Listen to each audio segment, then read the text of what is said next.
Oh, well, hello, everyone, and welcome this evening to another episode of Extra Extra, where we're going to have some wonderful, delicious AMC popcorn. I will keep pumping the shit out of that because the extra butter is so delicious.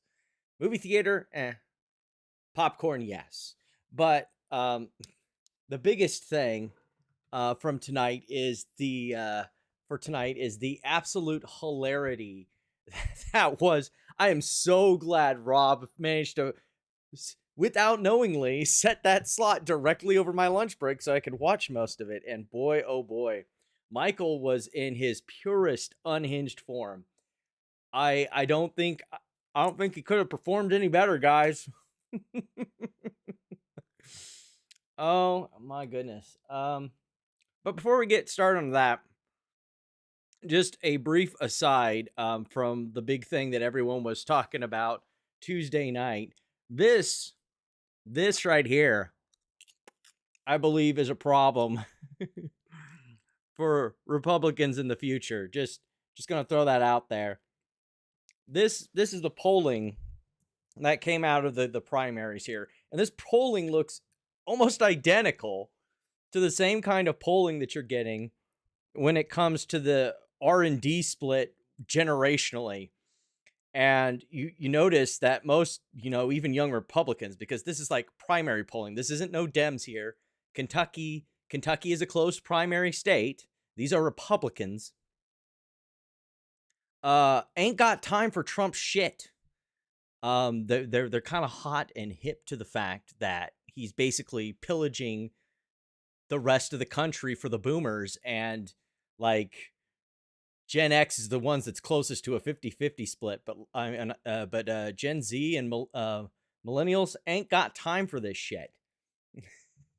For the future of a stable and balanced country, I hope Republicans figure out what's going on here. Otherwise, they might not have a party here in a couple years when most of the people who spent their time being Trump sycophants get phased the fuck out. Anyway, the real talking point for tonight was Michael's appearance on the Rob Carter show. Um, how did? Yeah, maybe we will leave that up there, because about at the beginning, Michael immediately starts crying about the comments section. I can't imagine why. So maybe we will leave that up there. I didn't get to see what it was like on X, but I assume because he was bitching about Amy and Platinum that they were on the X side also giving comments. They'll have to tell me Saturday what those were, because I don't think they show up here. But yeah, about pretty early on in this, Michael starts crying about me in the comments, and so Rob had to turn it into a little safe space for him. He couldn't handle life outside of his hug box. So let's let her rip. This should be fun. Let's see. I'll send you this right here. That's the one you sent me. I just checked. Okay, send an email. Yep. Oh yeah. All right, I'm gonna send this to you. Copy link. There we go. Isaiah. I love live. So fantastic. I'm glad Rob has the same problems with live streams I do. It makes this. We don't agree on a whole lot, Rob, but if you ever want to dedicate some time to bitching about technical difficulties, any time of the week. Isaiah. Boom. Boom. All right, there you. Okay, just send it to you. Let's play this one real fast, just real quick. You can knock it out. When you download it. It's gonna take me probably about 3. I said that you were Emmy. What's going on, brother? Hey, what's up? Well, you're a controversial figure. Really? I said that you were coming on. I was looking all the at the comments underneath. You're everything from a tinfoil hat conspiracy lunatic. I mean, he is. I mean, what? Somebody said, "Don't degrade your show by having this guy on." But I watched a little bit of you last night. I'm like, I don't know if I agree or disagree, but can we at least vet the information? This guy's you're obviously doing some research, right? Oh yeah. Oh man, that's the loosest definition of research I've ever heard of. But okay. things together. Sure, So we'll I go want with to it. give you the opportunity to convince us, convince the audience, convince me, convince Isaiah, convince the audience Mhm. that what you're onto is correct. Because the one thing that you put out, and he's playing around behind the scenes with something we were talking about earlier, was a connection between Thomas Massie, maybe some of his donors that tied to Epstein, that tied to Torch, that kind of tie all this MMTLP controversy together, along with And Jeffrey yeah, I've Epstein, got and some somehow real Tom. connections here. If we're gonna be talking about Epstein connections. Oop, that's the wrong one. That's also wrong. We'll get to that. We'll also get to that. Where'd it go? Oh man, I could have sworn I pulled it up and had it ready. 1 second, I'm gonna have to go digging for it. This is what I get for being as half-assed as I usually am. Where is it? There we go. Michael folder.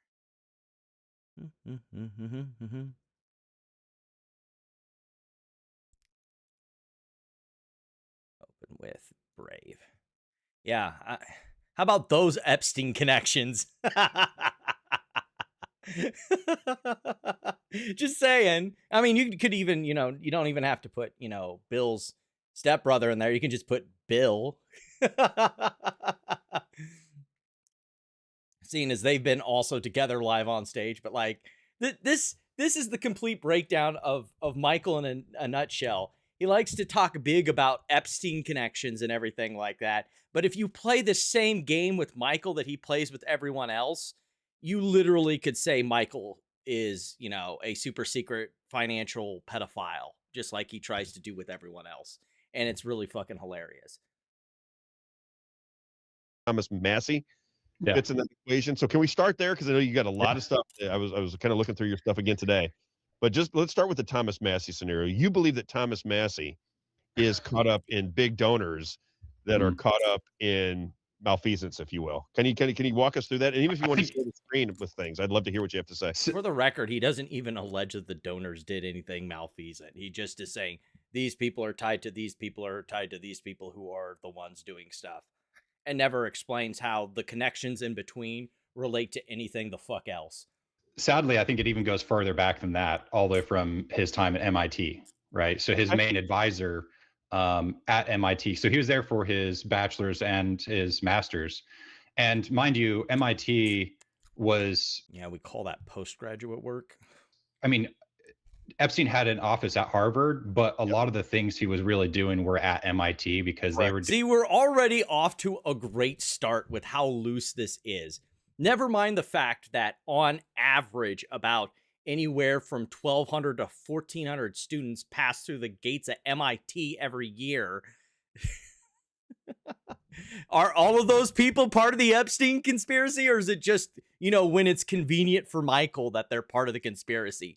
Like, that's the thing here is he's not like, he doesn't even get anywhere with this other than, he went to MIT and DARPA and that's it. Like, there's no actual ties other than he went to MIT, which again, about 1,200 people every year do the same thing. Like, doing the whole cryptocurrency thing, but they also do DARPA. And he moved his operations to New Mexico just so that he could basically take over the whole DARPA program because the funding was going down. So they were bringing in private funding for the same DARPA people that were already located in New Mexico. So, and he said that in his interview with Steve Bannon, right? Like that was his intention. So anyway, which is why I said in the comments section, uh, LOL, smart people are a conspiracy to Michael. Like that's essentially what he's saying. If you go to MIT, you must be connected to Epstein for reasons. Main mentor, well, two of them. One of them is a guy with the last name Flores. Well, he's like best friends with someone who was the guy who invented Segways. And he has like, like, there's pictures of him like literally making out with Ghislaine Maxwell. So it's not like a, it's not like a. All right, hang on. We gotta vet you. Okay, so is this on the internet somewhere where I can find it? Can you search? It's in one of my articles. I'll have to send you the article. Real photo. You identified it. You can share your. You can share. You're allowed to. Yeah, you're allowed to. Okay. By the way, Michael AMC. What do you go by on X? Just Michael's fine. I mean, AME comes from Anatomy of Mind and Emotion. It's a personality theory I made. So Mind Emotion 7 at Mind Emotion 7. Yeah. So at Mind Yeah. Emotion 7. And the reason I wanted to do this is because what I find, Michael, and I'm not saying good or bad of what you're doing yet. I'm just meeting you. Yeah. I have no dog in the hunt. Mhm. What I notice is there's a lot of really intuitive people on social media, and I have looked through their information, and at times I've went, wow, I cannot believe here's this guy with 800 followers, and he's got information that I just can't believe. And I'm wondering if you're one of those people, one of these people that just A lot of times it's because you can't believe the information they're saying because it's ludicrously dumb. does this because you're interested in it and you found some connections that people should look into. And I'm curious whether this would check out with me. That's really what I'm most interested in, Michael, to be honest. Yeah, so the whole reason I'm in this at all, like I've never liked politics because I knew they were all corrupt. I've never liked finance because I knew it was all corrupt. I didn't even really buy any stocks till like mid 2022. I bought some like Intel stock, and then Let's take a look at that. 2022 Intel stock. Oh, so he bought around the time right before things started getting real wonky with their whole foundry situation. And also they were getting the shit kicked out of them by AMD, which we'll get to in a second. But yeah, so he's saying right around here. We're down at the bottom. And then the upswing and boom, back down. Sure. Sure. and it like they got the CHIPS Act passed. They were going to get billions of dollars, and somehow their stock then just went down. And just proof positive that Michael has never looked at a financial statement, never looked at the company or the business or, you know, what it operates in. He just sees conspiracy wherever he goes when something doesn't go as he planned it to. So yeah, he definitely bought near the top of Intel right before the whole foundry thing blew up because they were having a hard time finding buyers. Weird how Intel started finding people who wanted to buy their have them make chips for them in their foundry right about the time when Donald Trump was starting to, you know, stick his hands in business and be all socialist and shit like that. Anyway, but yeah, like Intel didn't just go down for no reason. It went down because it was bleeding cash and it was losing in CPUs to AMD, and still is. It's sort of trying to find its ground, but like AMD by far has the better CPUs, both in the professional grade sense for servers and in the gaming sense. So like that's why Intel went down. The only reason why it's gone back up now is because it looks like they may have their footing again when it comes to foundry, their foundry setup, and finally getting things rolling off again. But like this is the level of intellect to expect for this whole live stream from Michael, is that, you know, looking at the industry of the stock that he bought into, or its financials, or its balance sheet, or how much debt was tied up in its whole foundry thing. That's just, you know, that's so far above him that he can't even fucking comprehend that. Oh, it just went down for no reason. so I remember asking my friend who was in finance, I was like, what happened? He's like, oh, well, anyway, it was a BS answer. I was like, none of that. A BS answer. Yeah, you didn't like the answer because he told you the facts about the company's operations and what a risk it was at the time. Makes sense. And one thing led to another. Bed Bath and Beyond had their bankrupt, or their stock was going down. It was only down like 35 cents. The CEO got up and she says, hey, we have a plan. We're going to reduce our footprint to only the most profitable stores. And we're going to up our online thing because we kind of forgot to do that, which is a weird thing to forget to do. Right. But so I started like evaluating, okay, well, how much revenue would they get? And this is where he really fucking loses it. Just look at his face. When Isaiah drops my comment directly onto the screen. Bro doesn't know how to handle the hand grenade that was just thrown at him. How much, yeah, nice, Sunny Corks. It was losing money because of Boston Consulting Group was sucking all the money out of it. But anyway. But Boston Consulting Group had nothing to fucking do with Intel. You completely missed the point of the entire conversation there. This mofo never cites sources. He is a walking citation needed. But like Boston Consulting had fucking nothing to do with Intel. That was my point. The stock went down because Intel was losing money. It was having to finance its foundry expansion and it couldn't fucking afford it. They were getting their shit kicked in by AMD and they were having to have so much expenses to basically enter a new segment of the market for chips, for making chips and silicon that nobody at the time wanted from them. So yeah, So that's how business works. So Bed Bath and Beyond, they made their plan, and it was like starting to do some evaluations. I was like, hey, it's at 35 cents. It could have like, maybe a $7 evaluation per share if they actually fix things the way that they're supposed to, right? And so I was like, okay, well, if it even goes half or a quarter of that distance, right? If it goes to $1 or $2, it'd be a great investment. So I bought a bunch of stock. And then preemptively, before the fundraising that they had that they were doing was even over, they went into bankruptcy early, right? So I was like, what happened? So I started looking, and it was just really annoying. Also, it's just kind of interesting. I don't want to like judge you guys, but I knew that you guys were gonna put shills up and leave it there as a distraction the entire time. Like this is hilarious. Mommy, I was promised a safe space.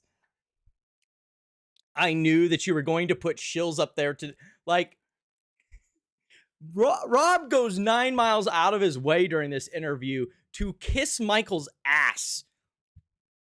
Well, I wouldn't say kiss his ass, but basically hold his hand and let him basically have the platform with very little, contests his views very little. In fact, I'd say Isaiah does more contesting some of the inaccuracies in Michael's statements than Robb does. And yet he's like here, oh, I knew it was going to be a setup. You were going to put shills on here to distract me. And it's like, fuck off, dude. You decided to be on a public space, a public live stream on YouTube to present your ideas. And the idea that you might get pushback on how stupid some of those fucking ideas are is just so beyond the pale for you that like we're not even like 5 minutes into this interview and he's already, trying to flip the fucking table. God forbid someone questions your ideas. You know who's a shill? Okay, well, Sonny Korak, so... Huh? I don't know who Sonny Korak is. We don't know who any of these people are. Yeah, it's okay. No, I mean... Robb. Robb, you know who I am. You linked them to one of my videos last time. They stalk me, literally. Stalk me, dude. Fine. All right, we're gonna have to take our first segue time out here. I'm sorry, Michael. What? Aren't you the guy who basically you and Ramez and all your Bed Bath and Beyond buddies, along with Pulte, basically played the whole Ramez is in Houston game? Where you literally stalked and harassed Amy and her children, basically insinuating that you guys were gonna set up a camera in a house next door to Amy so that Ramez could stalk her and her children and go pick them up from school and all this shit. Fuck off.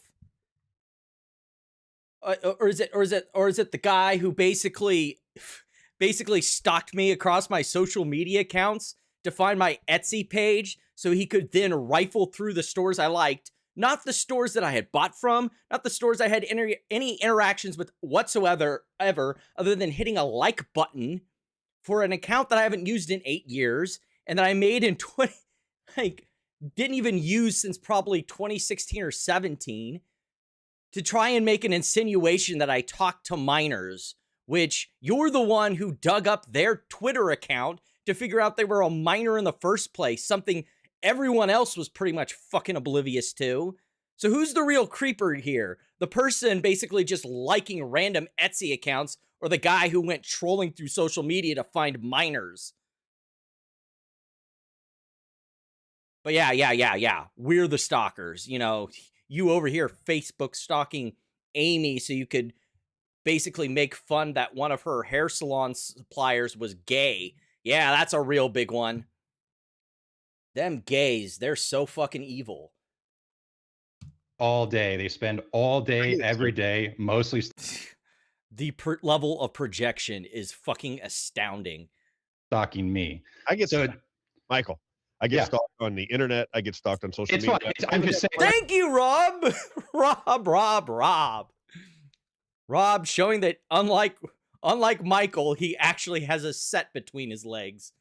Way to go, Rob. Just throw it out there for whatever you want. Busting my balls on the radio. I get people texting me all the time. Hey, somebody just said this about you on the radio the other day. It just, you know. Yeah, I know. It's just kind of annoying that he would like leave it on the screen for so long. Oh yeah, Isaiah is just so evil, so fucking evil.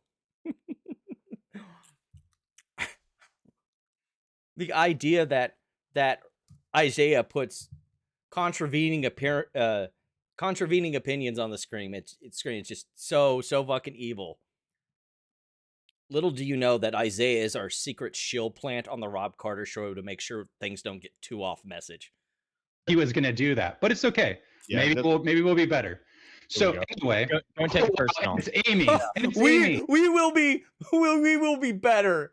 Oh my fucking god! Is he just basically trying to like slap at Isaiah? That's so sad. I missed that entirely. Wow, you guys are so predictable. Are these people that don't?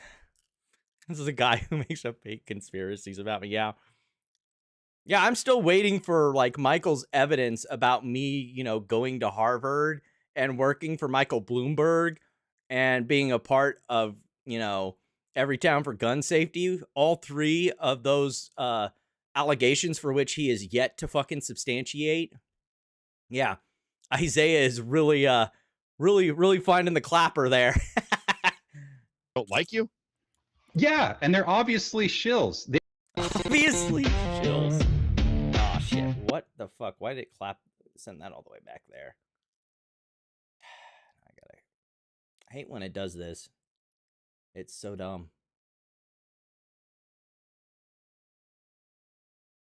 And Are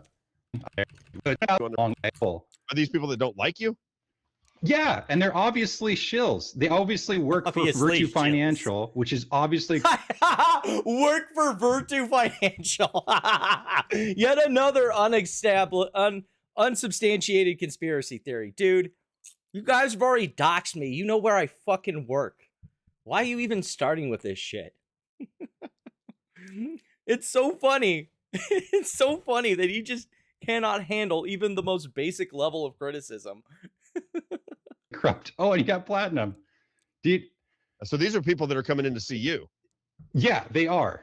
They are coming to see me. Just get them off there so it doesn't distract them. Jeez. Go ahead. All right. Yeah. We've got to maintain the safe space for Michael. No opinions that might make Michael a little bit uncomfortable or that he might have to establish the lies that he is about to spout. Can't be fucking having any of that. We must maintain the safe space for Michael. All right, now go. So anyway, I bought a stock. And then they went into bankruptcy. I started looking to see what happened. I find that there's a bunch of fails to deliver, which means someone sold a bunch of securities they didn't have. Right. Started tracking. We know where the fails to deliver came from. It came from the death spiral dilution financing that Bed Bath & Beyond was doing at the time. Like, there are more than one reason other than, oh, my naked shorts, that, you know, fails to deliver happen. And another thing that, you know, Michael will never admit to because it ruins his stupid fucking conspiracy theory. Tracking it down. As soon as I started tracking down Virtue Financial, Doug Sifu started attacking me personally. I like how he skips a lot of the steps in between there. Doug was simply explaining the bankruptcy process to people on the internet when you Tom Fooligans decided to fucking harass him and then dox his daughter. And then started making highly sexualized comments about his daughter. As like this is the funny thing about this whole stream, because Michael is sitting here trying to construct a fake narrative, hoping and knowing that Robb and Isaiah will not be able to establish the inaccuracies in it because they haven't been around this stupid fucking community for the past 4 years. They have no idea what's been going on. And so Michael knows he has free reign to lie. And now that he's taken the only people that are pointing out of his lies off of being shown on the live stream, he's got his free fucking Hugbox safe space where he can spout whatever he wants to and not get challenged. Great job, Rob.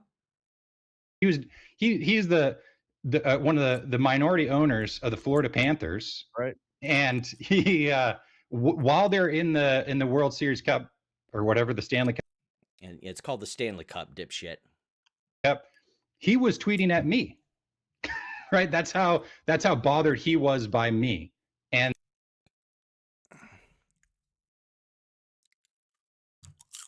I was exposing his connections to Jeffrey Epstein, right?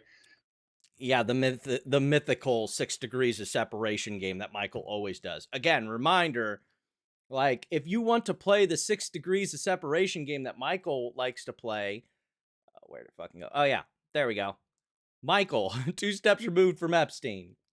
Like, just remember, anytime you hear Michael talk about people's Epstein connections, just remember, you can play his same stupid game. Unless you can actually verify some sort of claim or prove that some connection actually has some meaning, this is ostensibly what you're doing, playing 6 degrees of separation. So all these people are working for the same thing, and anyone that's like supporting them is either just like a retarded pawn in their game, or complicit in it. But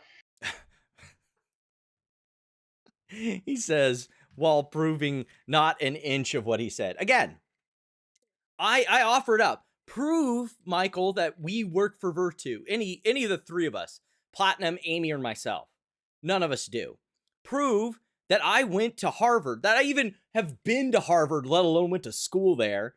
Prove that I actually work for, that I've actually worked for Michael Bloomberg or Everytown for gun safety like you've claimed in the past. Like, this is Michael's game. Just lie constantly and hope that his audience is too dumb to notice the lies he keeps spouting. Anyway, so I start looking around to see who knows what's going on, who's also fighting this fight, because clearly there's a lot of enemies out there. And I find MMTLP, right? And so I was like, oh, wow, they're really like going after this. And so then, fast forward some time, they make their MMTLP letter, which is very straightforward. It's like, hey, look, a crime happened. We want a share count to say whether a crime did or didn't happen. Oh yeah, a crime definitely did happen. Insiders stole money from investors. It was a pump and dump. Also, that they orchestrated a short squeeze in order to profit by selling securities.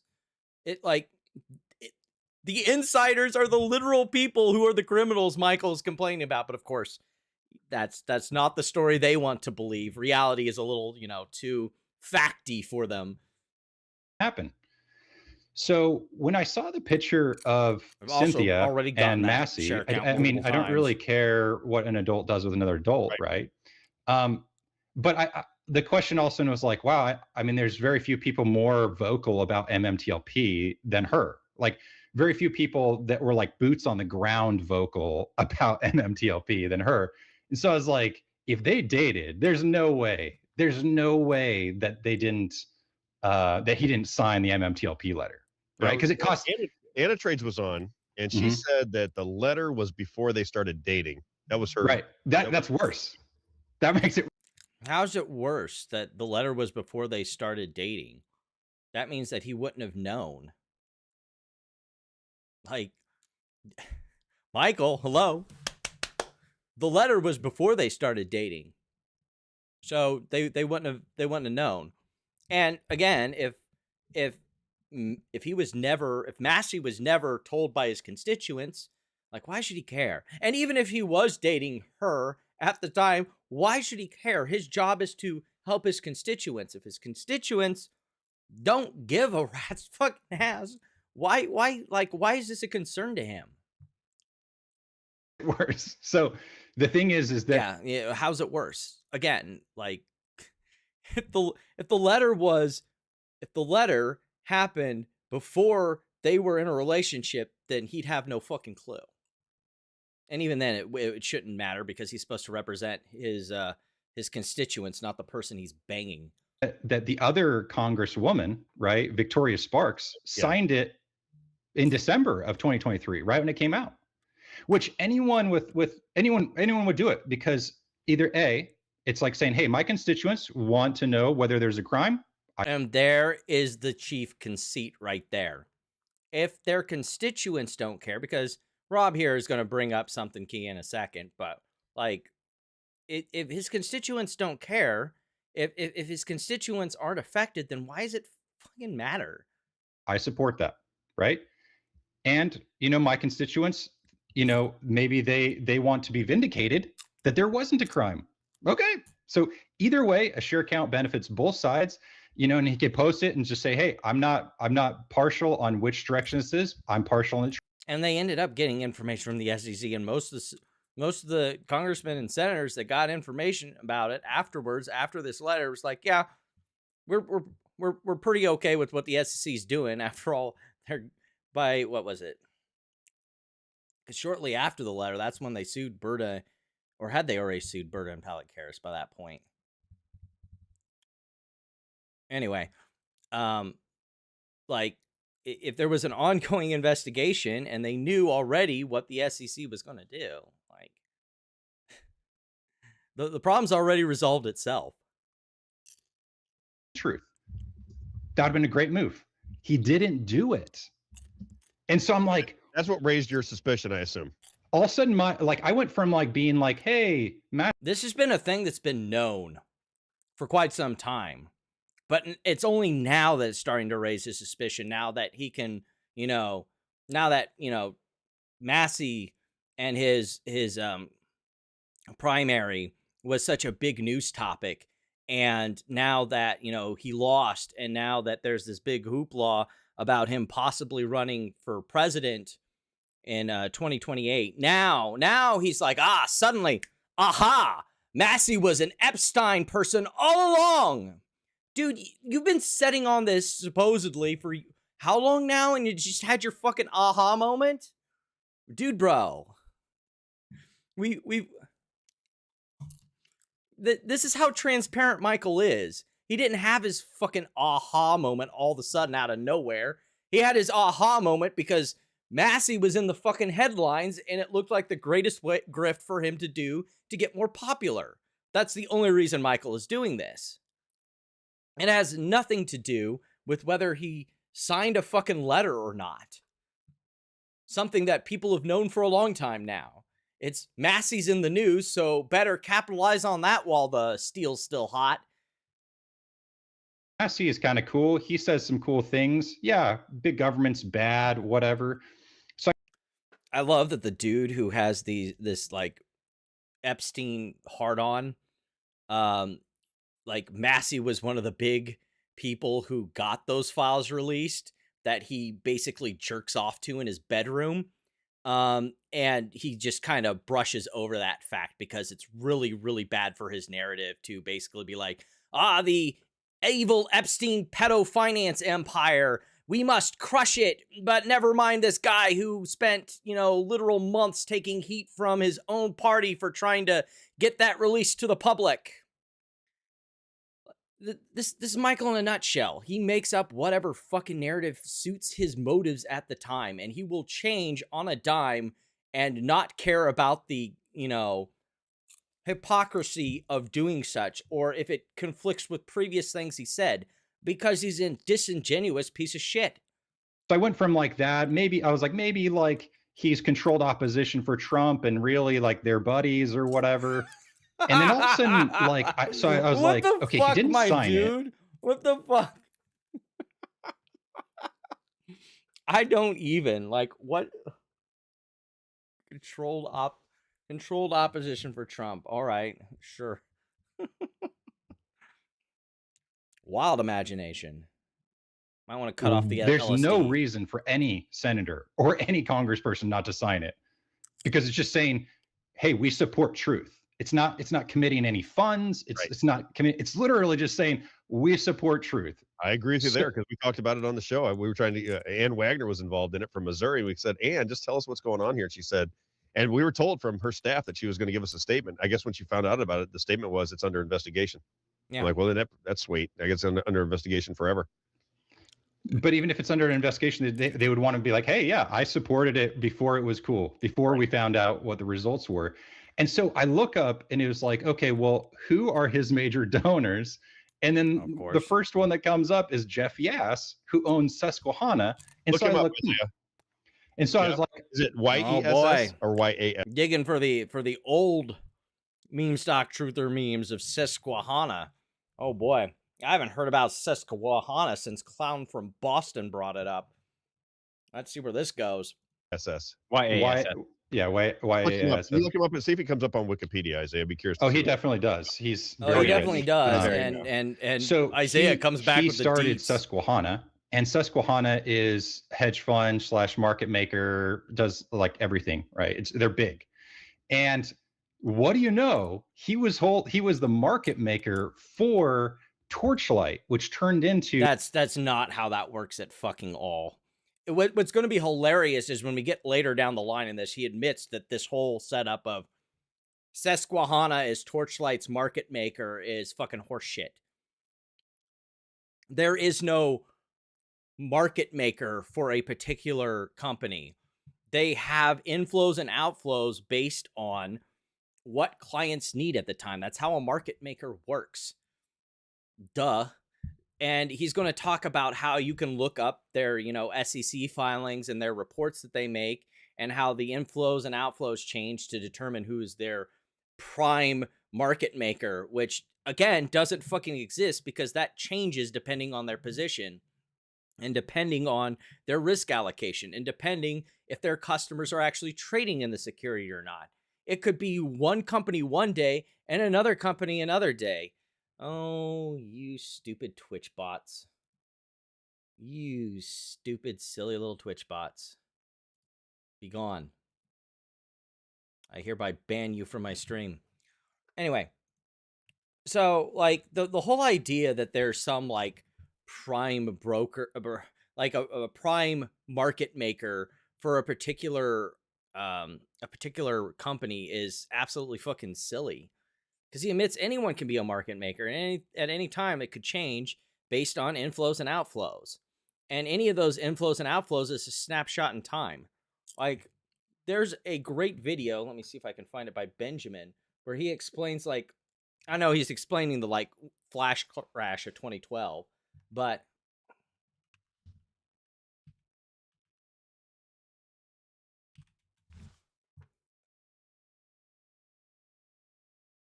see if I can pull it up here. But if you want to see what a market maker does,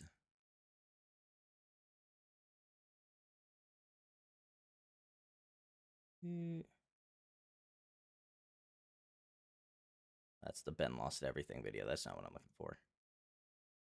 Night Capital.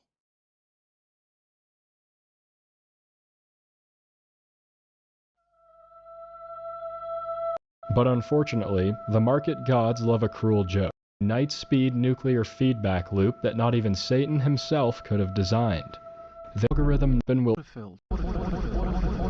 sending over 1,000 rogue orders every second, leading night. It fills and sends orders back and forth, buys and sells. It's on each side of the trade, so that way they can make money on the spread. Someone wants a buy, so they, get on one side of it, and the other one wants to sell, and they hook up the buyer and the seller, and they take the spread. It's like arbitrage. Each trade is a small arbitrage, and they're levered up to take these buys and sells and make a profit on the spread. And so when you talk about some, like, prime broker, it just proves how prime market maker. See, I'm getting my terms mixed up because, like, it doesn't exist. And so, like, this is what they do. Let's just roll back all servers that received the updated code to the previous version. Okay, this is like his The market story, gods love a cruel joke. This is it, where, like, you have all these buy and sell orders, and they're closing transactions, they're closing deals. And so, like, at any time, who is got most of the trades for a particular company changes time and time again over. And you're only looking at it at one moment in time when they do these filings. So, like, his entire premise is silly stupid. And later on, he contradicts it by admitting, well, anyone can be a market maker. And at any time, it's fucking silly stupid. to MMTLP. Wait a minute. Okay, hang on. Slow it down.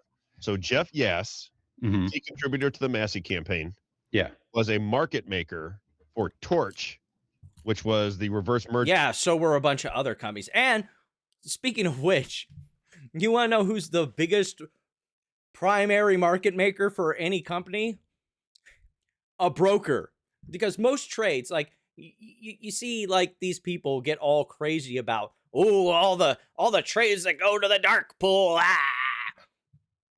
Most of those, if they aren't hedge fund trades for like ETF funds or things like that, where like huge retirement funds are moving massive slugs of shares and they want to get a flat price so they get the best deal, they're brokerage firms trading between each other for their clients. Like if I sell, my Qualcomm shares, and the first thing Fidelity's going to look and see is if there's someone at Fidelity that wants to buy my Qualcomm shares. It's just that fucking simple. And that would be a dark pool trade that would print to the tape. So, like, even if Susquehanna was this fabled, chief market maker for Torchlight shares, more times than not, a broker is going to be the chief anything for anybody's shares. And as we saw it from when Amy posted, the one that had the most shares was Robinhood. Duh, because a bunch of retail traders owned that shit pile turd. And most of the trades were probably going between retail traders on Robinhood. So it like who cares if Susquehanna was the chief market maker trading for the like small amount of people that weren't trading on Robinhood. The vast majority of trades were going between Robinhood users, which would have been settled on Robinhood between Robinhood's clients. So it doesn't fucking matter. It's just it's so seriously dumb. Michael is lame as fuck. So everyone is corrupt except Trump and his cronies. Right. Michael, right. That is the meme. Like Michael sees conspiracies in all of his enemies, all of his political enemies, all the people he doesn't like. But, Donald Trump, who is mentioned the most in the Epstein files, doesn't count. Musk asking to be at Epstein's wild parties on his island, and the Grok basically creating CSAM, stuff for pedophiles. That doesn't count either. Doesn't count, because Michael likes Musk. Michael likes Trump, so that doesn't count. What's another one?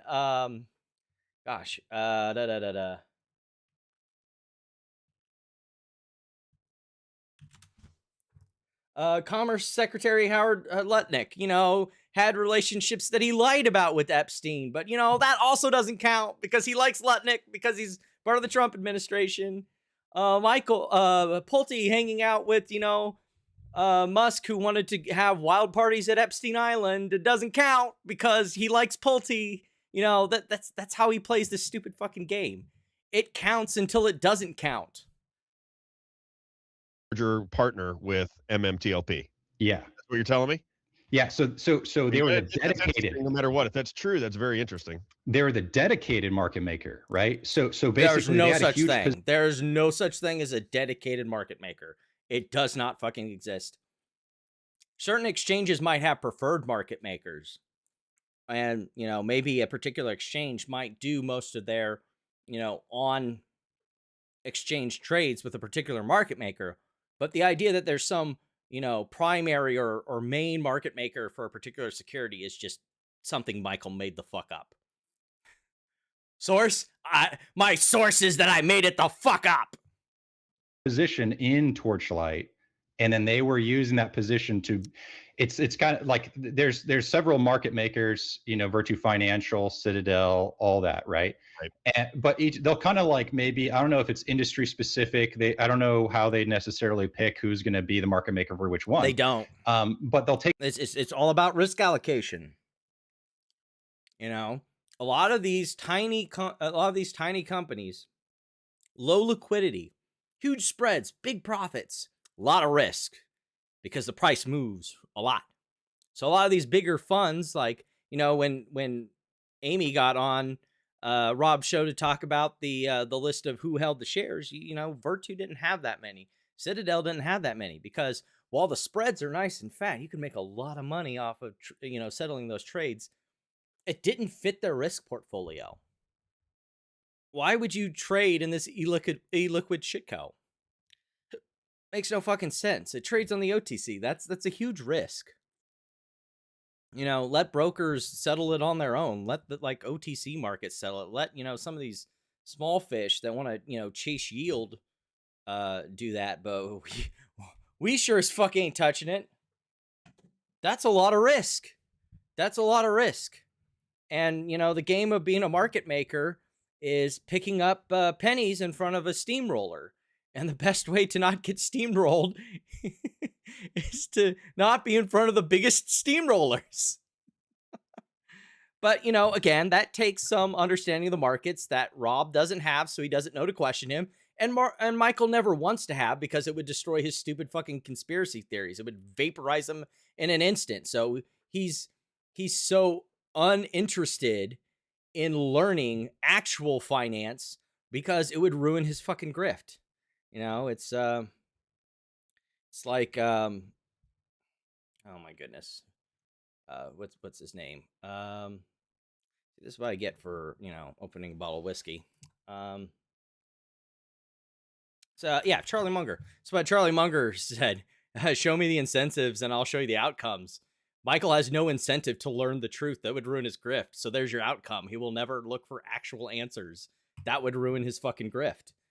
Take a big position in it just so that they have a pool of shares to buy and sell from, right?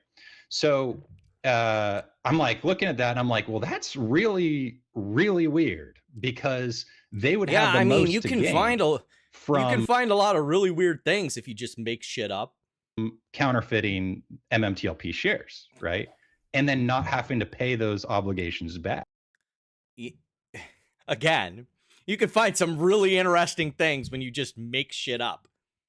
Counterfeiting shares. Where's your fucking proof for that? Never having to locate. Where's your fucking proof for this, huh? Slick? You will never find Michael prove any of that claim anywhere, because it doesn't fucking exist. And so because it's also fun watching him pretend like, he doesn't have a burden to prove here. Like he's freewheeling to make all these accusations, knowing that Robb doesn't know, what he's saying is complete horseshit. So he's just going to lie as much as possible, whenever possible, knowing he's not going to get challenged. So just like Archegos, right, which was working with Credit Suisse, and everything ties back to Credit Suisse. Everything ties back to Credit Suisse. Jesus Christ. Credit Suisse has been dead for how long now?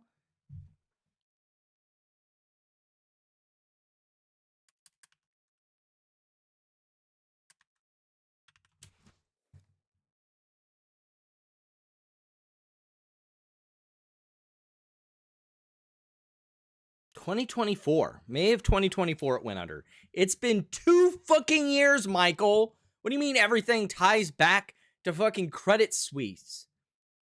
Also, a brief sidebar. I love the joke of calling Credit Suisse Debit Suisse, because it's been known in most recent times to be an absolute shitty bank that makes horrible, bad fucking decisions. Like that, the idea that doesn't have anything to do why it went under is hilarious. That these conspiracy theorists think it's all about the naked shorts, not that it was a shitty bank run by shitty people who had no idea what the fuck they were doing. And destroyed an 160-year-old company. Amazing. Lend out your shares to multiple people and no one knows. No, that it's not. I mean, if you had multiple shares, but the implication seems to be that, he's trying to say that a share is lent out to multiple people. Not how that fucking works. Oh my God. Right. So he lent not lent out his shares. He actually did kind of the opposite. He went and he was long. He was long and then hiding how much he was levered up to the banks that he was using. Yeah. Like fun. Like he immediately has to change his narrative once he realizes that anyone with have a brain cell would call him out. He leveraged his same position as collateral to get shares from like 6 or 7 different brokers, right? And then when they started to realize, oh crap, he's using the same collateral, we're screwed, this is a Ponzi. The first ones that pulled out like were fine in their position, but then the rest got just demolished, and Credit Suisse held the lion's share of that bag, right? Okay, hang on. What are you...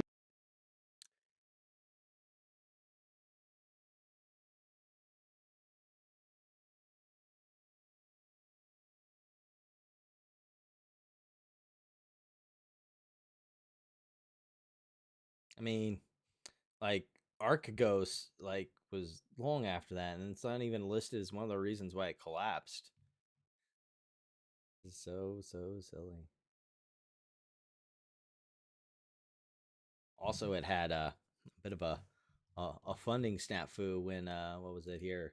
The Saudi National Bank decided it was going to stop, sending money to them.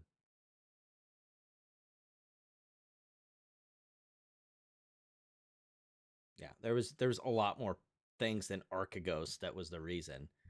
On February 2023, it reported an annual loss of 7.3 billion Swiss francs, biggest loss since 2008 financial crisis. On March 14th, the same year, Credit Suisse published an annual report saying it had identified material weakness in controls over financial reporting. That's a lot more than like the Archegos thing. That's like there was a lot that went into this.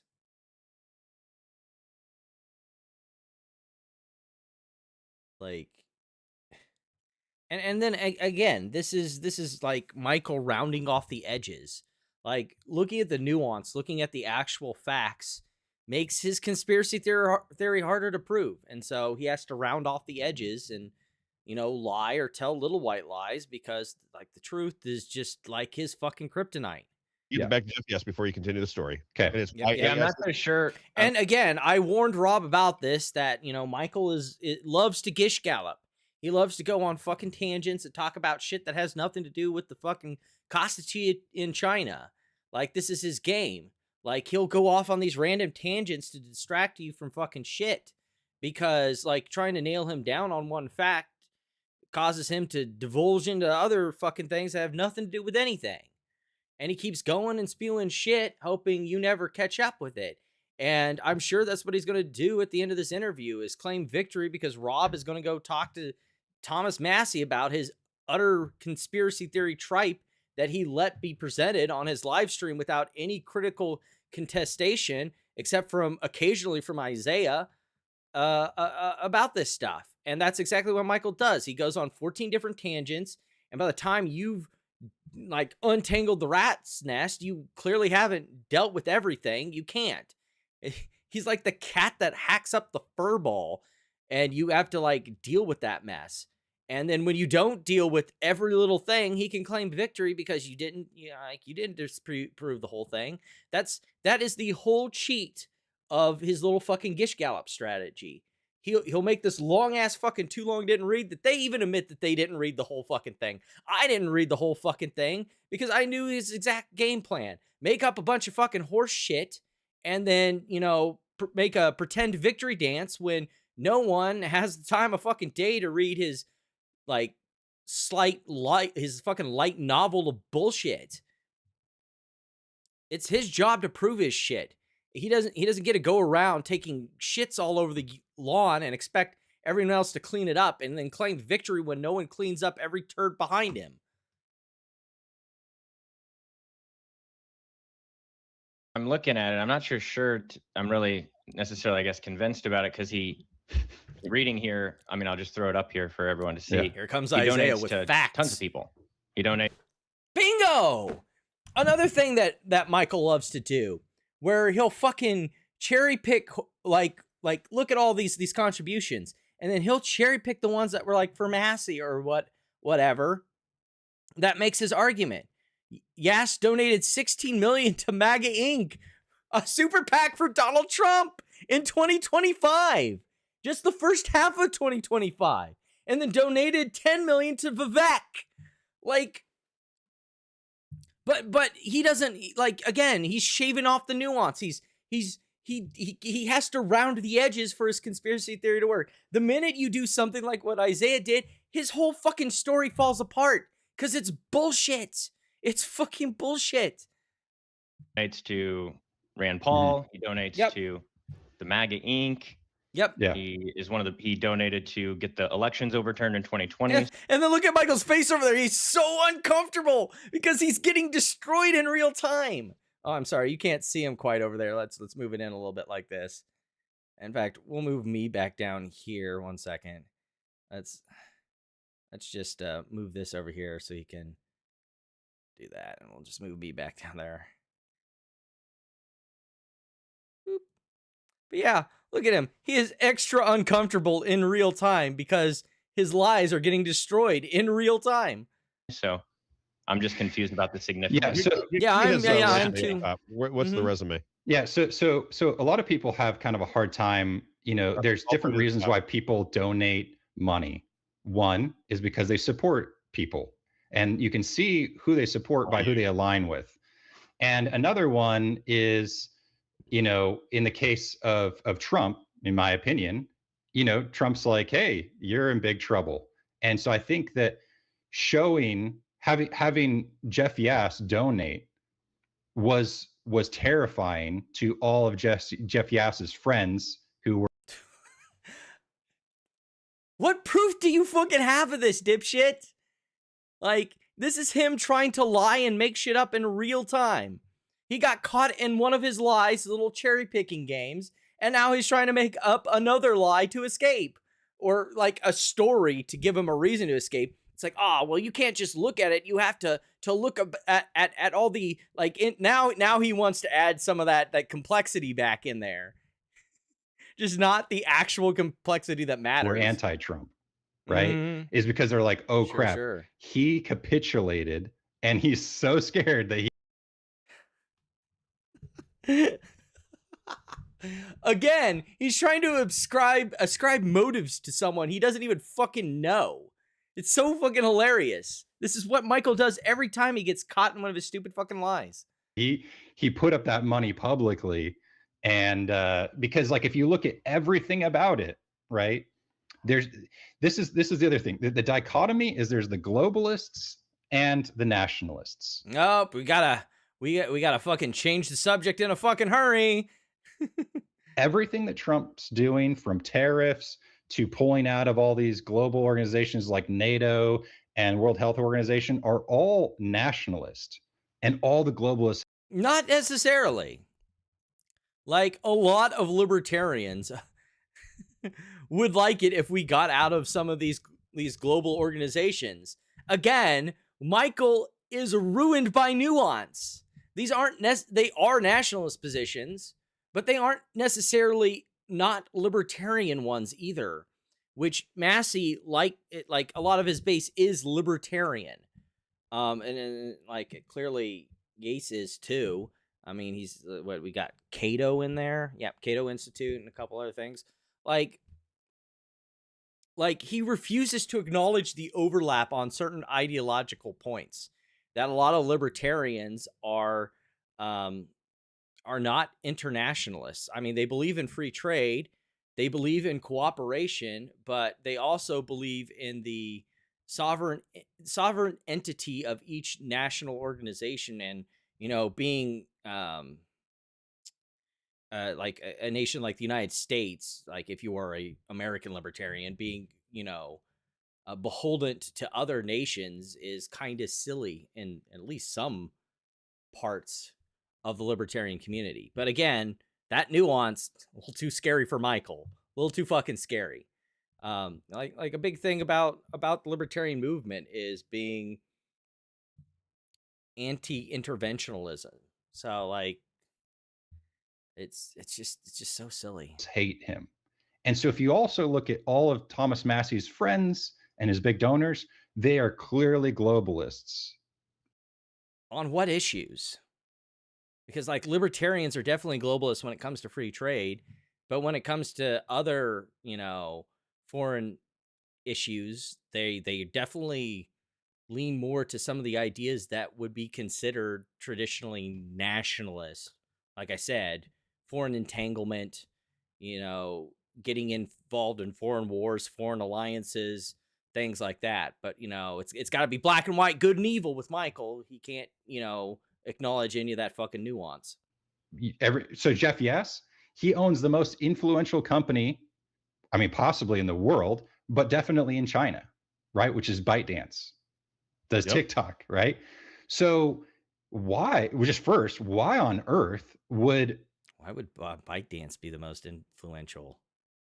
I mean, it is maybe one of the most influential in China, but like Tencent is definitely up there and probably higher, I'd say. Definitely. I'm blanking on it.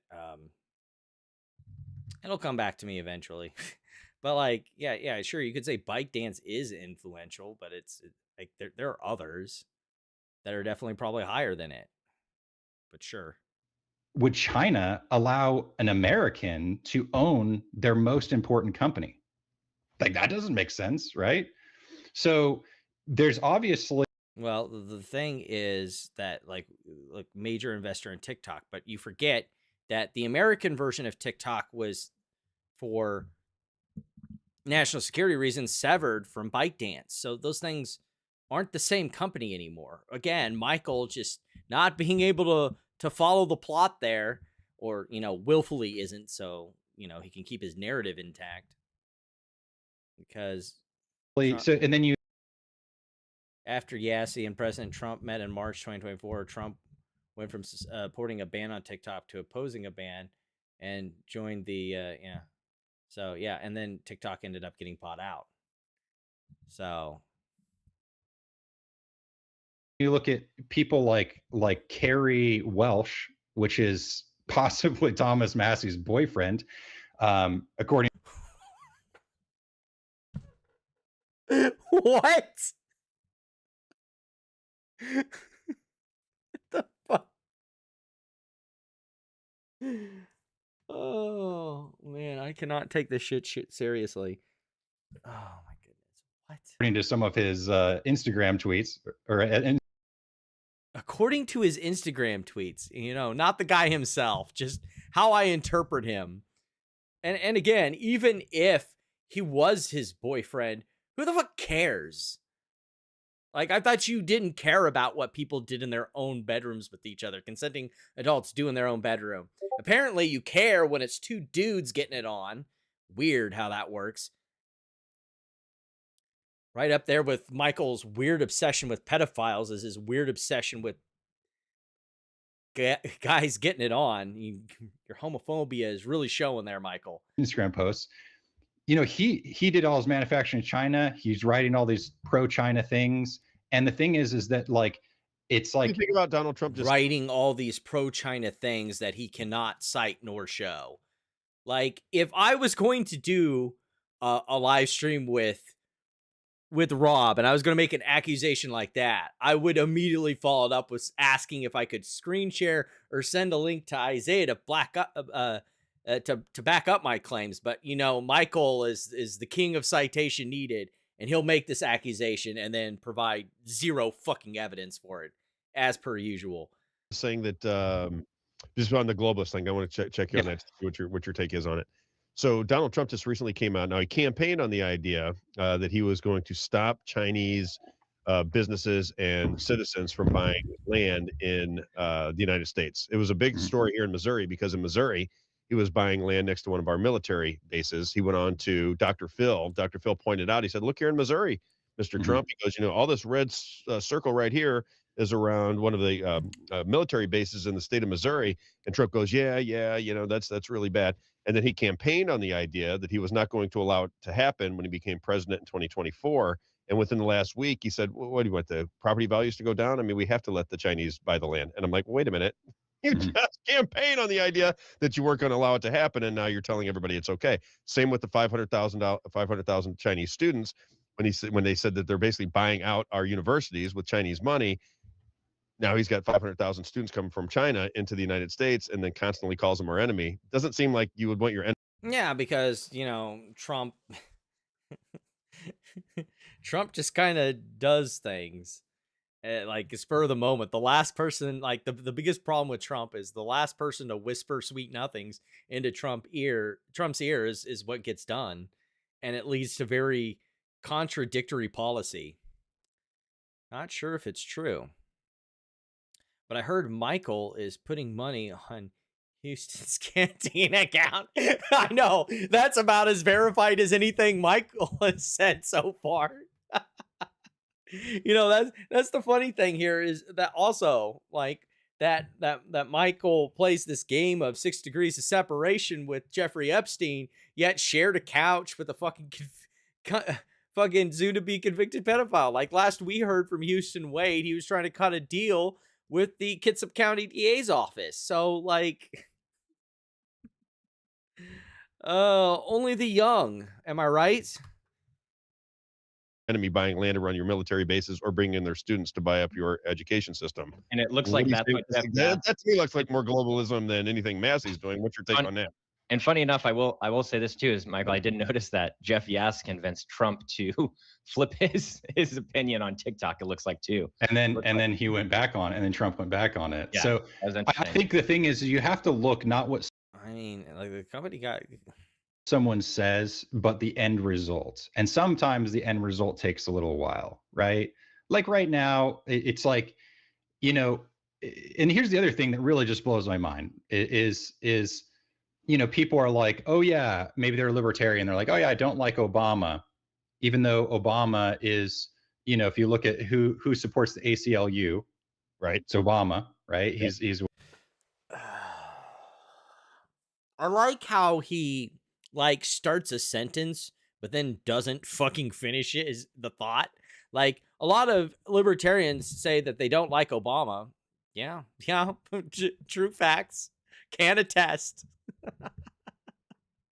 But then talks about stuff Obama does. It's like, was there a thought there that you were trying to finish? Like, the whole idea was that, you were setting up some if but then situation. Like libertarians say that they don't like Obama, but then they support Obama's policies. Like, but you then immediately jump to the ACLU, which again is really weird too. We'll get into that in a second here because, like, again, more rounding off the rough edges and nuance because Michael needs to tell a fanfic of what he thinks the world operates like. And then it's like, and then Thomas Massie is working with ACLU, right? So, like, again, this is so silly because there's certain issues that the ACLU, yes, is definitely liberal leaning, but they have taken on conservative causes before or defended conservative clients because at the end of the day, the base idea is that the Constitution is paramount. They're called the American Civil Liberties Union. Like, I don't know if you know what the ACLU stands for, but it's the American Civil Liberties Union. And so there are certain overlaps in those constitutional those constitutional structures that both sides can agree on. For instance, one that I'm sure will confuse Michael to no end is the famous Brandenburg v. Ohio decision. The one where the ACLU defended actual literal fucking neo-Nazis from going to jail for making vague, undefinable threats that had no actual bones behind them. Like the whole point of Brandenburg was striking down state speech codes that had long been the precedent at the time. You go back to the former Supreme Court ruling before that, where Oliver Wendell Holmes said, the famous, yelling fire in a crowded theater, that certain speech is intolerable in certain situations, whereas Brandenburg narrowed it down to there actually has to be an actionable threat, and that if that standard that the ACLU helped go to the Supreme Court to defend this literal neo-Nazi to set then, you know, Trump's like, you know, whole Jan 6 speech might have ended up with him in prison. But because of Brandenburg v. Ohio, there was no like specific direction to tell people to do like violent acts.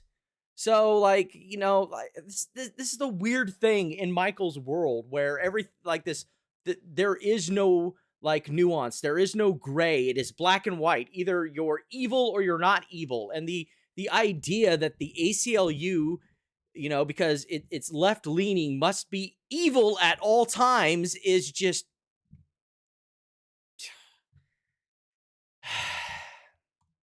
Anyway, the two ACLU. I'm curious about that because I'm curious about Massi. Look it up. Look it up. He has directly worked with the ACLU several cases. Okay. So right, but the ACLU just doesn't just take up liberal causes. Like this is the thing that Michael is so confused by. Again, it's called the American Civil Liberties Union. It's like how FIRE defends both conservative and liberals' free speech rights on college campuses. It's like how the Institute for Justice doesn't care if you're a Democrat or a Republican. If your rights are being violated by the government, they will step in to protect them. Just fuck me. So the thing is, I really don't like the ACLU. I mean, they're literally working with Oliver North. They were defending Oliver North, who was doing the Iran-Contra affair. So this whole thing is like, what?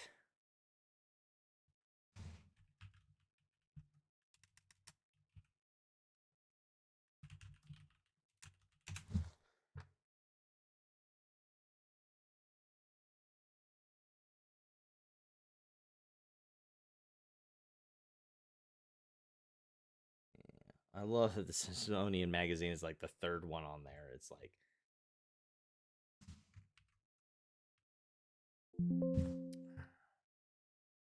okay.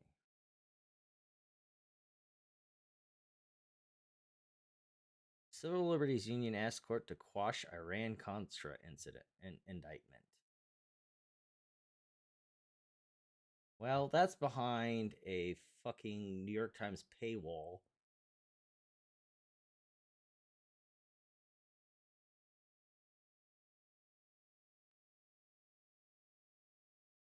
I'd sure like him to like expound upon.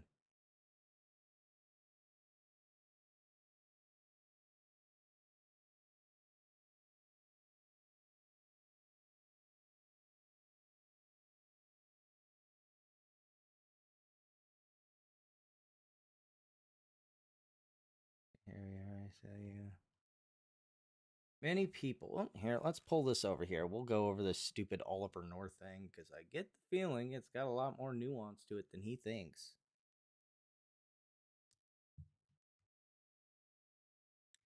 Many people who threw up their hands because the Nazi defense came back to the fold a year later, admitting that they were emotionally too close to the situation. Yeah.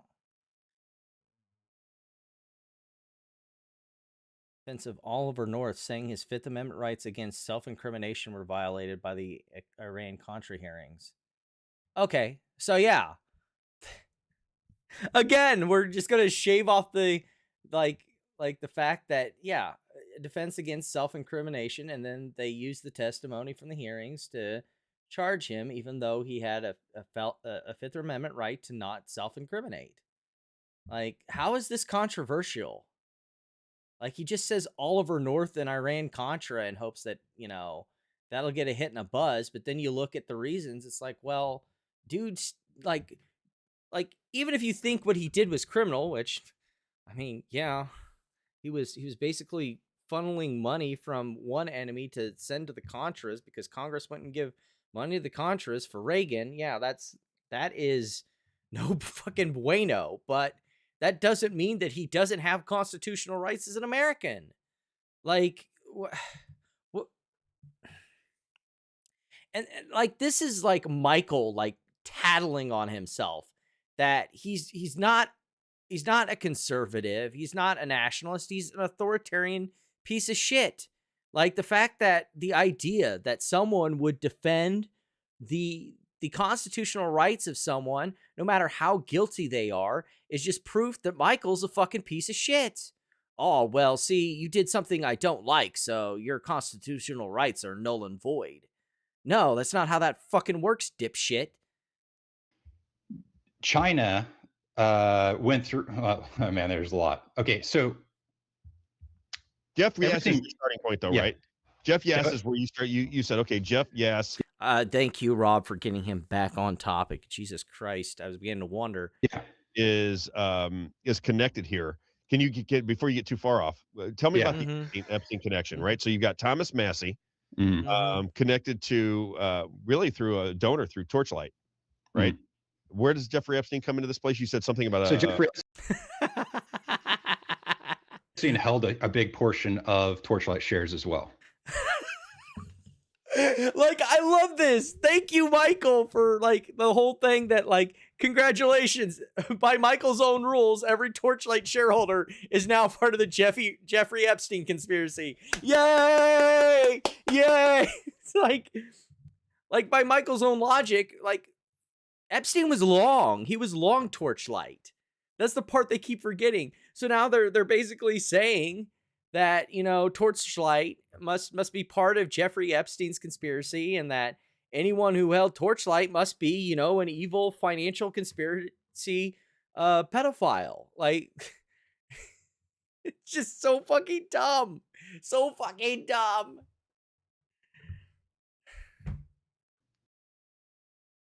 So that actually showed up in the Epstein files. How big was Torchlight at the time? I know they were on the NASDAQ. That's the thing. They were small. So why was he holding a big position? It's such a weird stock. Oh my goodness.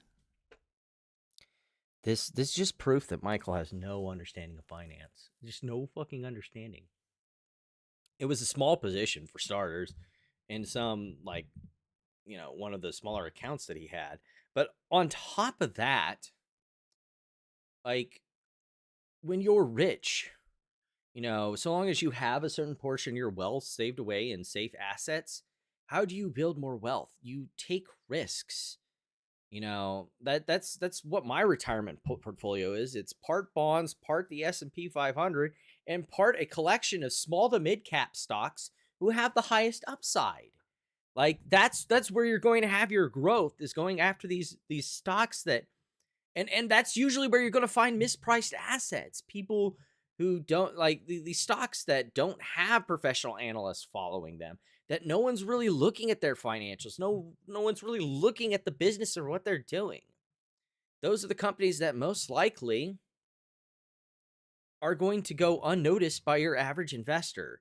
And if you're someone who's as sophisticated as Epstein, or maybe some of these other financial people, you'll be looking for these small to mid cap companies that have upside, or maybe even a micro cap company or two.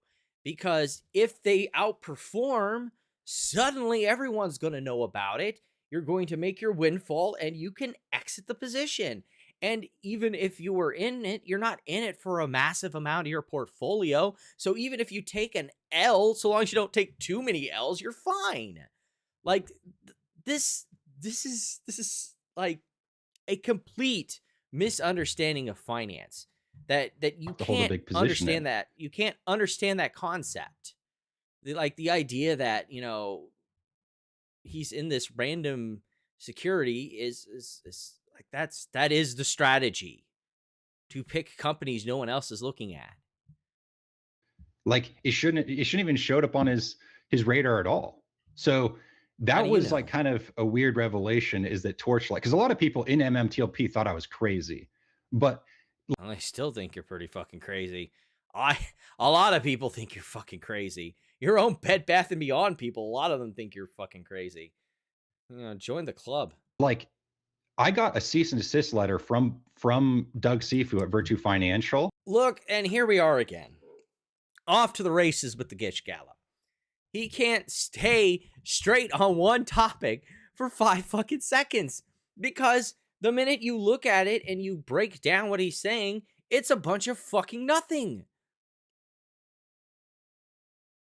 It goes nowhere. It doesn't connect Jeffrey Epstein in any way. Because after all, he's not shorting the security. He's not like, ooh, the naked shorts. I'm gonna go in. I'm gonna destroy this company. No, he's long. He is long torchlight. He holds an active position in it, and so like there's nowhere for Michael to maneuver. So he changes the subject to fucking Doug Sifu and the cease and desist and all this fucking horse shit, and it's just like fucking. Anyway, I'm going to get a refill real quick. So we're going to take a short intermission here. We've been going at this for roughly an hour. So I'll be back really quick. Sorry. I'll make it quick, though.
All right, everyone. Class is back in session. Let's do this. By a Paul Weiss lawyer, right? And I was like, oh, that's kind of interesting. And then it turns out, so I'm like, hey, this is all like Paul Weiss is a huge law firm. And I like the idea that just because Jeffrey Epstein had a Paul Weiss lawyer, then anyone who uses Paul Weiss must be a Jeffrey Epstein associate. And while we're here, like, regardless of Jeffrey Epstein being the most evil, duplicitous piece of shit possibly to exist, he's probably on the top 100 list, maybe top 10, depending on how you want to figure it out, of Americans. But like, even then, the idea that Jeffrey Epstein isn't entitled to get a law firm for his own defense, just kind of shows us how Michael feels about things. More show trials and gulags, less individual rights and liberties. connected. Paul Weiss is partnered with the ACLU. And then it turns out Paul Weiss was literally the lawyer for Jeffrey Epstein, right? So like, and not just like their lawyer, not just his lawyer, but actually giving him advice about how to traffic girls across the border. I would like to see a citation about that, because if that was an actual thing that actually fucking happened, you would have not just like hearings in front of Congress, there'd be actual criminal charges, but that hasn't happened yet. So I'm going to mark this down as yet another time Michael has been fucking lying, unless he wants to produce some evidence for his claim, which I don't expect to be forthcoming at any time, because, you know, Michael's a massive piece of shit who lies a lot. About across state border. And who was doing this? Paul Weiss? Yeah. So he worked with several different lawyers at Paul Weiss. And so anyway, why don't you ask him to like screen share that shit, Rob? Like, you're sitting on the evidence of the century and you're just going to just like soft roll it here. Like, where's this shit been, Michael? Have you gone to the FBI recently? Talked to the DOJ, maybe? Located your congressman? Like, something just tells me that this is just a bunch of fucking horse shit. Because if this was actually true, there would already be something done about it. Just kind of you start to see who all is part of the same club and what exactly they're doing. Paul Weiss was the first law firm.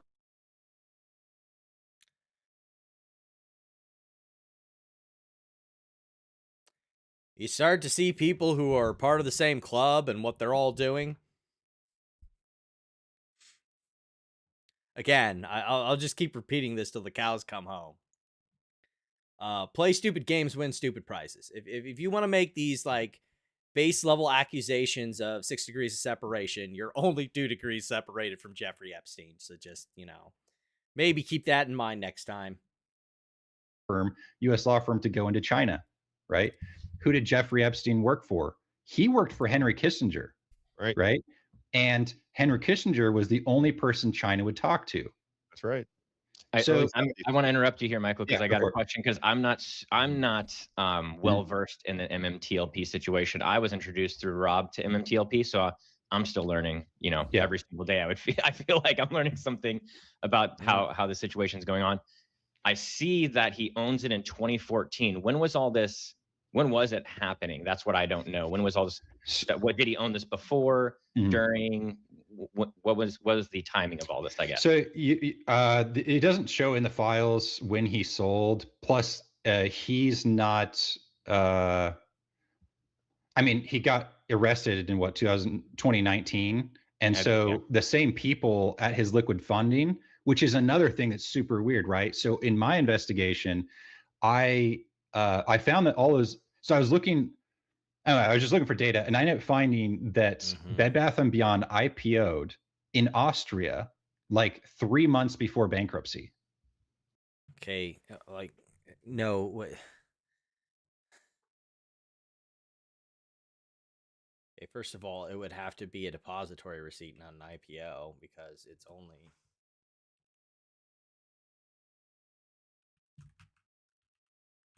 That's like a totally different thing.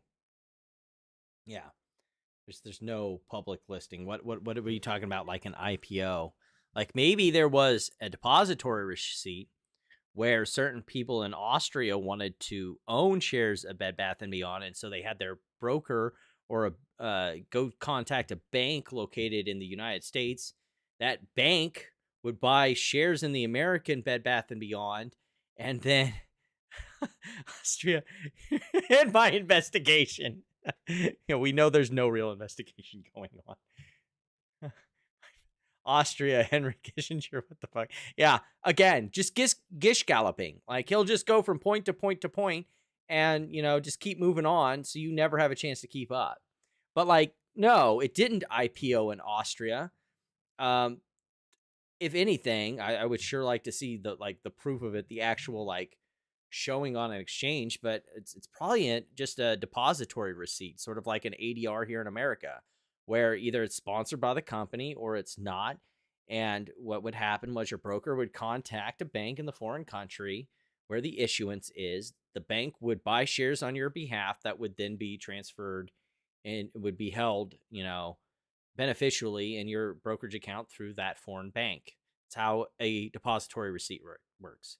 So there were people in Austria contacted their broker, said, I want to own some Bed Bath & Beyond, or maybe a local bank in Austria was offering it, but there was no fucking IPO. What the fuck are you talking about? Like this is yet another instance of Michael saying shit, but never establishing what the fuck he's talking about. And the day, literally, you can see on the chart, the day that it IPO'd in Austria, the fails to deliver, which means they sold stocks they don't have, can't even locate a borrow.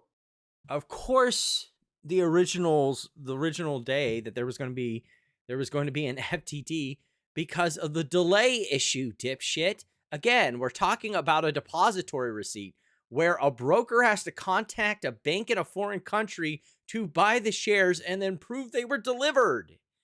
Like, I cannot just how fucking stupid and ignorant this shit is, and how oblivious, willfully ignorant, I would say, actually, this whole thing is to anything related to finance. They went through the roof. We're talking hundreds of millions of fails to deliver per day for Bed Bath & Beyond, right?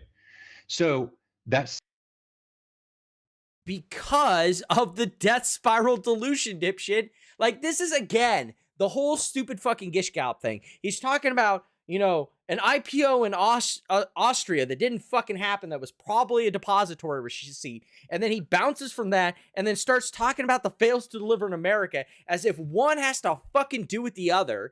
Meanwhile, you have the actual death spiral financing being done by Hudson Bay Capital, where they have all these warrants that they can exercise immediately for shares, and then we're dumping them on the market, which is where the actual FTDs probably were fucking coming from, because they were instantly asking for shares from the treasury to immediately just dump on the fucking market to make as much profit as they possibly can at the expense of morons like Michael.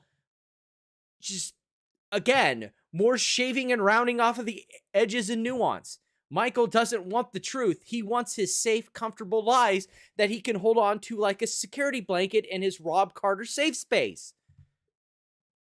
Jeffrey Epstein's Cayman Islands hedge fund called Liquid Funding.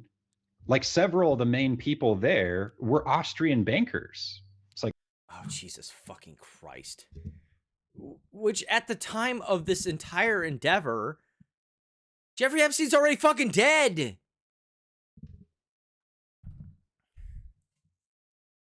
That's super weird, right? So anyway, it's super weird if you just make up Epstein's stocks and all that stuff. I'm sure that they kept doing it, and they just kept doing it after he did for just they just kept doing it after he died for like just fucking reasons, I guess. They just fucking felt like it. Who knows? Whatever. Like, you know, hey, our boss is dead. Let's just keep doing what he was doing because, I don't know, it's what we've always done, and we're cartoonishly evil Saturday morning cartoon villains. The thing is that they've been using these they need stocks that they can, because they kept getting in trouble. The banks got in trouble for laundering money for Iran. So oh my God. Like, banks, it was a bank, singular, in the Iran-Contra situation. What the fuck are you talking about? And second of all, like, I already remember this from my lunch break where this is going, and it's going hella stupid places. And the penalties kept escalating, right, to billions of dollars. BNP Paribas ended up getting hit for a $9 billion fine for laundering money for Iran, for the IRGC. And so they were stripping bank transfers of their personal data to obscure it, but that is kind of obvious. You know, multiple people can see it. So they end up switching in 2014 to shorted stocks. So they wanted stocks that they could short infinitely. What? And okay, I know Michael is not going to produce any receipts or any fucking evidence for this shit, but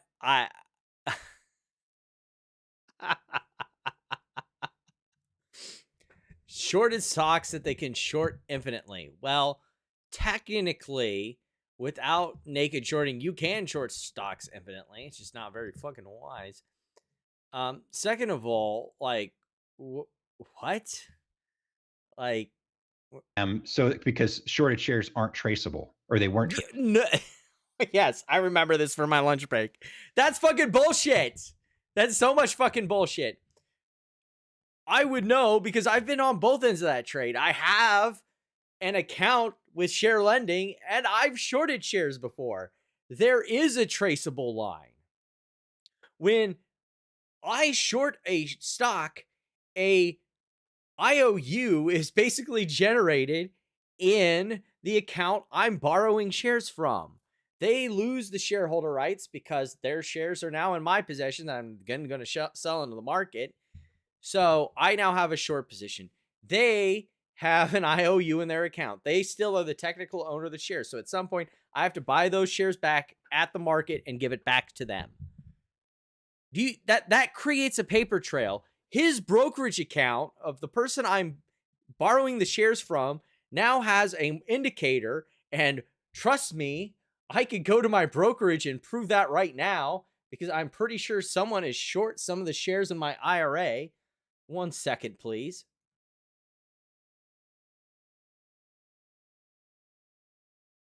Which, I mean, it's kind of a cheat code because you get money in your IRA for lending out your shares, and then they're tax exempt. It's beautiful. It's the most beautiful thing ever. Interest rate's not great, but okay. So, how do I do this so you guys don't see my, no, there. That gets rid of my brokerage account number. But look here. So I've got an account. Oopsies. I'll have to go back and fix that on the live stream. But yeah, like there's loan securities. Fidelity fully paid lending program. Boom. My shares of IMPP are being loaned out to another person who is shorting IMPP. Best of luck to you, sir. That's a pretty undervalued stock, and if I do say so myself. Whoop. Hope you enjoyed your brief look at my portfolio. There's some things that I'm not too impressed about having shown there. There's some things I am impressed about being shown there. Some of those I didn't get to show, like MCEM and Qualcomm. Those are probably my best positions, but yeah. Anyway, so like, yeah, there is something that shows up in the person's brokerage account that shows that you know, someone's borrowed your shares, and in my account there's the short position, and then it gets sold into the market, and whoever buys it can do whatever the fuck they want with it. It's their shares now. I just have to buy back at some point and it goes in there. So like Michael's whole theory that there's no way to trace a paper trail of who's shorted shares is so full of fucking shit. I don't know where to even fucking begin. That is the dumbest shit I have ever heard. Traceable. And so ever since 2014, that became the main currency of the global black market was.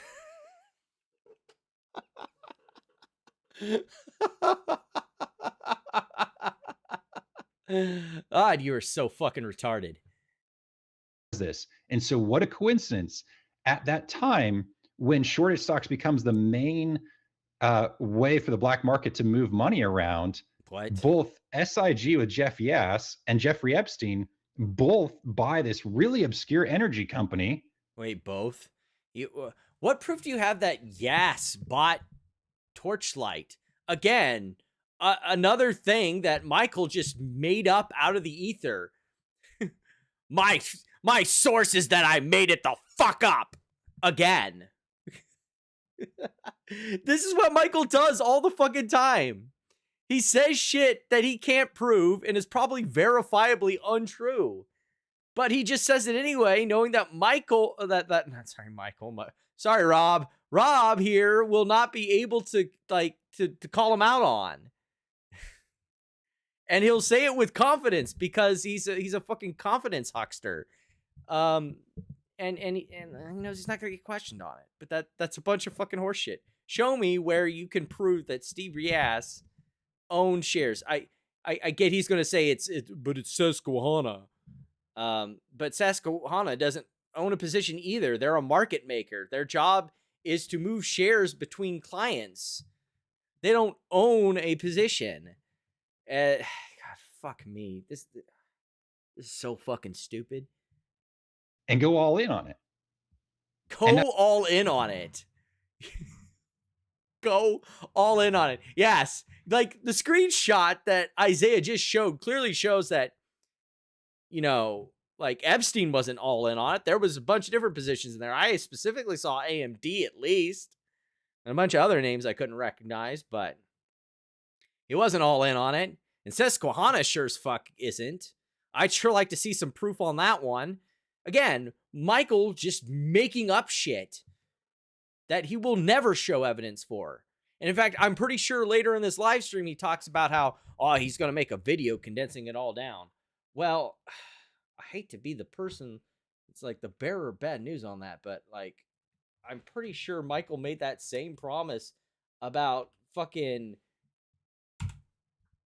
Houston Wade, and I'm sure that that's been one of his big FTDs is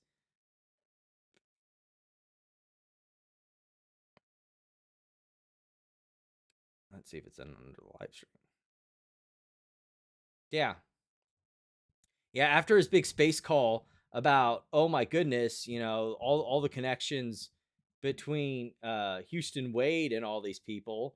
Yeah, we didn't get the live stream on that, did we? We didn't get anything about that. So like that's yet another big FTD by Michael here where he'll say, "Oh, I'll condense it down and make it simpler later." No, you fucking won't. No, you won't. Not only because you're a lazy piece of shit, but if you did try and condense it down, it would ruin your whole Gish Gallop game. You know, the whole point here is to befuddle Robb with a bunch of horse shit so he can't keep straight one of your stupid fucking stories from the other stupid fucking story. Like, that's the point. That, like, I'm onto your game, dipshit. It's not that clever. And so, yeah, he's never going to have this, like, consolidated Thomas Massie video because his entire game, his entire shitty game plan is just throw shit at the fucking wall all day and never have to produce any evidence for the shit he says. Nothing happens of it. And then Jeffrey Epstein's closest contact, which was Obama's chief White House counsel, Kathy Rumler. Yeah, she's the fixer. She was the one who made it list. MMTLP wasn't supposed to. Again, no. There's no evidence of that whatsoever. Michael, again, is lying. And second of all, this is disproven by the facts of MMTLP's own filings. I'll have to dig that up at some point. I know it's been dug up in a live stream or a post. I know Amy's brought it up before, that MMTLP, well, the future of what became MMTLP, NextBridge, admits that it was a shareholder that got it trading. So Kathleen Rumler couldn't have gotten it fucking trading. Jeffrey Epstein was long dead by the time MMTLP was a fucking thing. So who the fuck got it trading, Michael? Because it surely wasn't Jeffrey Epstein from the fucking grave. and it wasn't Kathleen Rumler. Like, it was a Torchlight shareholder. If I had to guess, I would probably pin it on either Berta or McCabe. But I don't have any evidence of that, so I won't make a definite conclusion on that like Michael would. But it had to be some shareholder, which Michael has not presented any evidence that Kathleen Rumler was.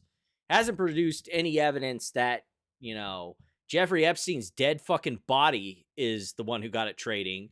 So, like, I don't know what you want me to do with that. To trade. Kathy Rumler made it list, and then she halted it. Nope. Now, how do you know that? Thank you, Rob. That's a great fucking question. How did he do that? Like, what? Explain that to me, because this sounds like bullshit. It is bullshit, Rob. It is fucking bullshit. She's on the board of governors. There's only so many people it could be. She's on the board of governors, which means that maybe she might have had an advisory role in the decision. Probably didn't have anything to do with the decision, because like the board of governors is like a board of directors. Like, they meet every now and then to discuss things with the people who actually operate the company. That is FINRA. So, like, again, Michael's ignorance of how corporate structure or finance works attacks again. This is just so fucking stupid. Like, I'm on my second glass of whiskey and I am able to like dance fucking logical circles around this fucking mental midget, and it's hilarious. Fucking hilarious. So if Jeffrey Epstein's holding it, oh my god, if Jeffrey Epstein's dead body is holding it, like, what the fuck? You were the biggest fucking tool. I mean, I'm sure they were all in on it, but all in on it. Like, again, citation fucking needed. Jesus Christ. I love Michael. I love how Michael's all excited about this being his his big reveal. And Robb is just sitting here going, what? Which is the exact response you should have, because it's all fucking bullshit. It is a cavalcade of fucking lies that he has not bothered to substantiate one fucking iota. Not even once. She either A, turned a blind eye to it, or B, was in on it.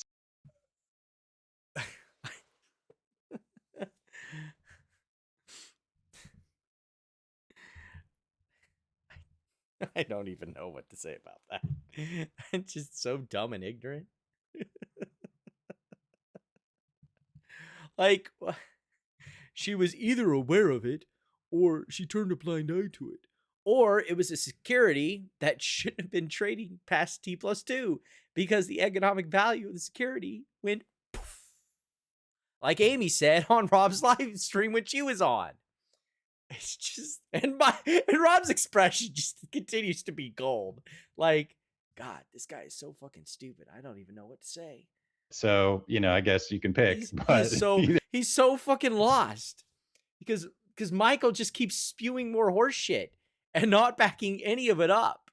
Either way, it's very sus. I would assume that Kathy Rumler had contact with all of those people, because Kathy Rumler is a major player in the Obama administration. She's a major player just in general.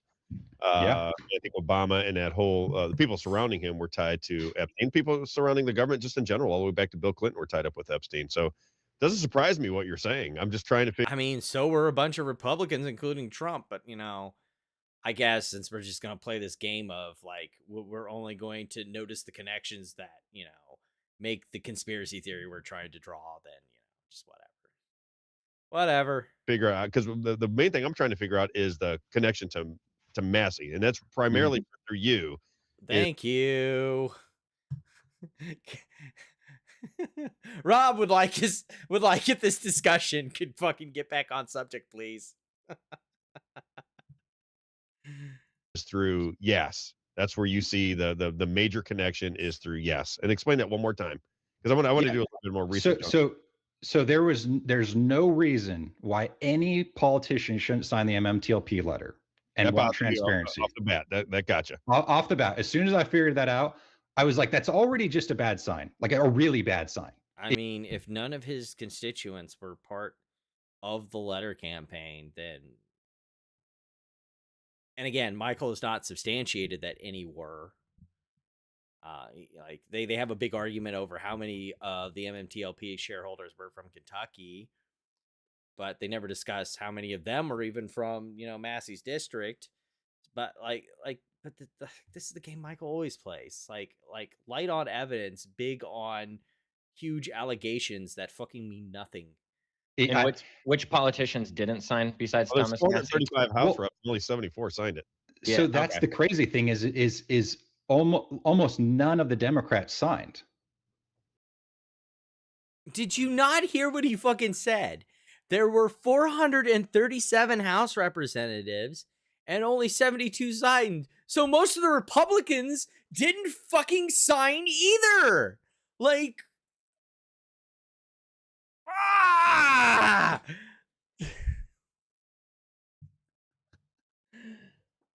like what are we even fucking doing here? This is so fucking dumb. It's kind of odd. So it's all Republicans? Yeah. Again, like one thing that I think is also kind of off here that doesn't get mentioned is confirmation bias. And also like a bunch of the people who are in MMTLP or give enough fucks to care, I've noticed a distinct political leaning. They most certainly have been people that I would likely attribute to have R's after their name. So the idea that most of the Congress people that signed the letter have R's after their name, likely because these people live in districts that are pretty red, like, no shit, fucking Sherlock, that most of the people who signed the letter have R's after their name. Their constituents probably do too.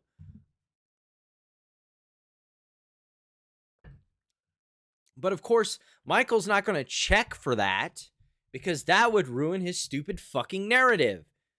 Yeah, you think they like pushing against the institutions, right? That's their claim. That's the platitude they say is, oh, You know, I love when people straw man someone else's argument because they're just an intellectual dumpster fire. Like, again, if the people bringing it are from districts that are red, like, again, Robb makes the very clear point. Only 76 people signed this letter out of 400 plus members of Congress. So not a lot of Republicans signed it either, even though the majority of the people who did sign the letter were Republicans.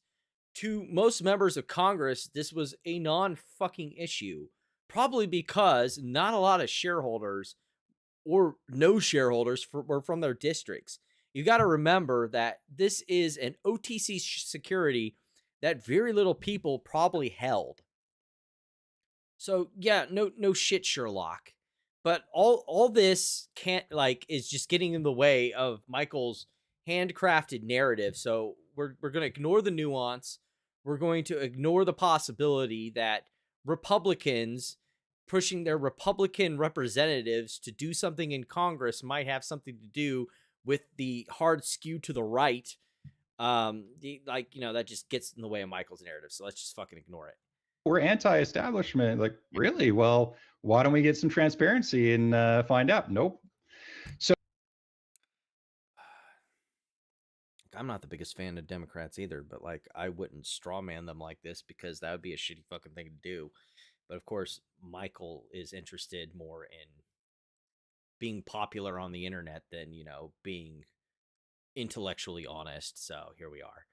So Thomas Massie somehow is voting with the Democrats on the. Okay, it wasn't a vote. It was signing a stupid fucking letter that you admit only 70 some odd congressmen of the 400 in Congress signed. So siding with the Democrats, he sided with the vast majority of people in Congress, Republican or Democrat. But we're going to construct this stupid fucking narrative out of nowhere because, I don't know, Michael has his next Give, Send, Go fund that needs to be filled. MMTLP situation, which is already really weird, even if it wasn't associated with the Democrats. You think he was aware of it, though? Because I mean, are we sure that he was aware of this? Fucking thank you! God. It's just, again, back to how horseshit this narrative is. There is no way in hell he wasn't aware of it. Are you sure, though? Remember, only 76 congressmen out of 400 plus signed your stupid fucking letter. So, odds are he probably wasn't aware.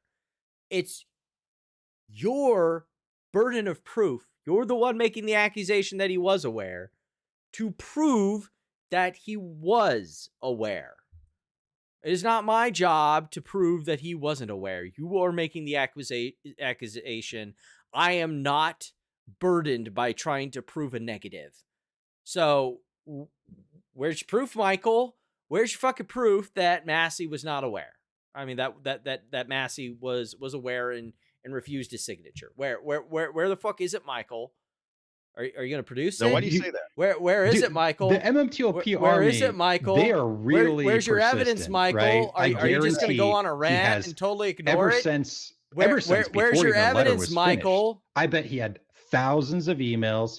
Where's your evidence, calls, Michael? This is just more accusations. Trying to get on a schedule more accusations doesn't change the fact that you aren't proving shit, Michael. So, where's your evidence, Michael? He doesn't know exactly what it is. Michael, Michael, where's your evidence?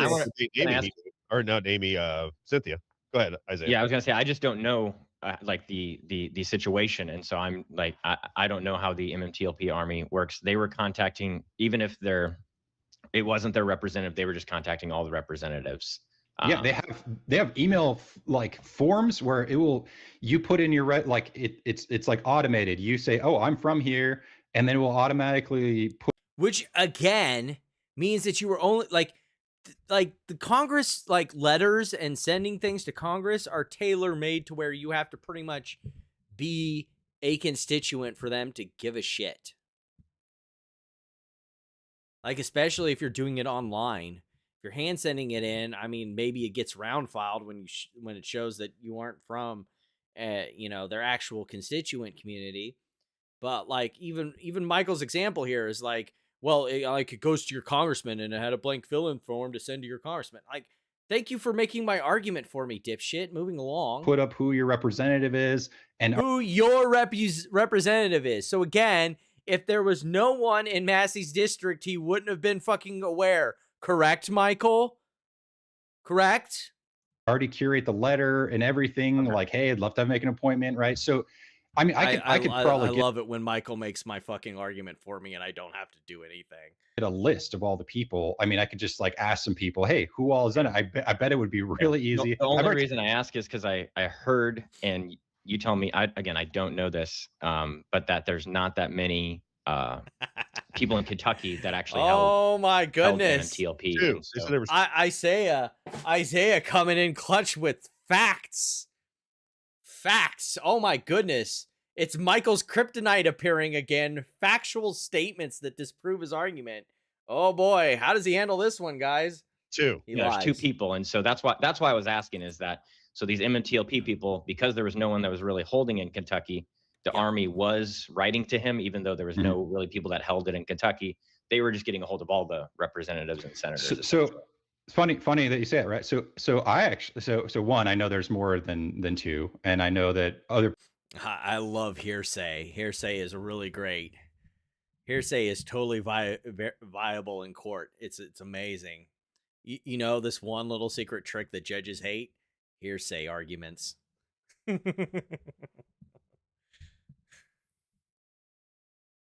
Like, again, even if there was more than two, you still haven't proved that they were in Massie's district. So like, here we are again. Michael, or to fucking Michael, if you could produce some fucking evidence, that'd be great. People were helping other people from Kentucky, but I actually have friends from Bed Bath & Beyond in Kentucky. And they end up setting up a meeting with Victoria Sparks. Again, this is not making your point. This is about Bed Bath & Beyond, and then you're talking about Sparks, who isn't Thomas Massie, to my understanding. Last I knew, Thomas Massie did not change his name and, grow a set of fucking boobs. just fucking throwing that out there. 2 years ago, maybe. And they invited me to speak, right? So I ended up talking to her, one of her lawyer guys that does market stuff. And so the thing is, I know that those people that set up that meeting with me had tried to set up a meeting for Bed Bath & Beyond. For Bed Bath & Beyond? With Thomas Massie. With Thomas Massie, okay. So Thomas Massie's aware of the Bed Bath & Beyond thing, but you haven't proven that he was aware of the MMTLP thing. Wow, that was a pretty shitty showing, Michael. You want to try that again?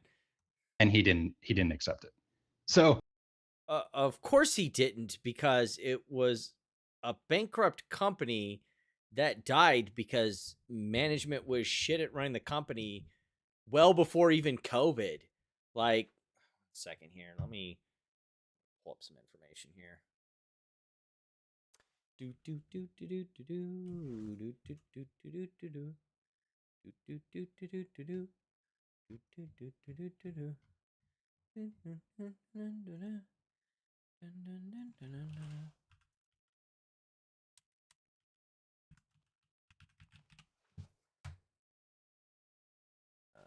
Shit. Since Overstock took the Bed Bath name, I bet I'm not going to be able to pull up.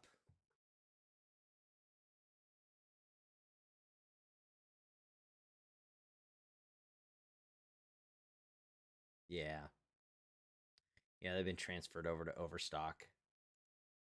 I'd have to go to the SEC. I don't feel like doing that. But suffice to say, like, I mean, maybe I'll do an edit down and I'll do a post edit where, like, baha, here is the financial statements from the old Bed Bath & Beyond. But like, they've been losing money last I knew and checked since like 2019, 2018. during the last like kind of financial rough period. I mean, going downhill since then. Like this wasn't a mystery to anybody. Like Bed Bath and Beyond had been a troubled company for a while. Like, why waste your time? Like, props to Jennifer Sparks for sending someone from her office to be nice to a group of fucking idiots. But like, if you're someone who feels like they've got better uses of their time or their employees' time, like Bed Bath and Beyond is such an obvious situation. I don't foresee someone who is as high profile as Massi wasting fucking time on something so stupid. So you have a meeting with. What happened to Plute's 10K, Michael? It's a great question. Like, maybe Robb can ask that next time Michael's on. You know, Michael talking about all these connections other people have, and like talking about paid shills and shit like that. Meanwhile, Michael's over here getting 10K. You know, that's my real question here. It's like, is Michael still getting paid by Pulte? Because, you know, Pulte's been really good about doing these hit jobs, using his FHFA position, you know, to benefit Trump by going after his political opponents with absolutely fucking spurious lies. So much so that like the grand jury indictment against Letitia James has been rejected multiple times. And, you know, vindictive and selective prosecution on top of that. But like, how much is Pulte paying Michael to basically go around and go after Trump's enemies by connecting them to Epstein? You know, it does make you wonder. It does make you wonder. Anyway, Tom, for Bed Bath and Beyond or for MMTLP. I mean, within the same. And I don't know whether Susquehanna was the dedicated market maker for Bed Bath and Beyond, but I mean they were all part of the same thing. And what makes that situation worse, right, is Thomas Massie's daughter-in-law works at Jane Street. Who fucking cares? Like, unless you got some actual evidence that like she is like doing something, like, like just because someone works at a local Walmart, does that mean that they're in some like deep-seated Walton family conspiracy theory? Like, does the fucking janitor at Jane Street, are they in on the conspiracy fucking too? Like, you gotta do fucking better than that, Michael. He won't though, because, you know, again, truth is his kryptonite. Which is the other main culprit for this Wall Street scam. Like, he's just gonna say Jane Street because like it's just the evil baggy du jour of the moment. Like, he's got no actual evidence, right? Which is this counterfeiting of shares. So right. What a coincidence that the two main groups that would be doing this crime, he's really connected to. One, like, again, alleged crime, because you've never actually established what crime they've committed or who's connected to doing it and how. You see, this is why Congress passed the SLURA, so fucking dumb fuck idiots like him don't waste the time of actual companies with their spurious fucking lawsuits. Because like Michael's just making, you know, allegations and being like, I think these people did this. So what's your evidence for it? I don't need evidence. I'm just going to accuse them of shit because I feel like it. One's a major donor. One's a family member. Bring that up. What's this? Sophie, is that her name? Sophie Massie? I think so. I think it's Sophie Massie. Look up Sophie Massie. It's right on her LinkedIn. So it gets even worse. And I think that Sophie Massie gets even worse, even though he's never established what Jane Street has actually fucking done, let alone what fucking she's done. Like, that's what's hilarious about this. Like, he just says Jane Street, and because it's such a shibboleth, we're supposed to just, you know, take for rote that because he mentioned the words Jane Street, they must be doing stuff. Never mind the fact that he hasn't actually explicitly explained what Jane Street's doing, let alone what Massie's daughter's fucking doing at Jane Street that is contemptible. It's just so sad and fucking pathetic. Massie is married to Massie's son. Is that the situation? So it's even worse because you could think like, oh, maybe she's just like a whatever low level. No, she started her own ETF, and ETFs are a critical part. I mean, no, like just because you started your own ETF doesn't mean shit. Like James Fishback had his own ETF at one point. Like you don't like having your own ETF doesn't make you a financial wizard. so fucking stupid, so financially ignorant. It's hilarious. Like, does he not realize how kind of dime a dozen specialty ETFs are?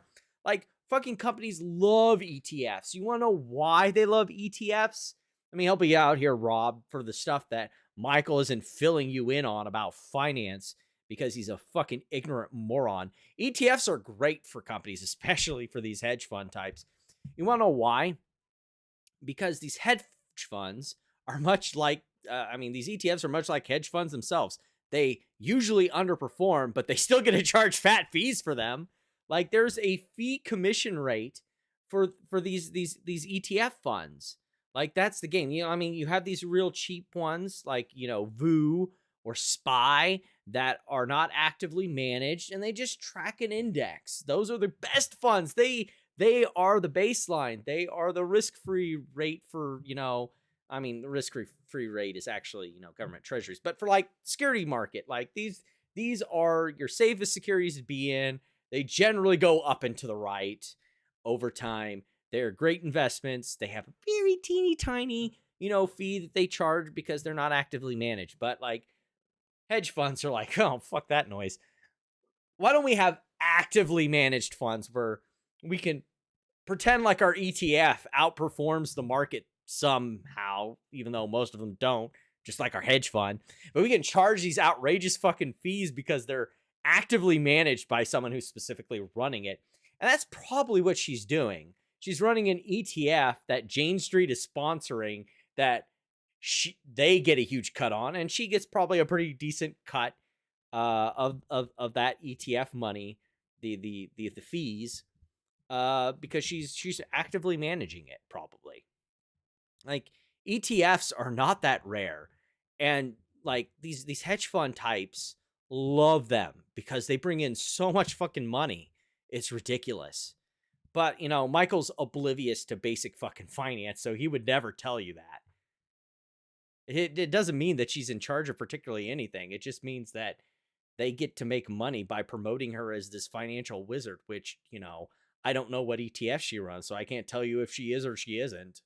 All I know is that they're taking a fat cut off the top. In how they do this scam, because basically you can borrow a share of an ETF and then locate a share that's supposed to be inside of it.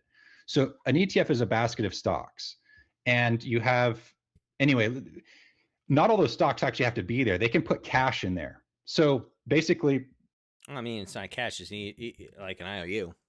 Like most of these, like that's why ETFs are such great for locates. Because why not? Why wouldn't you do that for your fucking clients? Not only do you get the performance of the ETF, but on top of that, you're making a little extra on the top from the interest rate from loaning out your shares. Like, who cares what happens with that, fucking short seller? Like, most short sellers get rocked because, like, again, most stocks go up and to the right. The good ones, at least. Like who fucking cares if you decide to short a company? They get to take a premium cut. They're already getting fat fees from like operating this ETF. Like Michael here is trying to draw this up like some conspiracy theory when it's just like good business sense and good for the people investing in the ETF because they'll get to make a little extra money on the side as they collect, interest off these fucking short sellers. Like what's the fucking problem here? They could say, hey, we have all these stocks. One of them is Bed Bath & Beyond. But instead of Bed Bath & Beyond, they just put cash. Well, the shares are technically still there. Like, they're owed them back. And it isn't just cash there. Like, this is just so dumb. It's so fucking ignorant. It's kind of hilarious. And, of course, Robb's just got to sit there because he has no idea that Michael is being completely fucking disingenuous with how he's explaining this. it's just so like so sad and hilarious at the same time. It's kind of fucking pathetic. The person borrowing it to use the borrow locate for Bed Bath and Beyond might not they're not going to be able to see whether a Bed Bath and Beyond share is actually in there, and so they can borrow it. Oh, They own the share. Like, it's not that there's just cash there. They lent out their share. All right. So there's an IOU there. The share's lent back. It's due back to them. Like, it's not cash is there. It's not they're loaning out a share that doesn't exist. No, they bought the share. They own it. It is in the ETF's portfolio. And then they loan out that share. This is such an outrageous fucking lie. And the only way Michael is getting away with it is because Robb doesn't know any better to call him out on his fucking horse shit. what is she? That's what he's saying, Robb, is that she has her own ETF, correct? Okay, like, so what? Lion shares? The fuck is this? And also, like, chief executive officer, that means that that's independent from her job at Jane Street. Like, she runs her own ETF, and it's different from her job at Jane Street. TOT. Let's go look up TOT.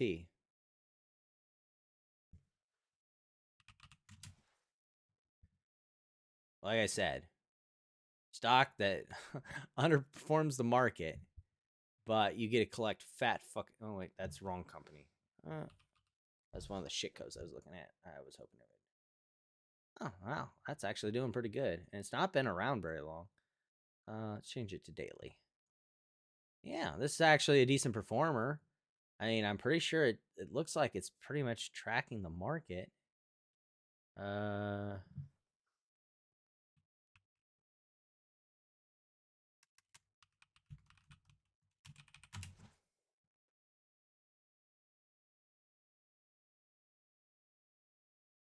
Let's compare it to VU. So which one is which? So the green is TOT and the white is VU. So let's do year over year. So yeah, like currently year over year, it's outperforming VU. Year to date. Yeah, so like, good on her. She's actually earning her fees. A modern fucking miracle. But like what's the point here? She operates TOT. What's in TOT? Investments. This investment seeks to provide long-term capital growth. The fund is actively managed, which means she gets to charge a lot of fucking fees, and seeks to achieve its investment objectives by investing generally in ETFs that seek to track the. Wow. So this is an ETF that tracks ETFs. So like, this is such. I'm so glad we found this because it so obliterates Michael's fucking stupid ass conspiracy theory. So TOT, its portfolio is an ETF that is made up of other ETFs. You can't make this shit up.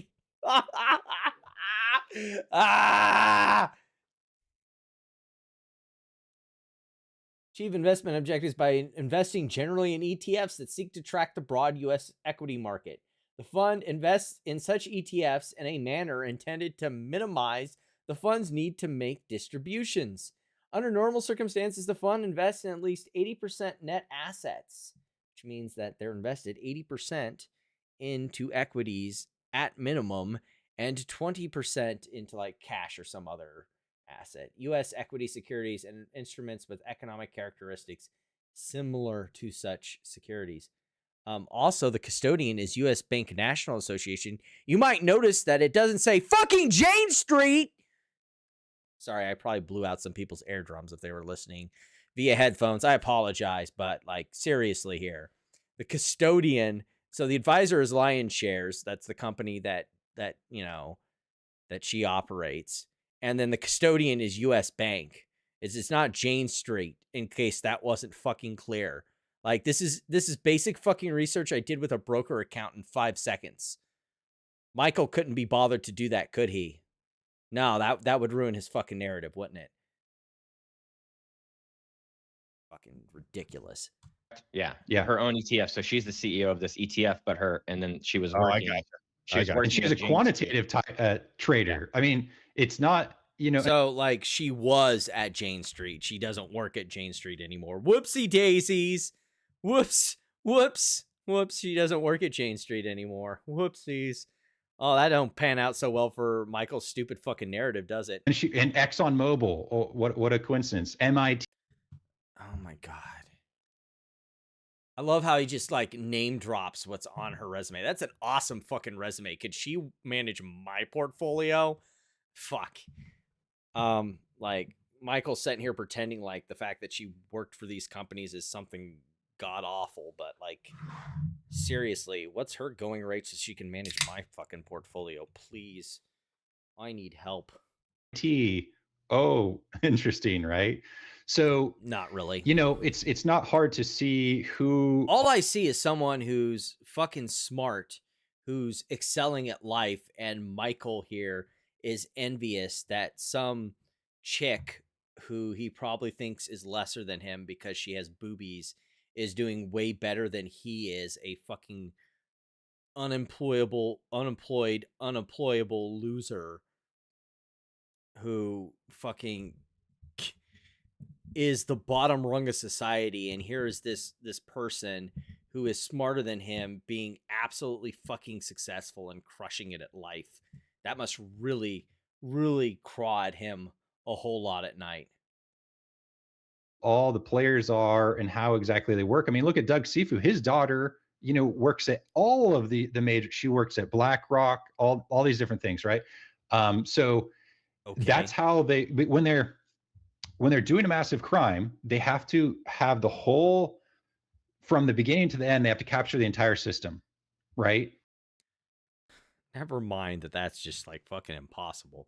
May I remind you that Nixon couldn't even administer his own administration to hide the fact that he was giving hush money to people to break into a fucking office complex during his second election term.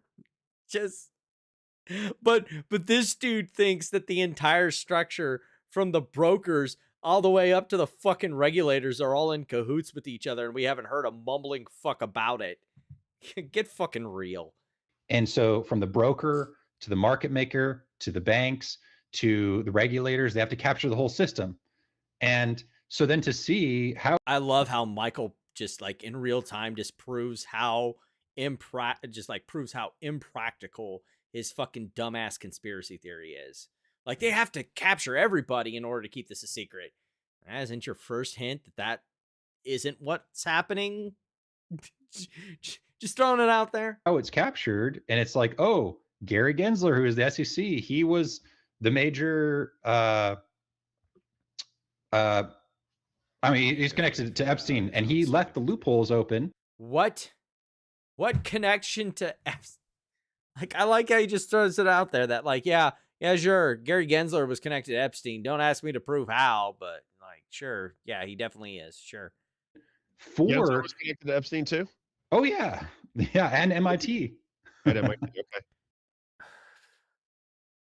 Again, anywhere from 12 to 1,500 people go through MIT in a year.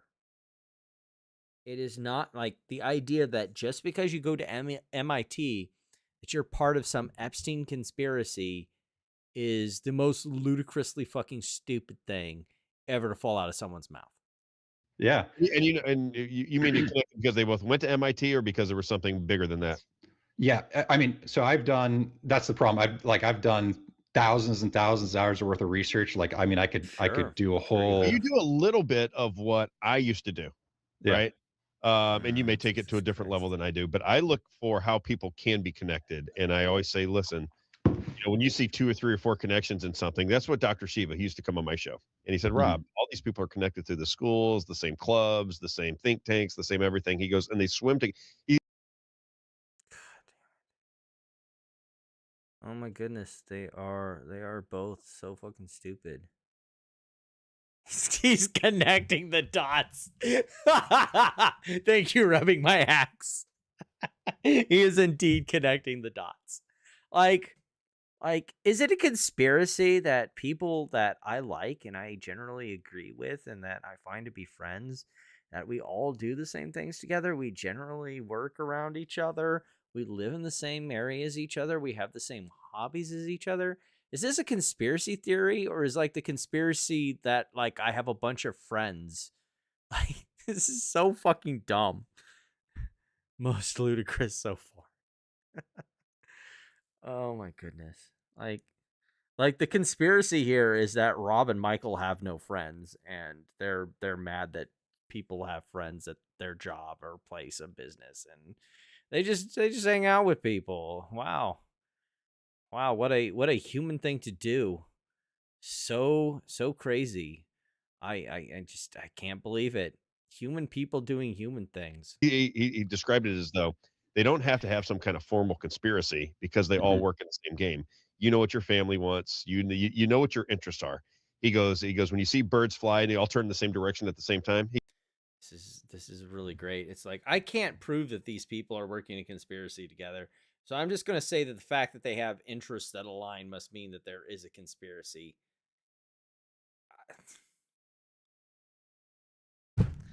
Like what can you do at that point? It's like, I mean, if you want to pretend that the fucking chemtrails exist, so you want to pretend that fucking condensation clouds from fucking turboprop airplanes or jet airliners are fucking killing you and your grandma, what am I gonna do? Like what can I say to that? If you think that because a bunch of people hang out together that they must be conspiring against you, even though there's no actual proof that it happens, they're just acting in their own personal interest, that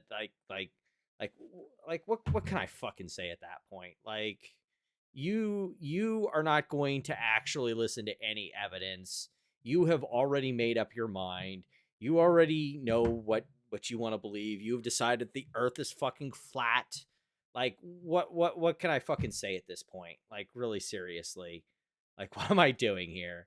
Like, if literally the idea that someone has friends and they all hang out together and they have the same personal interests, that you can't prove that they're actually conspiring to ruin your life, but they must be subconsciously ruining your life. Like, what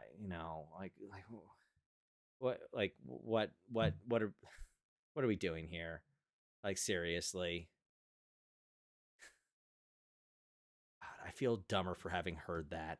He goes, there was no message that went out. They just know what their interests are, and they protect their interests, both financially, politically, and the like. And that's all through connections. That's all through them, family members that go back, generations, schooling where they're connected through their schools and clubs and organizations. It sounds to me like you're doing kind of the same thing. I don't know if I'd make the same leap as you, because not because I'm dismissing your work. I just haven't looked into it enough. But there's definitely something there. I used to do shows on it all the time. It's fascinating how much these people are connected to one another. I just don't know your work well. And is it fascinating that I know all the people from my work, that sometimes some of us hang out? Is it fascinating that I still know some of the people from my high school class, some of the people I might have gone to college with? Like, is it really that fascinating that some of the people I went to church with still hang out with me? Is it fascinating that I still know some of the people from my old job? Some of the people from is it like is human connections, is like human interactions so foreign to you that you need to see a conspiracy in every human interaction someone has? Because if so, that's kind of fucking creepy. Just saying, it's a little weird. Well enough to know if these connections are, a big deal or not. It's hard for me to. I'll show how solid they are, because I'm not one to make. I mean, like, I will say that there are these other dots that could be connected, but I try to stay pretty. I'm just asking questions, bro. I'm just asking questions. I'm not making accusations. Just to be clear, I'm just asking questions. Gosh. The favorite line of every shitty fucking conspiracy theorist. I'm not making accusations. Please don't sue me. I'm just asking questions. Just asking questions. Pretty stuck to what's like very, very obvious. I'll just use one example. What's very, right? very obvious? This is how. So was it very, very obvious? So it was very, very obvious, despite all evidence to the contrary, that I went to Harvard.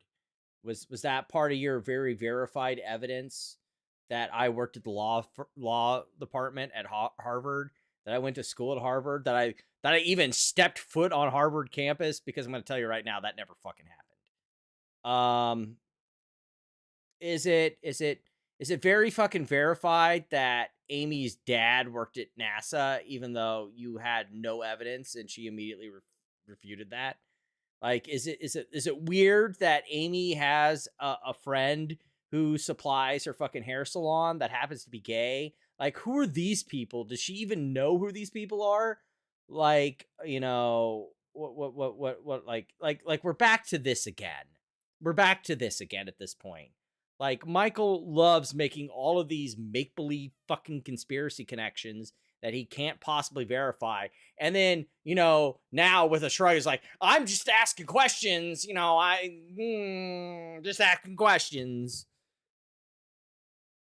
This is how, I guess, it kind of explains the whole story, right? So AMC, right? You have this hedge fund from China. Can't remember what they call it. Starts. Oh my God. He can't even remember what it's called. Dude, if you're going to make the example, at least know what you're fucking talking about. Here, let me help you out, since I was in the AMC arbitrage trade and I know what this is about. The company's called Wanda, you fucking dipshit. And second of all, like, they were involved in it because they had gotten tangled up in a lot of AMC's fucking debts. And so they sold out during the meme stock squeeze. They cashed out their debt for equity and said, doses. So I can't wait to see how he fucks this story up. The D.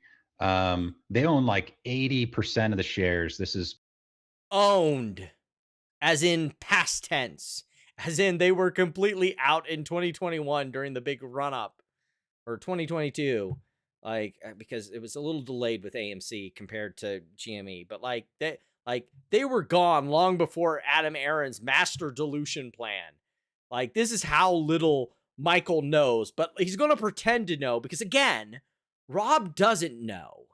Robb's not going to question him because he's not aware of any of this shit, which gives Michael free reign to lie as much as he fucking wants to, which he's going to take full advantage of. Back in whatever, before 2020. Back in whatever before 2020. He sounds very confident about what he's saying. And so in order to launder, like they kind of invented a new way to... I love how he just completely drops that subject because he realizes he has not the fucking foggiest clue about AMC. Well done. Basically short more shares than is even possible. And that's where Gary Gensler comes in, is he left this loophole open so that... What loophole? What the fuck? Well, I thought we were talking about AMC. Where does Gary Gensler come in on this? I'm so lost. If they tokenized a share... Oh, we're talking about, again, we're taking cliff notes from Clown from Boston again. Okay, to keep you up to speed here. If you are short a share, the locate has to be an actual share. It cannot be any derivative. It can't be a tokenized share. It can't be a fucking ADR. It can't be anything other than a share. It can't, like... Sabby got in trouble because it was trying to say, oh, we have locates because we have convertible debt that we can exchange into shares. That should count, right, SEC? And the SEC said, fucking no. Like, this is what's hilarious because he sits here, talks about this thing about, oh, they have to be complicit from the top down all the way to the regulators. The SEC is in on this. Yet Sabby sits here trying to use convertible notes as locates, and the SEC says, fuck no. No, that's not allowed. No, that is definitely not fucking allowed. Yet Michael has the gall to sit on here and talk about how ADRs and tokenized securities for AMC are being used as locates. Get the fuck out of here, you dumb motherfucker. Technically, there weren't laws. So you're not allowed to use a foreign share in the US. But for some reason, if you tokenized it, well, then... That also doesn't work. The big banks were allowed to use it. Also, first of all, the tokenized shares were supposedly tokenized with actual U.S. securities, but it turns out that FTX had to say in court documents that they weren't tokenized at all. Like, Like there was no actual AMC securities backing them. And again, all this doesn't fucking matter because, again, they are not viable locates. And if someone tried to use them as a locate, the SEC would have clapped them like they did Sabby.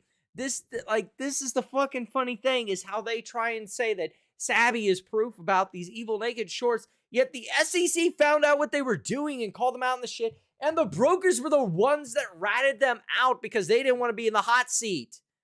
But somehow, everyone from the brokers to the fucking regulators is in on Michael's mysterious, mythical fucking conspiracy theory when every evidence points to the contrary. It's wild. Which is insane, right?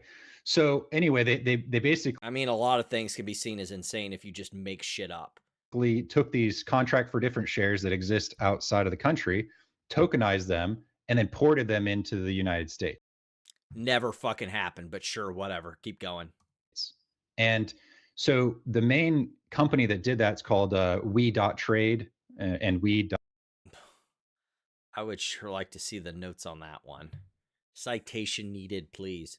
Match or whatever.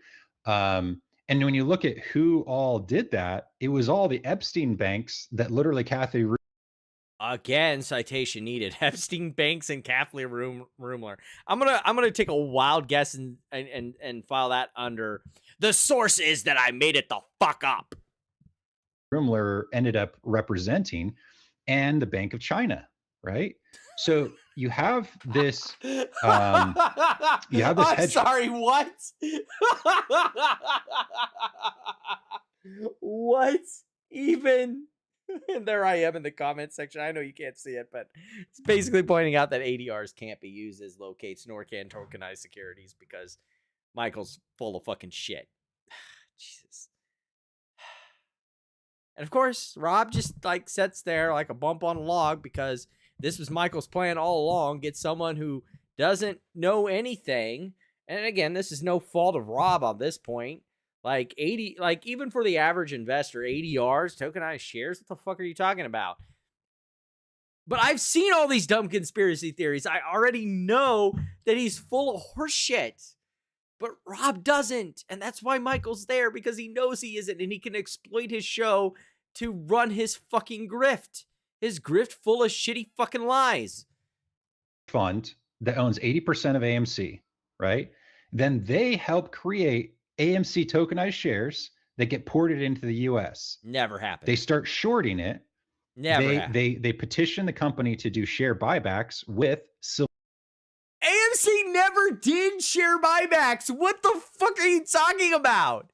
AMC couldn't do share buybacks. They couldn't even offer a dividend. AMC had debt obligations. And in those debt contracts, they could not do buybacks or dividends. It was in there in the language of the debt offering. What the fuck are you talking about? What crack are you smoking? I would like to know these drugs that you have found. They seem really fucking great. Silver Lake Capital, which is Epstein tied. Again, citation needed. And B part there. Silver Lake Capital was also one of the companies that basically converted their debt and said, fucking deuces. Like, this dude has no fucking clue about the story of AMC, and it's so fucking obvious. He only recently found Ethan and a bunch of these AMC people are now trying to grift. He's trying to grift in the AMC community 3 years fucking later from when this whole scenario happened. So he even has no fucking clue about what actually happened with AMC. Let me help you out here. AMC was so far in fucking debt, they didn't know what to do.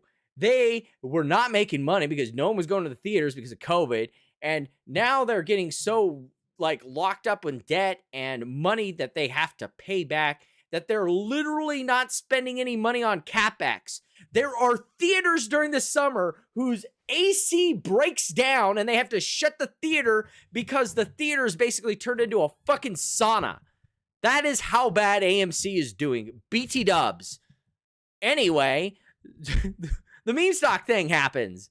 AMC capitalizes. They sell all of their shares. Every share that they could possibly under their current authorization goes out the door. They still have debt to pay. They're still fucked. They still very well could go to bankruptcy.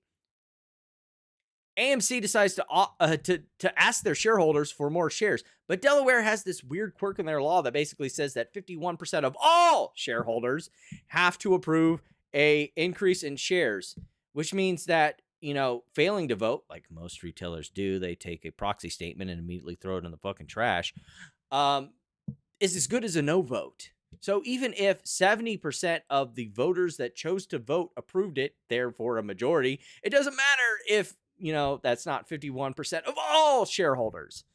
So they basically can the vote because they know that's not going to happen. Along comes Antara. They decide that, if we gave you first they do the ape thing where they divide ape.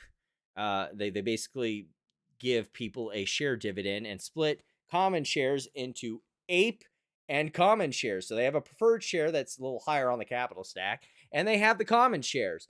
So they basically start diluting the shit out of ape and using it as an equity instrument because now they have a bunch of shares they could dilute. Naturally, no one wants to stick around to get the shit diluted out of them, and ape tanks like a fucking rock.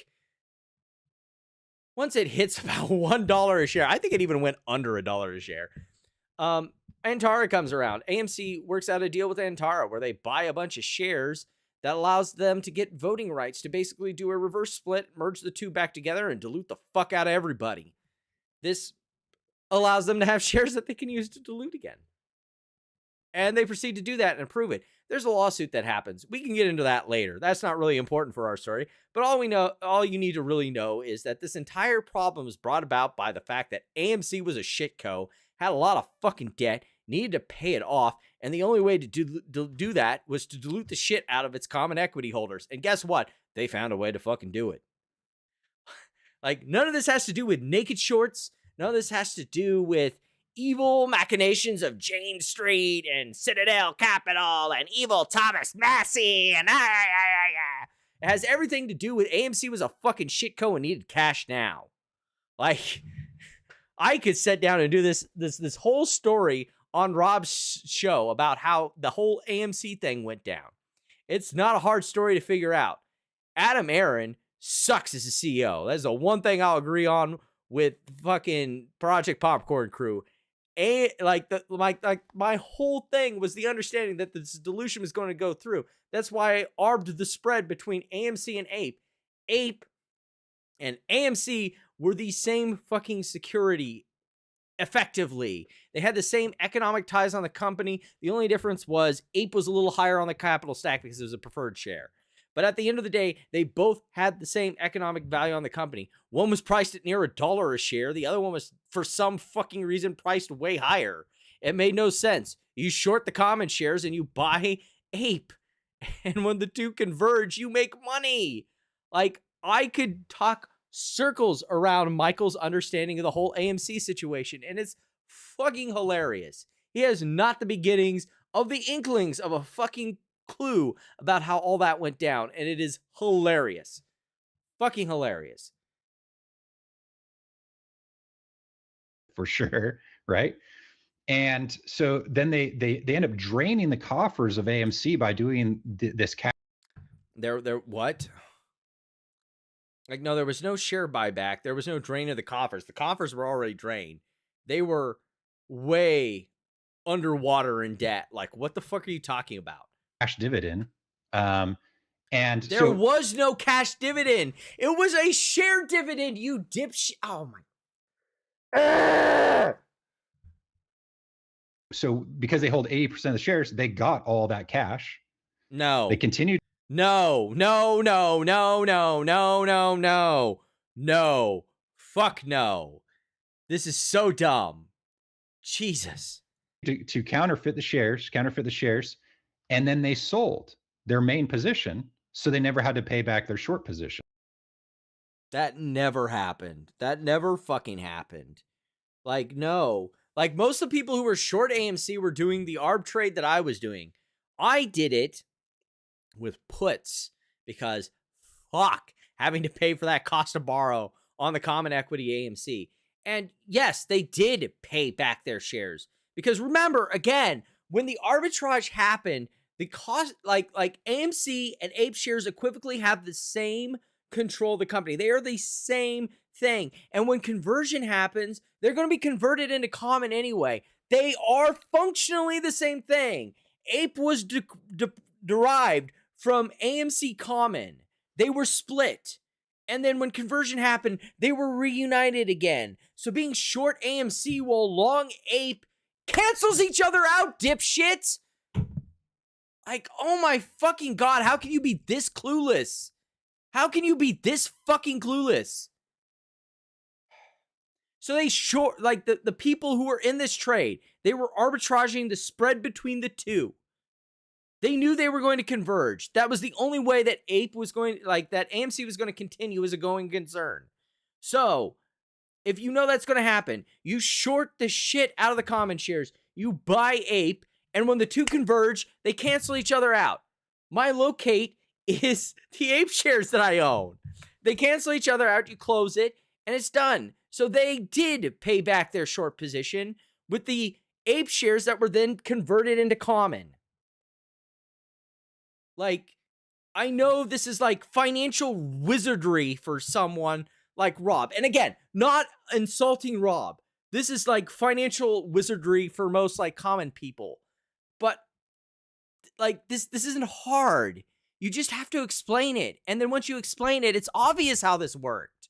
But Michael has not a fucking clue. He's here 3 years too late after it's already happened, trying to explain his situation he was never fucking a part of.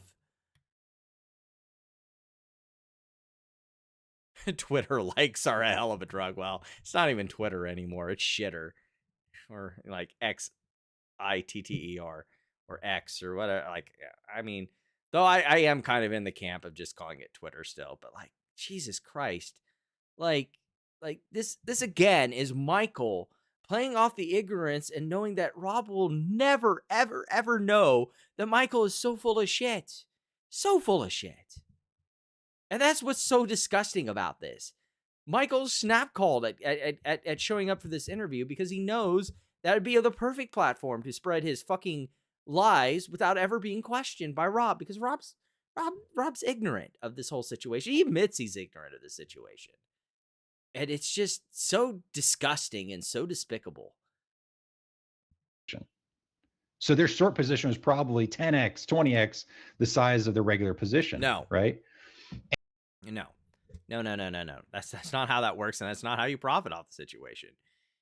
The short position would be exactly equal your position in Ape. The reason why there were so many FTDs up until the closure was because there was vastly more Ape than there was AMC common shares. But, you know, so long as you did, like, that's why you had those big spikes in the FTDs of AMC common. Because, like, every time it looked like, this will be the time when AMC will be able to close the arbitrage, you'd have these huge spikes in FTDs because people were selling short shares. They didn't care about what the cost to borrow was. They didn't care about the FTDs because as soon as they got converted over the shares, the FTDs would close within the legally mandated time, and it wouldn't matter. But the minute it looked like the trade was off, then suddenly the FTDs would drop because people would close their short positions. Like, that was the entire trade, was the arbitrage. So why you had these wild surges and spikes in the FTDs, and at the end when it finally closed, you had this huge spike in FTDs because people were borrowing the shit out of AMC Common, knowing they had a bunch of Ape that they could immediately use to convert and close upon conversion because the two securities were the same thing. They were the same fucking thing, and they would be the same fucking thing on conversion. It's just basic fucking finance that, like, this moron just can't comprehend. And now you have a company Robb, Michael. that now that didn't have any. Here he is stumbling around because he doesn't know, but he's going to pretend to know because Michael knows Robb can't call him out. So he's just going to stumble, fumble, and bumble his way around like his abject fucking lies as he just makes shit up on the fly. Any cash. And theaters are a type of company that need to keep, fixing things and whatnot and doing advertisements or whatever. So you can see he doesn't even understand the business model. This is so great. Like this is the guy trying to explain this purported financial crime. Can't even explain AMC's business. Can't even explain what happened during 2023, 2023. Can't even explain like the entire situation. Like why is this moron here? He has not a fucking clue. What is Michael here? What is Michael doing here other than to be a fucking empty black hole of knowledge, just sucking up everything intelligent out of the conversation and disappearing it into the ether? that it's like you have China, a hedge fund in China, the Bank of China, hedge fund in China that was no longer in the trade after 2021. The Bank of China, which has absolutely nothing to do with fucking anything, but thanks for bringing it up. And the Swiss banks, the ones that which also had nothing to do with this, but thanks for bringing it up. Epstein are connected to. Again, Michael just making shit up because he can. Colluded to make these tokenized AMC shares and Bed Bath & Beyond shares. This was all in 2017. This was before they were meme stocks. What? In 2017? Get the fuck out of here. Like, citation fucking needed. What the fuck are you talking about? What does this have to do with anything? And it was just as a way to launder money for the black market. And it all part of this big, longer scheme, right? So that's how it. This is just so fucking dumb. Please, someone save me from my own misery. It's like, it's not like a leap of like, well, this person interacted with this. No, it's like, this person created these tokenized shares. They shorted this company in the ground. They lobbied for them to do a cash dividend to drain all the cash on hand. Like, it's like, it's the mafia bust out formula, and it's so obvious, and you can establish all the facts along the way. 10:30, and they did it against all the stocks. Keeps going, and part of it, he keeps letting this idiot just bumble on like a fucking retard. This guy watched Boss Blunt's videos and then inserted his own thoughts. Pretty much, like, Boss Blunt's is fucking idiot to begin with. But, like, fuck, this goes on for another 40 minutes? I have to be to work tomorrow. What the fuck? It is. Like, I've only gotten through half of this, and it's been 2 hours just to combat this idiot's fucking stupid-ass lies? Oh, fuck. They leverage BlackRock and all those other to infiltrate the board with terrible CEOs. In the case of Bed Bath & Beyond, it was Mark Triton and Sue Gov and Harriet Edelman. And, they were literally colluding, in the case of Bed Bath & Beyond, with Goldman Sachs and JP Morgan in a private meeting off the books to cook the books to justify share buybacks, even though they were losing money. How do you find this info? How do you find it? Cook the books to justify share buybacks? Like, the share buybacks were dumb as it were. You just look at their current finances. They were still losing money. Like, can you just admit that the CEOs sucked at their job? Like, it isn't that hard. Bed Bath & Beyond CEOs sucked. Like, they didn't need to cook the books. You just look at the books. Like, why are you doing buybacks when your company's losing money? And so instead of using cash for the buybacks, you're having to leverage more debt. Like, what are we doing here? Like, there's no book cooking needed. It was dumb. It was really fucking dumb. What are we doing here? This is just making shit up just to make shit up. It came out in the court through the bankruptcy. Yeah. That never fucking happened because that case got settled. Like, what are you talking about? Came out through the bankruptcy. There's an adversary case and the case got settled because, like, let's be honest here. Making bad decisions as a CEO is not a prosecutable crime. It's barely even maybe a civil crime. Because under Delaware law, which is the law that applies and is used as precedent generally across most states, is like that if a CEO makes a bad decision or a company makes a bad decision, it's not a prosecutable offense so long as they were using appropriate due diligence when they made the decision. So, like, they wanted to, however, get kind of for the bankruptcy estate, they wanted to get that sort of insurance money that you get. Like companies, they have funds designated to basically as insurance in case they get sued to pay for legal expenses. And so the estate was hoping to kind of get that.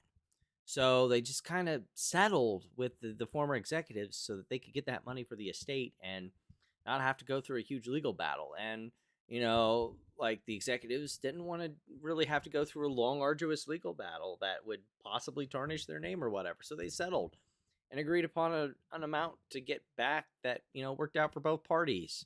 But like this was never adjudicated in any case. Michael is again lying, as Michael always is one to fucking do. But again, Robb has no basis to understand that he's being lied to. So he just kind of accepts what Michael is saying, which is the kind of entire course of this interview. It's getting really kind of old. I want to run through a couple of these with you. There are people. I'm just looking through the commentary. So it must be the people that are. I'm just gonna let this go because, like, there's no way I'm gonna be able to cover all of the fucking lies. I am going to take a brief break, but I'm just gonna keep this going because, like, you already know that whatever comes out of this dude's mouth is fucking incorrect, and this dude has no frame of reference to be able to know this dude is lying to him. So we'll just keep this going for a while. I'll be right back. MTLP movement, if you will, right? Those people. I think it's like the people who shorted versus hold. Is that right, Michael? That the two different camps are the shorts and the so long. everyone here against. There's no reason to be against MMTLP, right? It's clearly like, hey, let's just get a share count and we'll see. You're wrong. Get a share count. So anyone who doesn't want a share count. There's one listed though. Like when I was talking to some of these people, they say that it's already been listed. You know how much the share count is. No, you don't. You don't subscribe to that. Okay. No. Let's do clip number. Let's do number one. Let's just put it up. But see, that's the thing. I already know that they haven't done a share count because I already know that some of the brokerages already reported more than the total shares that exist. So how could they have done a share count if only one broker? I'm with you. As I understand it, there's not been a real share count put out there. That's, I don't think people would be fighting so hard if there was an actual share count that they could trust out there. They want to see a forensic share count. They want to see all the hedge funds, all the brokers. Where's the money at? Give me the shares that you purchased. Here's the shares that you sold. Let's see if those two line up. And they want to see a complete forensic audit of the shares. And I think that's fair, right? I mean, if you get a U3 halt, and it's a very odd thing to have happen. And retail investors, whether they got suckered, whether they're stupid investors, whether they bought into something that was ridiculous, whether they were getting tricked by Bird Lady and all these different things. I've heard all the stories. Just show the share count and show the audit. Why that should be a simple thing to do, in my opinion. Yep. I mean, I still say. And so why didn't Massi do it? Agreed. I mean, I don't know enough about Massi, how much he knew about it, but I'm in agreement that I think it's if you're a politician working on behalf of the people. Now Massi is a little bit different though, because if he only has two people in his district that are looking at it, it does make a little bit more. It's not two. I know from Bed Bath there's way more than two, and they didn't listen. He didn't even give us time. I couldn't argue with you because I don't know. Is this, and I'm curious about this, so maybe you can help me understand this, Michael, is this essentially just because I'm trying to think like a libertarian, like Massi would, like Massi would. Okay. And so is this from the viewpoint, do you think that he could be, just to play the devil's advocate, right? That he could be just sitting out saying. All right, I do remember this, and I'm going to skip over the whole play the devil's advocate thing here and just point out that you don't need to play the devil's advocate. It's more than likely they just didn't fucking know. Like, why are we playing this game? He doesn't want, government intervention, things like that. That's something that he does a lot. He does do that a lot. That's a good point. Yeah, exactly. So that's the thing is basically whenever the people who have all the money, when their money's at stake, they can use various different chess pieces on the board. One is it would take money to investigate it. So that means we shouldn't investigate it. See, I'm libertarian. That's a good thing. It's like, what? Oh my God. That's so dumb. And such an ignorant statement that completely doesn't understand libertarianism. Like the non-aggression principle. If you do commit fraud against me, then it is well within the government's interest to prosecute that fraud. But, you know, Michael here is a fucking idiot retard and doesn't even understand basic libertarian philosophy, so he's just going to make up some horse shit and move along. Whoa. This is like $1 trillion crime. I'm not even being hyperbolic. Like hundreds. It's not, and you're definitely being hyperbolic or just willfully lying. But do continue. Of billions of dollars. It's just like in each stock. Like, I mean, just like look at, I actually calculated with Washington Mutual Bank what they made just regular shorting, not any total return swaps, none of that. Just with regular shorting, they made $50 billion shorting Washington Mutual Bank. I would sure like to see proof of that, which I know Michael will never produce because he's a lying piece of shit. But, like, also, Washington Mutual was a shit company from back during the great financial crisis. Like, it was a mortgage originator that originated a bunch of bad fucking ninja loans. Yeah, it was going to zero. People were going to short it because it was going to zero. No kidding. When was Washington Mutual ever going to make $50 billion? Never. So they do the mafia bust out. They say, okay. Like, this is just, like, so dumb. Like, shorting the company has some effect on the company's balance sheet or financials. Like, I don't even know where he's going with this because it's so fucking dumb and has no connection whatsoever with actual finance. I'm just completely fucking lost. This is really stupid. So they pump the stock, get people to buy it. They start shorting it. Then what? I mean, again, shit he's just fucking making up out of nowhere. They start trading off the good assets. So JP Morgan's like, hey, we'll take that. Bank of America's like, hey, we'll take that. And they are a mortgage originator. The entire point is the entire business model of the company is to originate loans and then sell them off to other people. And of course, if you make a shit loan, no one's going to buy that loan at any fucking price, you dumb motherfucker. Like, that's the whole problem. During the great financial crisis, Washington Mutual authorized a bunch of loans. A lot of those loans were shit. They were ninja loans. No income, no job, no assets. Ninja loans. You know, in case you didn't know what that is, I know Michael probably fucking doesn't. But like that's the point. Washington Mutual went under because it was a bad fucking business, not because of short sellers. Short sellers are not the reason it went under. It was a shitty business. Like, it's like the turd was shat out of someone's body. The flies are not the reason the turd was there. The flies came after the turd was produced. And then they get loaded up with all the toxic assets, and then they bet against it even. Again, when you originate... Jesus Christ.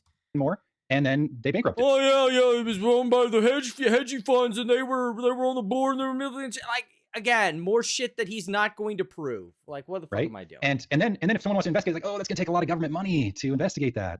That's not how that works. That's not how libertarianism works. But, you know, thanks for your disingenuous argument, you fucking piece of shit. Oh, we really shouldn't do that. That's kind of convenient, right? Yeah, I got. I mean, it's kind of convenient when you straw man someone's argument and don't actually engage with the nuance of it. You fucking hipster douchebag. I see where you're coming from. Put this Massi up. I want to run through this with you, Michael, because this is your. Thank you. Like, we kind of lost the plot here, going off into this like circus town of fucking bullshit. Like, yeah, I thought this was about Massi. What the heck happened? Yes. All right, let's ask you some questions about it. Number one, Isaiah. Yes. Yeah, one thing I'll say about Michael, no matter what anyone thinks about him, is he writes a lot of, he writes everything out, and he puts information there. Information is being generous. Like, yeah, like that's the best boilerplate thing to say. Information can be anything. It doesn't have to be useful to your argument. It doesn't have to prove anything. Like, I can put a lot of information about the general state of affairs in my home state. That doesn't mean that it's useful, factual, or on point. Thanks for the nice lampshading there, Isaiah. You're trying really hard to help this conversation, but I get the feeling that which is really, and you can decide what you want to do with it. That's why I keep telling everybody before you Yeah, come out, you can make your decisions here. You're going to hear what this is- I just There are a lot of naysayers on the yeah, on no the matter what anyone outside. says, this is a great way to make your argument. Is my point, right? Thank you. it's really not. Like, if I wanted to, I could put a bunch of unverified horse shit out, and say it's true, but have like no factual support whatsoever that it actually connects anyone to anything. Like we've been going on for like fucking 3 hours here, pointing out that 3 hours? Nope, 2 hours. We're coming up on it. No, 3 hours. Yeah, 3 hours. And like we haven't even gotten to the end of this whole horseshit shenanigan show. To put the information, Like information does not equal truth. Like, use screenshots. This is what we do on the show, Michael. You know, we talk about it and we say, well, this is what Trump said. You know, this is what Trump said in 2016, and this is what he's saying in 2024 now. So I want to give you credit for that. Yeah, because I thought this was really. Look, I didn't get a chance to absorb it all. We didn't have a chance to vet it, but that's what we're trying to do here. So it says Massi is the same. See, that's my biggest problem with this entire discussion. They had him on before they even looked at the entire document or had some basic understanding of what was going on. They just put Michael on and let him spew his horse shit. That is the main problem that I have with Robb 90% of the time. Robb has guest on. Robb just assumes whatever guest says must be true because he hasn't done the basic research to understand if guest is actually wrong about things. Robb lets guest pontificate in whatever manner that guest desires without any pushback. Robb concludes the show thinking that it's a great conversation, and disingenuous idiot like Michael gets to walk away pretending that he is victorious, even though he just got away with spewing several hours worth of horse shit out into the ether. Congratulations, you have just witnessed an episode of the Robb Carter Show. Massi is the same Epstein swamp. Can you read that, Isaiah? Because I just can't see. Sure, absolutely. Yeah. Loser, I apologize. Yeah, and we might not be able to get through it all. Again, Michael is. Yeah, this is long, but we'll get through I actually made this last night. I was going to bring it up, but and I think there's another YouTube video I watched your YouTube video on the Massi files. I thought that was good because it went through a lot of all this stuff and kind of gave me an idea of what kind of what you're trying to say. Because I'm trying to grasp it. and it's kind of when we meet Massi, we can ask him. See, that's what I mean. Yeah, we can find out whether it's true. We're going to DC to meet with Massi, so I want to ask. I can't wait for Massi to just listen to this and go, "What the fuck is this shit?" Please, please, please, please give me video footage of that. That would be so great. You know, what's your take on this? What's your, because I think when you're honest with people, the answers are easy. It's when you get deceptive that you can't keep your story straight. And all these articles, because that's why Michael has had such a huge problem during this interview, because the truth does not come easy to him. And that's why he's been struggled when he was being questioned about his untruthful statements, and you had to stop posting them on your live stream because they made Michael really uncomfortable that he had to deal with that. He's a lying piece of shit and can't keep his fucking lies straight. This is the sixth one, right? I did all these. We had to make sure that Michael, and it was because when I found, we had to make sure that Michael had his Robb Carter shaped hug box. You know, we had to have the Michael safe space rather than questioning if Michael actually was presenting real evidence or not. Found out he hadn't signed the letter and he dated Cynthia. It just hit me like a train. And so I kept digging and kept digging. So I had to put it all out there because I already had the context for who all the bad players were. And so suddenly when it's like, wait, why is Massi in the middle of this? Like what? It was just mind blowing to me to find that out. And so I'm going to go through and do a more, very easy to understand way. He won't. Like he promised the same thing with the whole Houston Wade stuff, because here's a part. I hopefully Isaiah is listening to this, because anyway, he did the same thing with Houston Wade, where after it became revealed that Houston Wade was a giant fucking pedophile chasing what he thought was an 11-year-old girl, which turned out to be a cop sting operation. Ah, busted. And then it also was revealed that he was basically soliciting minors for masturbation porn for him to wink to. Michael felt really uncomfortable about having shared the casting couch, as it were, with him at a Pulte event. So he, instead of saying what most logical people would say, I was not aware that Houston Wade was a disgusting fucking pedophile. I don't like him. I especially don't like him now. I'm sorry that I platformed him. I didn't realize that he was a pedophile. Just I don't want to associate with him now that I know exactly who he is. The general thing most average people would do when finding out someone they thought was their friend was actually a disgusting, vile human being. Instead, Michael, realizing that this would destroy his fucking Epstein grift, and probably doing a video form, decided to go the opposite route and say that the fact that he shared a couch at a Pulte event with a known pedophile was basically that it was a Democrat psyop, just because that, Houston Wade was a liberal, that clearly this was something plotted since the beginning of time by Hillary Clinton, even though that Hillary Clinton probably doesn't know who the fuck Michael is and probably couldn't pick him out of a fucking lineup.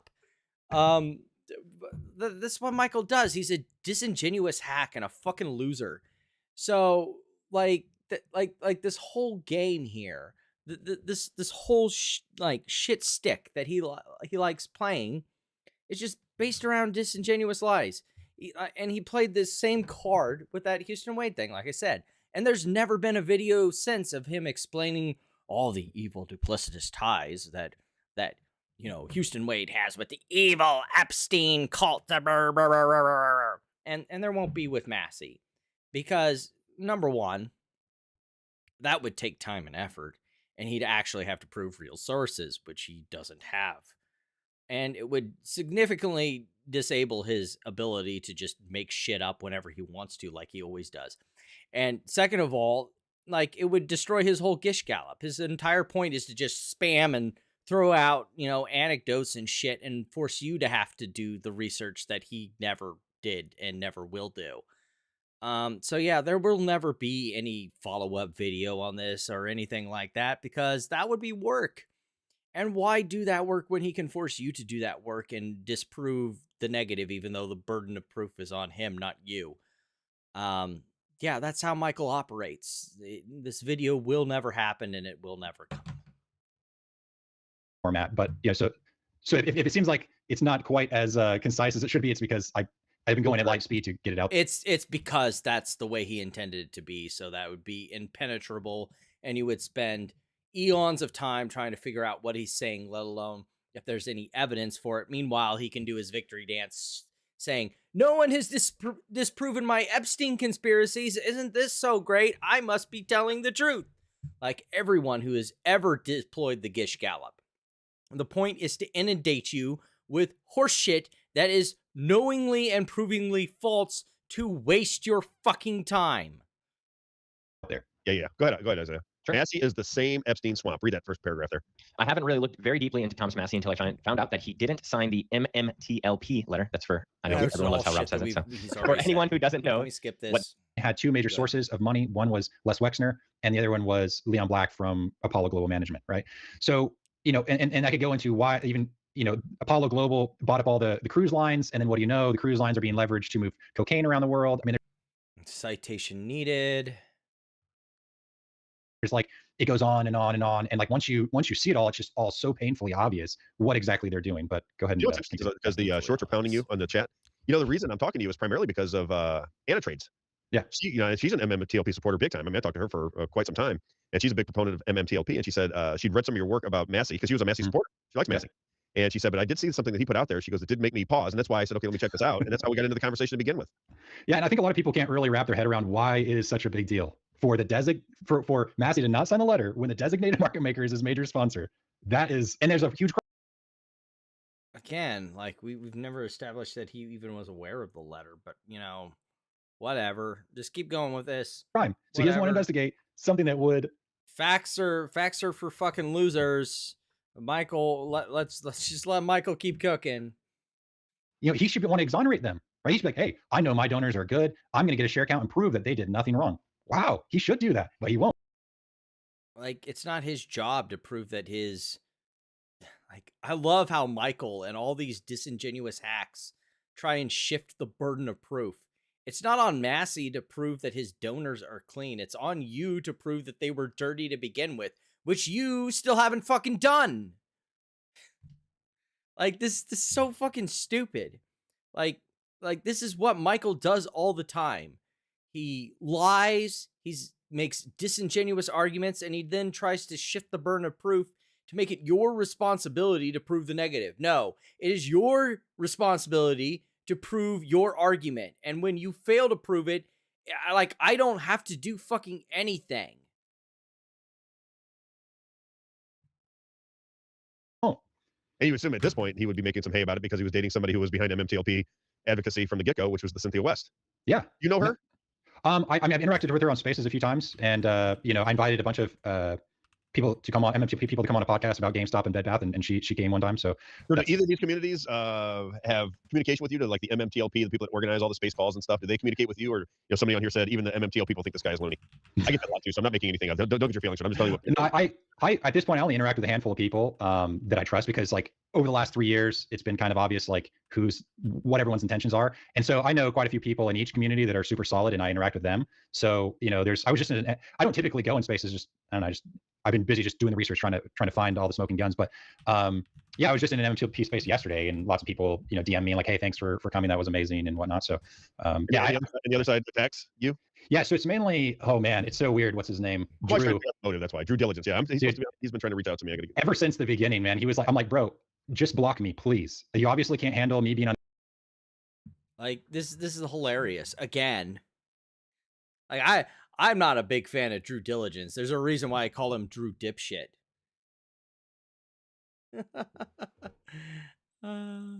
Hey, how you doing? How you doing over there, Ethan? You still having a fucking hard time passing your shitty fucking letter that got rejected? How did it feel to spend $4K and just flush it down the fucking toilet? Speaking of losers, how about the loser who is still 3 years later bitching about having gotten his dick chopped off in a shitty fucking trade? Ethan's still extra fucking salty that I made money and he's on the internet at the same time as you. Like, please just block me so you don't have to suffer through seeing my posts. It was just so frustrating to him. And it all started. Like, again, this just kind of goes back to Michael. I almost said Ethan. Ethan is also incapable of listening to opinions that don't confirm his own retarded bias. But here we are with Michael again, like, just block me if you don't like what I'm saying, because Michael can't handle criticism from other people. It's kind of how all of these meme stock people work.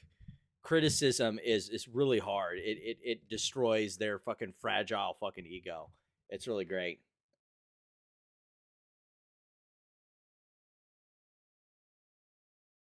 You know that you can be both long and have puts in an account. That's a loser. See, what Ethan can't even handle himself. He can't understand the idea that you can be long and have puts in a position. Kind of really shows you how retarded Ethan is. Because Bill Pulte had a shareholder advocacy meeting in Florida, and I was the one. He's like, hey, he's here. I want this to be community driven. He's here because he's ass hurt that he will always be a broke, unemployed bitch, and he can't handle that I both have a job and a 401k that'll make sure that I can retire. That's Ethan's problem, is that he's a soft sit loser who will always be employed. After all, he's the one who posted on his X account that, you know, he's a full-time activist, which means he's full-time unemployed. You want? And so I was like, well, I want to invite MMTLP. I was like, I want Curtis to speak. I wanted Junk Savvy to speak too, and she said no. I think it's just he didn't want to be in person or whatever. But yeah, so I was like, my top pick for who's going to speak at this meeting is going to be Curtis, right, from MMTLP. So I was talking to Busy, and I was like, hey, Busy, you want to invite whoever, you know, that'd be cool, because I trust Busy. And so we had a whole group from MMTLP come, and I didn't invite Drew just because I know there's nothing really he's done that I thought was good, and some things I thought this is a great reframing of this entire fucking situation. Yeah, he is talking about Pulte Fest 3. That is exactly what he's talking about. First of all, he's trying to reframe this with a fucking lie. Okay, first of all, Pulte invited Drew. Drew said, thanks, but no fucking thanks. Like he didn't ask for Michael's permission to show up at Pulte Fest 3. He already said that, like, I have no intentions of showing up. But again, Robb has no frame of reference for this shit. And so Michael is free to lie about verifiable facts that if you simply went through Drew Dipshit's X feed, you'd be able to find. That's just like, what the fuck are we doing here? Questionable. And it's not like I follow the MMTLP super closely. Just like whenever I'm in a space. Yeah, I was watching some of your work, and I could tell that it's a piece of what you do, but it's you know, it's not the focus of what you're up to. Yeah, I mean, it caught my attention recently just because this, but I mean, I totally support them because I know for a fact that when they uncover this, if they get a share count, it's all the same players that are going to have all the counterfeit Bed Bath & Beyond shares, right? So MMTLP was U3 halted, but our stock was canceled. So we still why or whatever Bed Bath & Beyond, because they always make fun of you because you're Bed Bath & Beyond. So you kind of went through the same thing. That's why you recognized what was going on with them. Yeah, it's just a slightly different flavor. I mean, it's more blatant, the fact that there was like a halt, which means like, you know, it was a lot easier for them for all the people doing the crime to spend a lot of money to get all the media companies to say, oh, this is a terrible company. That's why. I mean, it was a terrible company. Like, you don't need media companies to be bought out to explain that. Like, it's just more proof that Michael has never looked at the financial statements of this company. We've had actual CPAs look at NextBridge. It is a steaming pile of shit. It is a shitty fucking company. Like, this is so hilarious. Like, what media companies were covering MMTLP and NextBridge? This is hilarious. Like, what the fuck even is he talking about? Not only is it a verifiable fact that this company was a shitco by looking at his financials, he's also lying that any media outlets were even fucking covering this to begin with. Like, just why it's bankrupt. And it's like, no, like you guys were attacking it ever since 2017 in order to short it into the ground. It went bankrupt because it was a shitty fucking company. Like, I love how we transitioned from MMTLP to Bed Bath without him even differentiating between the two, because the whole point is to try and deceive Robb by continually shifting the fucking argument. And again, if you did look at the financial statements, yes, Bed Bath & Beyond was objectively a shitty company. And make lots of money shorting into the ground. But with MMTLP, they still actually spent a lot of money. I can't remember who it was, whether it was Bloomberg or whoever, spent a lot of money to do a whole video, you know, to try to make MMTLP people look bad. They spent like $1 million or something. No, they didn't. That, like, you literally made that the fuck up. Again, it's one of those, my source is that I made it the fuck up. So, you know, it's anyways, it's the same. I hope Robb finds that meme because it is a funny meme. Mafia bust out. It's just I like that part of it, is that all the crime happened within a small window of time for MMTLP. So, because to find the same sort of stuff in Bed Bath & Beyond, the crime was spread out over years. And so it's a lot harder to try and figure it out. Plus, one thing about MMTLP is this was during COVID when oil futures were negative. So a lot of the people that were in MMTLP, especially early on, they were like, hey, oil's not going to stay negative, right? It's going to rebound. And so they were investing in oil stocks, which is pretty smart. So there's a lot of very mature. Like, what does this fucking even have to do with anything? Because, like, MMTLP, or what NextBridge is what it became, like, the assets they had in the Oro Grande never produced a single fucking barrel of oil. Like, they produced more water. They were better water aquifers than they were fucking oil wells. The reason why their contracts got canceled was because they didn't keep up with the basic requirements from UT Lands. Like, this is so ridiculous. Again, a guy who was not part of the MMTLP community, does not have any shares in NextBridge Hydrocarbons, coming in several years after the fact to a situation he has not the foggiest fucking clue about, to basically lie about it. It's so ridiculous. There are people in the MMTLP community, which is also nice. I mean, I like both sides. But yeah, so that's why I support them. Do you mind if we get legitimate questions and they're not attacking? Do you mind answering a couple? Legitimate questions. Legitimate questions. Like, we gotta make sure that Michael has his safe space hug box. Can't be having questions that question Michael's ability to even know the basic fucking thing about anything. Can't have questions that might suggest that Michael is a fucking idiot. Can't have questions that might call into question Michael's story. Just only questions that make, you know, Michael feel safe and coddled and makes him feel like a really smart person, even though he's a fucking idiot. That would be a legitimate question. Not attack. If you want to put your questions to anything. Well, if they're not text, we're not going to play text. I mean, but they have legit questions on here about what you're putting out there. I'll give them a couple minutes. Okay, sure. Because my idea is not to attack you and try to embarrass you. That's not the point of it all. I'm fascinated by the Massi thing. I really am, because that is very odd. Now the market maker part, I'm not. I see the people at MMTLP told me they couldn't find out who the market makers were for the reverse merger, or for the MMTLP at the time. Well, so you see them as a market maker. It's I was told from those guys they couldn't figure out who the market makers were. So it's not. I mean, you can just see who held the most shares. So it's just like I mean, again, it's just a snapshot in time. Like, that could have been the people who held the most shares at that time, but like tomorrow that could change. That's what's like weird about these like using these financial statements as proof positive that there is a, you know, like market maker that is the head market maker for a company. It's just so fucking dumb and so ignorant. They like to talk about how many nulls it had, but also say it was shorted into the ground. Yeah. Like, the only companies that a short seller can kill are companies that don't make money in the first place. That, like, the company's profits, the company's cash flows come from investors. They extract money from investors by offering new shares and selling shares into the market. Those are the only companies that short sellers can harm. And quite frankly, I know this is going to sound really controversial, but good. Fucking good.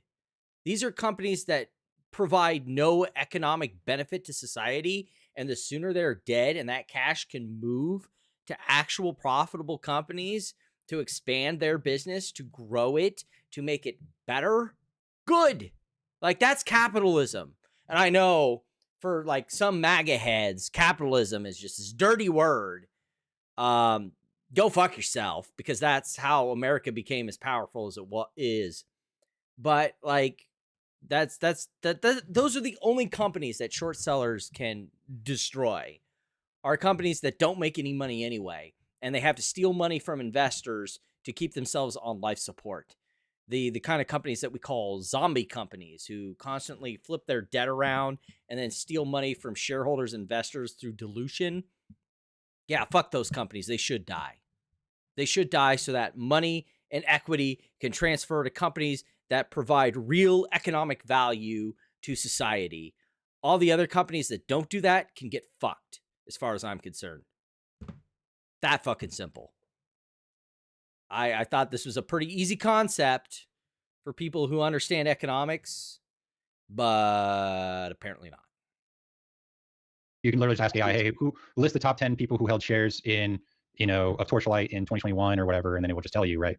So, gotcha. Again, like, he's cherry picking, because like we looked at some of the companies that were the top shareholders in MMTLP heading into the spinoff, and it was brokers. Because again, brokers trading between between their clients are a lot of the dark pool. A lot of like half of the trades are broker to broker trades. Like, this is what makes like Michael's stupid fucking conspiracy theory fall apart in an instant. He doesn't understand how finance works. He just doesn't. And he's like leeching off of Robb's ignorance. And I feel really sorry for Robb, because like, he's just out there kind of just got to accept what Michael says, because he doesn't know. He doesn't know. And that's what makes this silly. The idea that there's some prime broker, like it doesn't pretty sure whoever if the market makers come into the game, and then you see who invests right away, that would give you a pretty good indication who the market makers were. Well, it's who had the biggest position, right? It's probably relatively quick too, right? Wait, what do you mean? Who had the biggest position at the end of MMTLP was Robinhood, which should really tell you that what's going on here. That was just like real retail traders. Like the market makers had very little impact in this, because the risk of like trading an OTC shitco, being on either end of that trade, and possibly being a bag holder along with the rest of the shareholders. Like, it was better that like brokers like facilitated trades between their own clients. Like, it's so dumb. After the market makers take this on the stock ticker on the over-the-counter markets, I would assume somebody invested right away. And that's why Susquehanna like is one of the top market makers that Michael identifies, because none of the major like market makers wanted to be caught. Like, the risk was too much. Like, it's just so dumb. So dumb and so willfully ignorant of how finance operates. In like the first week or so, somebody's involved in it with a position. No. Yeah, no, I mean, well, so I mean, even for things to list, right? Like the people within the financial industry get a heads up, and also the idea of a market maker, anyone could be a market maker. So there isn't just one market. Boom. Here we go. Maker for MMTLP or for that, but there's someone who is sort of the biggest market maker because they like see this pretty much blows up Michael's argument right here, and I laughed and I posted during the actual live stream that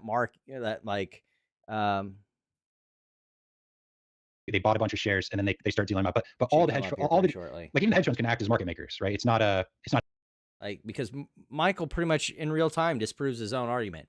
Anybody can be a market maker, and at any time that those things could shift based on their position. Remember, the positions they report to the SEC as part of their filings, they're a snapshot in time, or any other reports that they make. Those can shift and change at any point in time. And the idea that there's some primary market broker is a complete invention of Michael. That does not exist. It is not a fucking thing. It just isn't. And as was proven, the majority of shares were owned by Robinhood, which proves that there's a lot of inter broker trading between retail traders who own Robinhood accounts. So, like this whole argument that Michael's making is basically bullshit. Basically bullshit. Not an exclusive thing. It's whoever has, I guess the real thing is who is exploiting the market maker exemption, which means that you don't actually have to locate a share in order to sell it. And you don't have to, and you have a 35-day window to try to find a locate for that share. And what you can see is that they're all working together, right? You can actually literally, I have a post, I'll have to find it. It might be. He'll have to find it because, like, even if he does, it's still horseshit because he has no proof for anything he's saying. In one of my articles, but you can literally see that bag of stocks shift around where their assets under management, you look like Virtue Financial assets under management, and it'd be like this, and then there'll be a spike for one day. It's like, okay, why would they own 20 times as many stocks just for one day? Because their job is to be a market maker. And they make stocks, and they're forced and compelled by law to make a market regardless. So there's some days where liquidity might be a problem, but they're still required to make a market. So long as they find the locate, it's all Gucci. Because at the end of the day, the customer gets what they paid for. Like, this is the thing that Michael misses in his entire stupid fucking rant. That makes no sense and goes fucking nowhere. At the end of the day, if the customer gets the apple they paid for a day late, who fucking cares? They got the apple. That's what's so fucking dumb about this. So fucking dumb. Like, there's spike for a day. Like, so fucking what? For a day. Like, it's T+2 at the time that of this entire MMTLP thing. Currently T+1 now. They changed it. I think it was last year, correct? Like, so what if there was a spike for a day? You own the share now. But Michael's trying to pretend like this is some fucking crime that he has no proof for, no evidence for, but wants to say is a fucking crime. This is such fucking ignorant nonsense. I just per month, and then you can literally actually piece it together and watch that one huge mass of stocks shift around from all these different players. It's the most. Like, I still would like to see some actual proof for this because I bet you it doesn't fucking exist. But even if true, like, who is harmed? Who is fucking harmed? If they deliver on the shares that they promised, even if it's a day late. Because, again, our current trading system is T+1. So, if they show up a day later, that's still legal. Like, Michael's entire conspiracy theory is based around these people aren't breaking the law. Isn't that weird, guys? Oh my God, guys, they're not breaking the law. Isn't that really weird and evil? It was a bizarre thing. You're like, okay, what is that? Why would you suddenly have 20 times as many stocks? And why does everyone do that? How'd you get into this, by the way? Were you somebody that played the stocks a lot? Or are you somebody that, are you, No. what is your normal life? Are you His normal life is being an unemployed loser. researcher of sorts? Is something to just a hobby of yours? So I actually graduated medical school, and you know, when I started investing, Graduated medical school from a Bermuda school that he couldn't get a residency from. Yeah, that's maybe things here aren't as peachy as he's making it out. Maybe he went to a sham shitty fucking school that just kind of prints off degrees on a whim. you know, I was trying to get into residency, and it just was, you know, I had to retake one of my boards exams twice. Might that be an indication that maybe Michael is not all he makes himself out to be? Can't get residency, can't get board certified. Thinking really loud. Because I put something extra. It was the hands-on exam, and then they just canceled that part of the boards exam, and so now I couldn't even. So my wife went through that. I'm back, guys. My wife went through that same thing, Michael. Oh, really? After chiropractic, so it's like, oh, well, they're not scheduling this board exam in this time, so you got to wait, 6 more months. Oh, chiropractic. I kind of like Isaiah, so I'm not gonna finish too loudly. I mean, that might be the reason why. What was that? Or something to take this one at this time.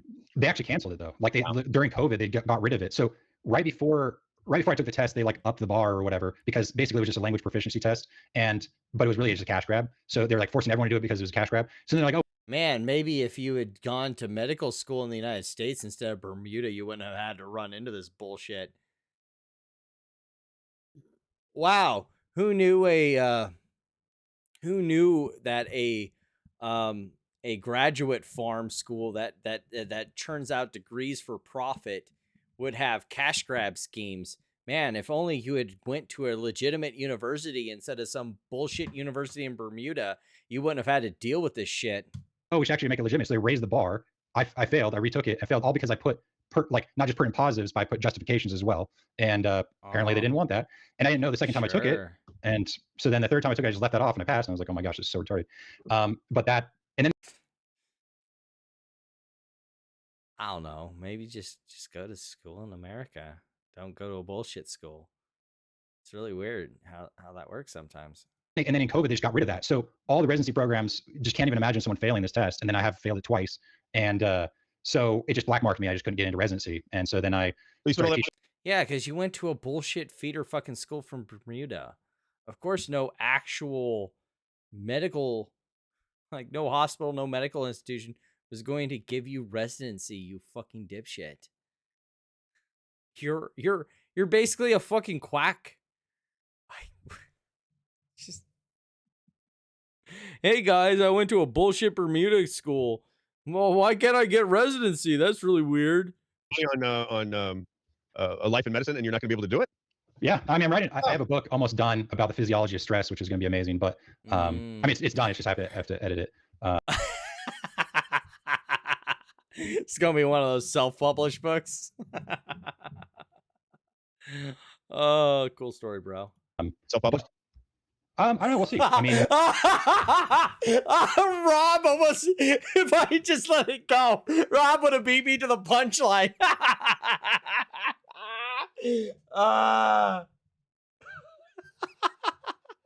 It's I just started re-editing it. Edited it several times now, but so that's going to be my.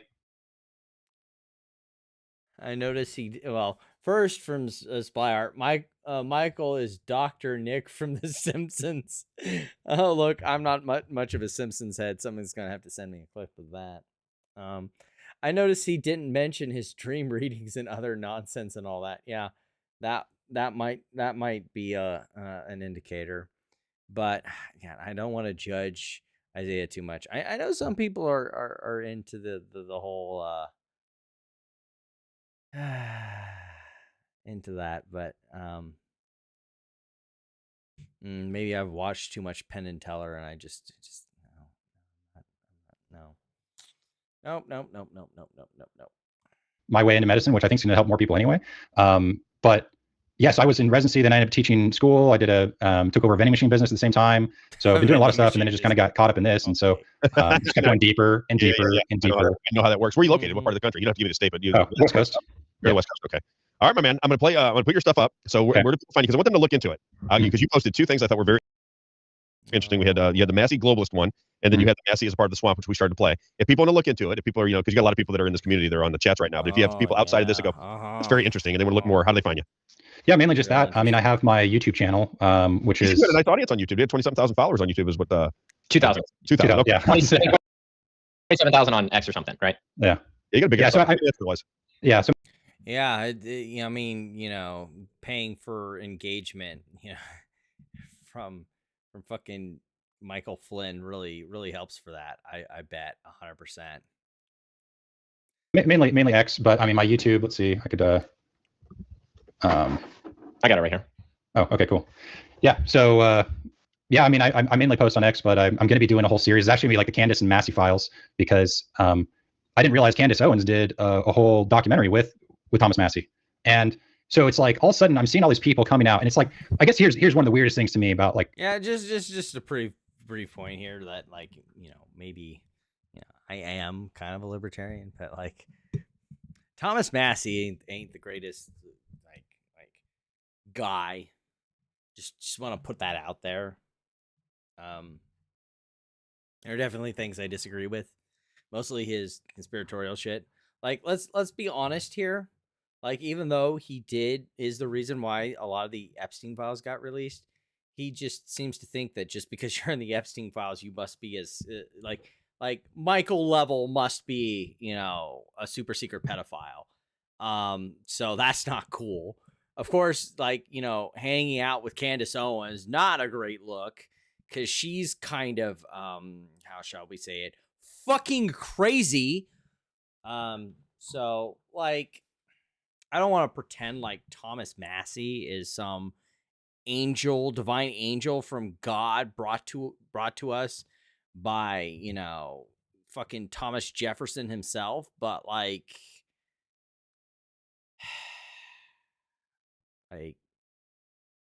it's just like there's never going to be a political candidate that you 100% agree with. And Thomas Massie is definitely indulged in some conspiracy theories. Like there's a reason why he showed up on Candace Owens.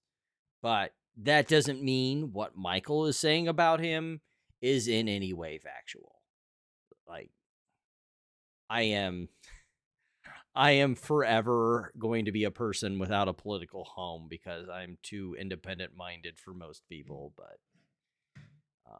that is what it is always going to be. So I just kind of fucking live with it. The Thomas Massie stuff, right? Is we're stuck in a global trade world until we get manufacturing and everything. Yeah. I mean, we've always lived in a global trade world. Like Trump wants us to have independence, and the best way to do that. History time, because Michael will never give this to you because he's a fucking idiot. Drunk Noisy here. Drunken History live. So here, look, here, real talk. I'm gonna go full screen, real talk here. So let's talk here. Okay.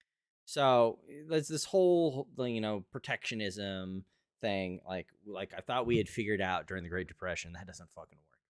Okay, the reason why America was such an industrial manufacturing powerhouse during the boomer era was because America had a monopoly on industry. You see, during the greatest generation, who would later make their fame during World War II, but was currently spending their time being the grunt recruits that didn't die during World War I, and during the silent generation that ended up fighting in World War II and suffering through the Great Depression, Europe bombed itself into a shithole.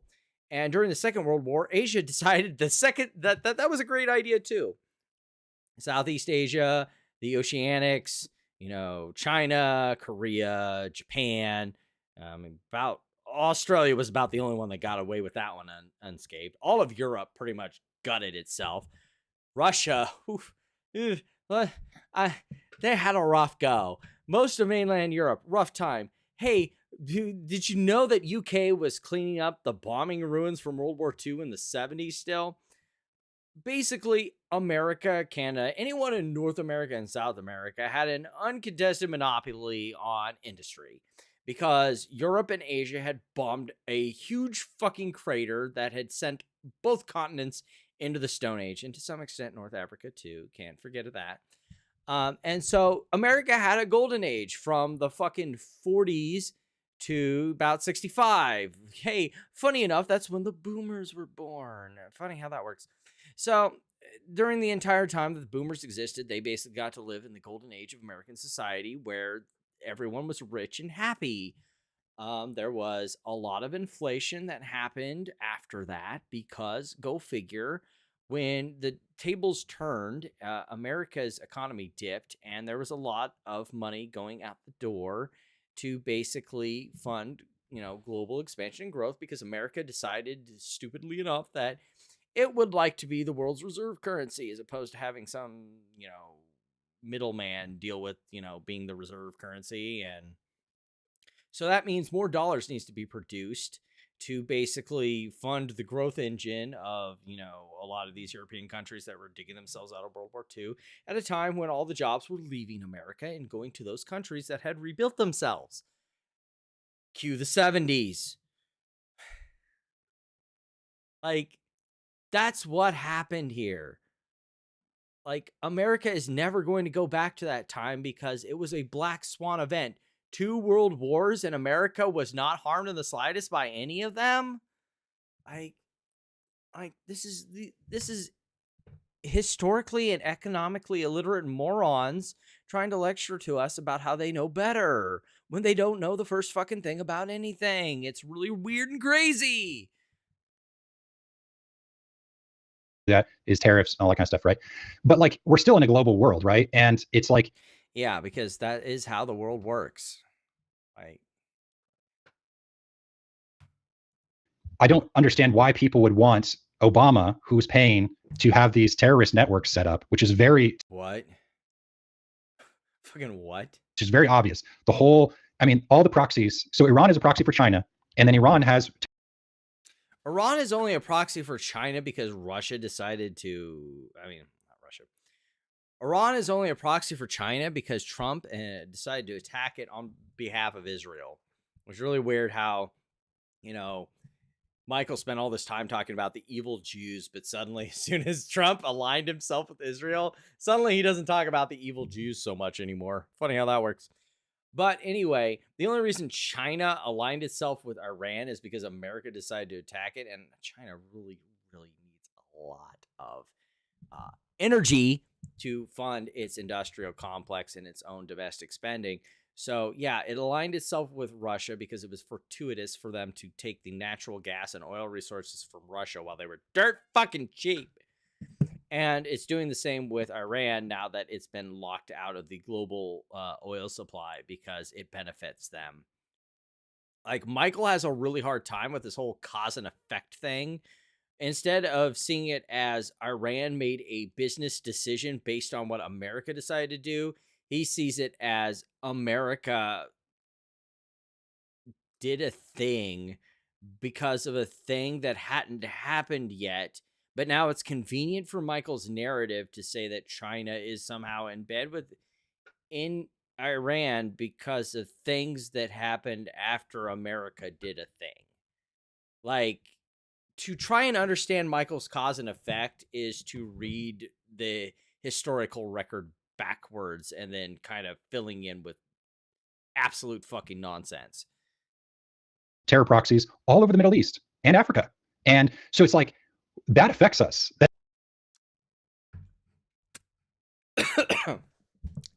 Also, at the same time, I can admit that Iran is not a good actor.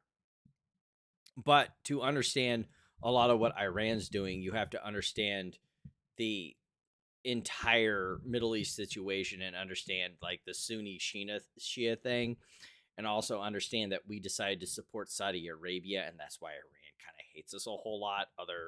Otherwise, in addition to the other things that we did kind of during the Cold War period. So, like, again, Michael rounding off all the edges and nuance because it doesn't fit his conspiracy theory. It's just fucking ridiculous. That's not like, and so it's like the weirdest thing to see all these influencers come out and be like, oh, praise the Ayatollah. It's like, wait, what? On what planet? Who who the fuck is saying this? Who is saying this? Literally. Like, I would like a citation. Who is saying this? Who is saying that the Ayatollah is a good person? No, most people can understand the nuance that the Ayatollah is running a theocratic dictatorship and is a shitty fucking person. But America deciding to involve itself in Iran and Israel's little spat war over fucking shit after we had already made a quasi deal that was supposed to make Russia, Iran, and us happy by basically saying, yeah, Iran can have a domestic nuclear power apparatus so long as they don't make nuclear weapons. That's the deal. And then Trump decided to tear up that deal, thought it was bad. You know, I'm not going to, speculate one way or the other. That's more of a political matter. But, like, there's so much nuance here missing that Michael is just kind of throwing the baby out with the bathwater. Because, again, having to deal with that nuance would destroy Michael's stupid, retarded fucking conspiracy theory. Planet, would we choose the Ayatollah? What if influencers were praising that? All of them. All of them are like, Yeah, thank you, Rob! Holy shit! Oh, I'm sorry. I didn't realize we weren't even looking at this. We were just listening, and we weren't even looking at the conversation. Thank you, Rob! What fucking people on social media were praising the Ayatollah? That's a great fucking question. Hey, Michael, you got an answer for that? how dare you take down the Ayatollah and his regime? And it's like, Is that praising him, or are they just saying they're against the war? well, some were actually just straight up. Thank you again! And again, Michael's going to probably deflect like he did with the last thing here. Are they praising the Ayatollah? Or are they suggesting that maybe, just fucking maybe, America should not have been involved in this? Like, so a lot of them were straight up praising him. It was just like, Where? Show me fucking where.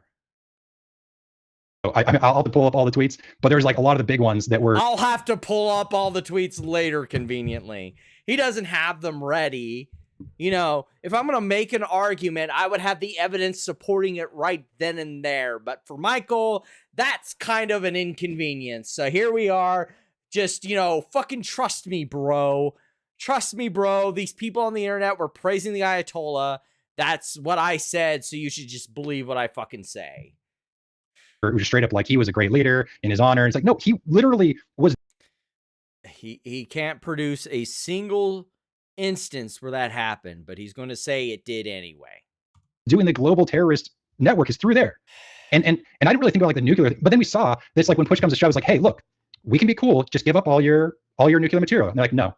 In fact, we're going to put it together. We're going to nuke you. That's what they've been saying recently. So it's like, well, now they are. Okay, first of all, where? And second of all, like, you imagine this from Iran's point of view. And not saying that Iran is the most awesome actor in the world, but let's think this out for a second.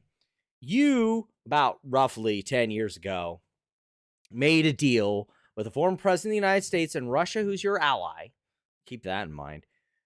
That you can have a domestic nuclear program so long as it is for power only and not for nuking your neighbors. Do not make military grade weapons or anything like that.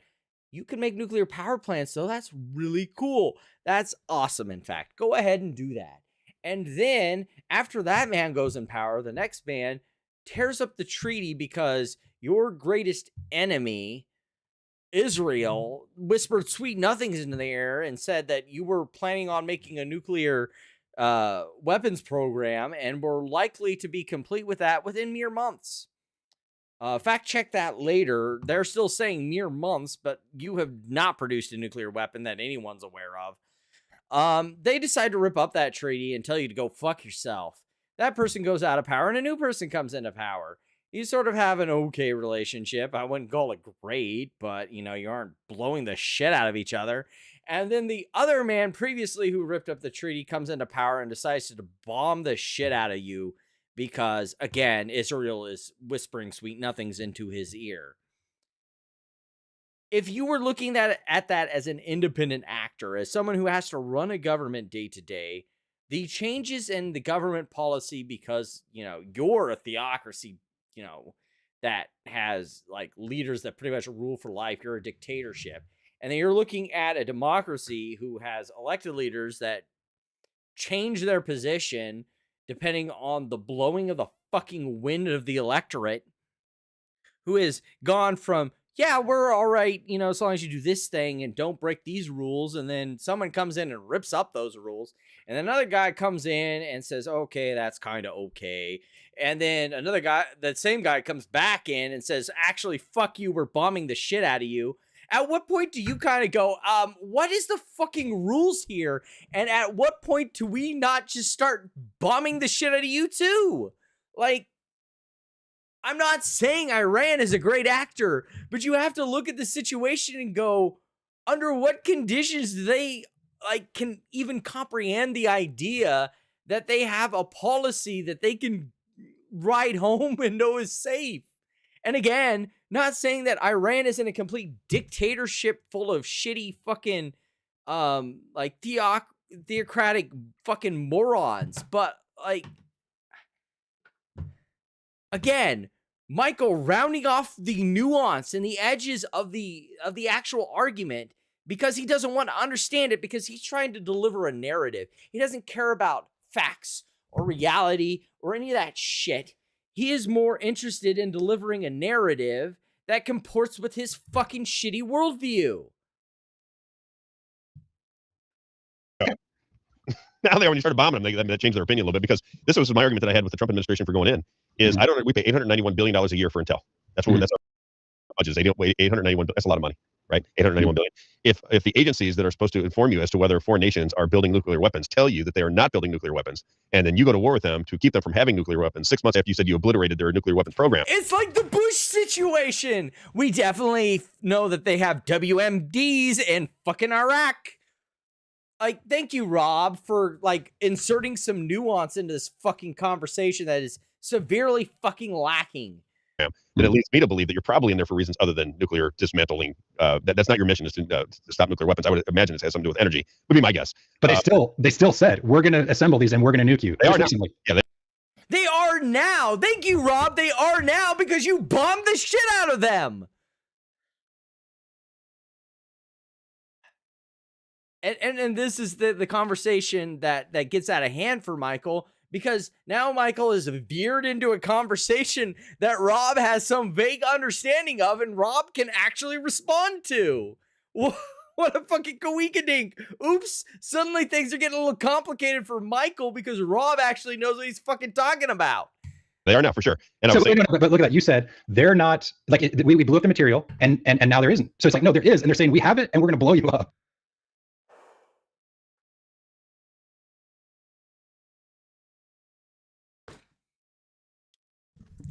Rob makes a cogent point, and Michael immediately sidesteps that with fucking nonsense and moves on like it never happened. No. I'm saying our government said that they obliterated their nuclear program. Because they wanted to make a deal. It's look, we'll just do a tip. No, God fucking Christ. For tat, and we'll just say, hey, we blew it up. Then you guys hand it over to us and we can be cool. And they're like, no. You blew it up. Imagine this. Imagine you're an American and fucking Canada comes over, blows up a fucking military base and says, that military base was a threat to us, so we blew it up. But now we're cool and we're willing to make a deal. What is going to be your response? Most Americans' response, I'm going to guess, is, fuck you, Canada. Go fuck yourself. And then Michael's over here surprised that the same thing happens with Iran, and Iran's response is, fuck you, go fuck yourself. Again, not saying Iran is super fucking cool, but we don't want to be cool. We're all in. What if they did that to America? What if they came to America and said, you bombed Hiroshima, and we want to take the nuclear material with you because you guys know. Holy fuck! It's like I just got done saying that. No one's ever used in the entire world. We don't trust you with it. We would like the United States to turn over their nuclear, their nuclear weapons capabilities, right? And the enriched uranium. We would like you to turn that over to Iran. Yeah, and guess what? We're insane, right? I mean, because you got no. All of our friends would come to our rescue, right? How many? Michael is fighting for his life, changing the subject because he can't handle that Robb is actually knowledgeable about this and making him look like a fucking clown. What does Iran have? Zero. Well, the argument, right? Because we bought off all their friends, right? The United States buys them up because we print the dollar. And this is the argument I make, because I'm curious your opinion on this. It's not a fight, it's just a difference of agreement. When we went into Iran, we went in there in 1953 and overthrew Mossadegh, right? Mm-hmm. So we came in there for the oil along with the British in 1953. Yes! We installed the Shah. So we installed a leader, right, that apparently the Iranian people didn't really like because it turned it into a Western culture. They're a very disciplined Islamic culture. They overthrew them with students in 1979. And every time I hear people speak in America. Students? How did they do that? Student-led. Yes! Oh my God. If Michael's going to say what I think he says, this is going to be really, really, really fucking awkward. Well, they just took over the embassy. Yeah. So you're telling me they have a U.S.-backed, military and some students just happened to overthrow it? Well, that's kind of how that works. Like American backed doesn't mean that America controls it. Like, you think that America is this like omnipresent, like fucking demigod that can't be touched? Like, do you know Vietnam fucking happened? We kind of fucked that up really bad. Like, the idea that America can't fuck up foreign policy is like a foreign concept to you? Man, you must be a real big fucking idiot. I don't know what to tell you here. Like, look at the facial expression on Robb here. Like, he can't believe how retarded Michael is in this moment. Like, he is fucking, he's not committing seppuku. He's just like stabbing himself for the fucking fun of it. That's how fucking stupid he is. U.S. backed military. I'm saying the students within. So we had our puppet in there, right? You said Mosaic was our puppet. And because I was around when this was going down, I remember it very vividly. Good. Yes. Thank you. Please, Robb. Let's go. Let's fucking go. Then they had the students, you could see them. I mean, they used to show it on TV back in 1979. It was all over TV at that time frame. And it would show just a ton of young kids coming out in jeans and shirts and rifles coming in. Because they decided, like America did during its revolution, that fuck a foreign government controlling how our country works. Taking over, they jumped the fences, they did everything. They just swarmed the U.S. embassy and took all of the hostages back in those days. That's not my point. I'm not saying it's good or bad. I'm an American. Well, no. What I'm saying is that that's obviously not the whole thing. That if you actually look.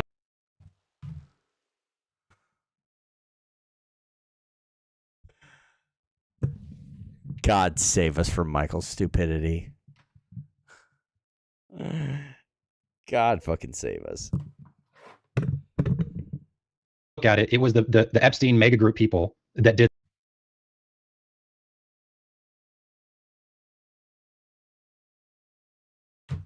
I fucking can't.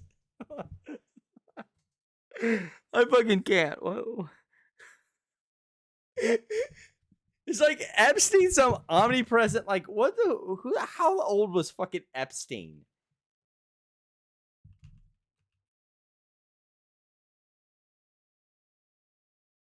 How old was Epstein, like, during that? Like, Jeffrey Epstein.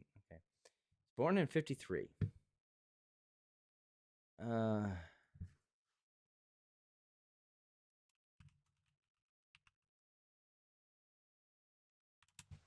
The Iran hostage crisis was like 81. Okay. What was Epstein doing in 81? This is the hard-hitting research that we do on this channel.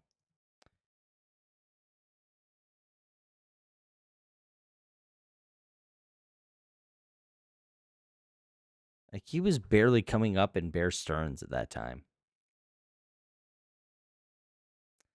Like, what the fuck are we doing here? Like, he was in charge of, like, in 1981, trouble arose for Epstein when the firm investigated a $15,000 personal loan he made to a former classmate, which may have breached the federal brokerage rules. The firm also questions internal public offering shares held by his girlfriend. Following the internal investigation, Bear Stearns fined him $2,500 and placed him on a 2-month suspension.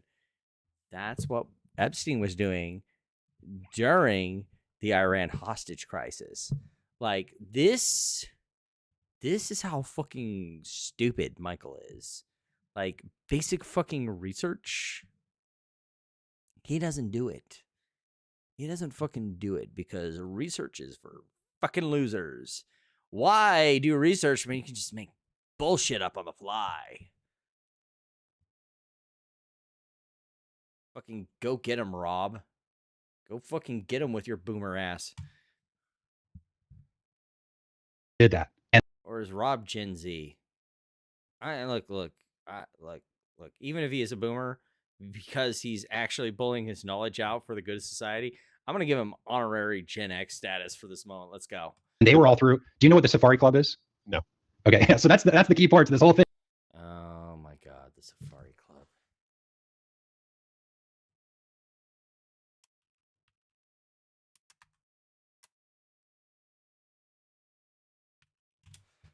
My drunk ass trying to spell is really bad.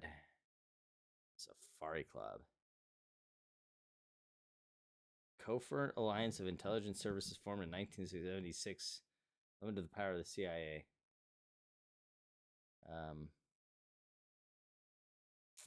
Safari Club formal members were pre-revolutionary Iran, Egypt, Saudi. Oh, okay, I see where he's going with this. Let's watch Mr. Stupid roll. Thing is the Safari Club, right? So basically, when you say this Epstein, I'm yeah, I think. Yeah. What's this Epstein group? The same group that Epstein came out of, that he was, a part of. He was being sanctioned by Bear Stearns for being a fucking idiot in 1981. What the fuck are you talking about? Like, what are we doing here? What are we even doing? So the thing is that all the intel agencies after World War II realized, like, hey, let's all just work together and just benefit each other. We don't need to. What does this have to do with Epstein? Just like this is me in the back of the classroom. What does this fucking have to do with Epstein? Just curious. Again, this is me 2 shots deep, like having actual questions here, that are probably going to make Michael look very stupid come the morning. But like, what does this have to do with fucking Epstein? In 81, he was busily getting his ass handed to him by Bear Stearns. Like, what actual control of public discourse did Epstein have? Like, can we get a citation needed, please?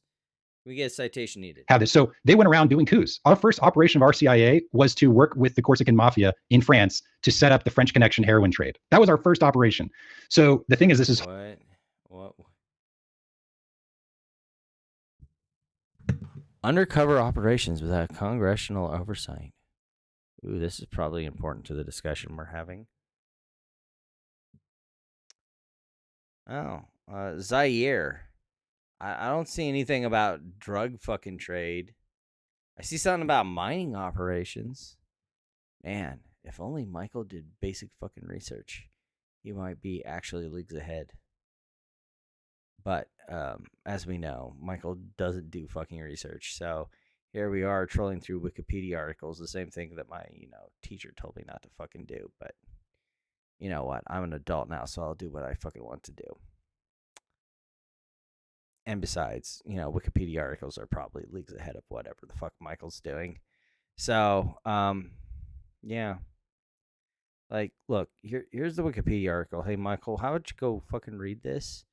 And once you caught up with the rest of the class, you actually provide evidence for your stupid fucking bullshit conspiracy theories to get back to us, okay? All right.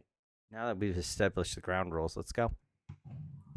Always been based on drugs, and it's always been based on intelligence agencies. So our intelligence agencies. Cool story, bro. Mind backing up any of that with facts. Agencies realized that they're like, look, the Shah is not being a good puppet. Because he has to do everything transparently.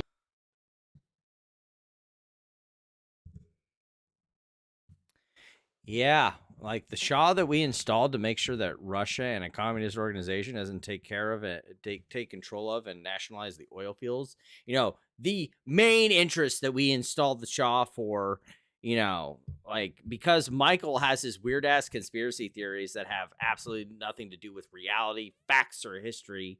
Like, whatever the fuck. Like, let's just make up stupid horse shit.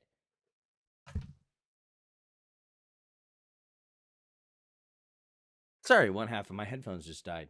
1 second. But yeah, let's make up total fucking horse shit. Let's make up total fucking horse shit. Why not?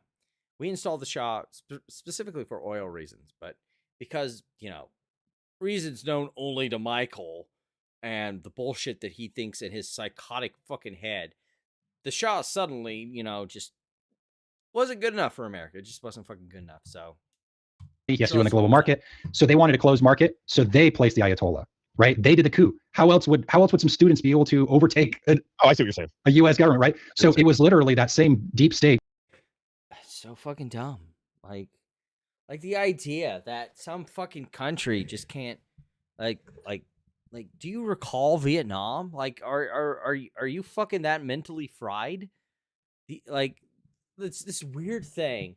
Like, it reminds me of, like, let me see if I can find the quote, because, like, I remember this like quote that I had on my Facebook page that I think is really potent, like really apropos to this moment.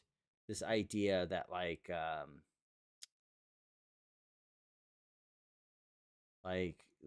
it had to do with like 9/11. How I can't remember who said it, but basically that 9/11 trutherism is the ultimate coward's fantasy. That the idea that people can't do stupid things, that American policy can't be fucking retarded, and that it all has to be part of the plan, and all that shit is the ultimate coward's fantasy for people who don't want to actually engage with political, actual political realities and things like that. That's basically what this is.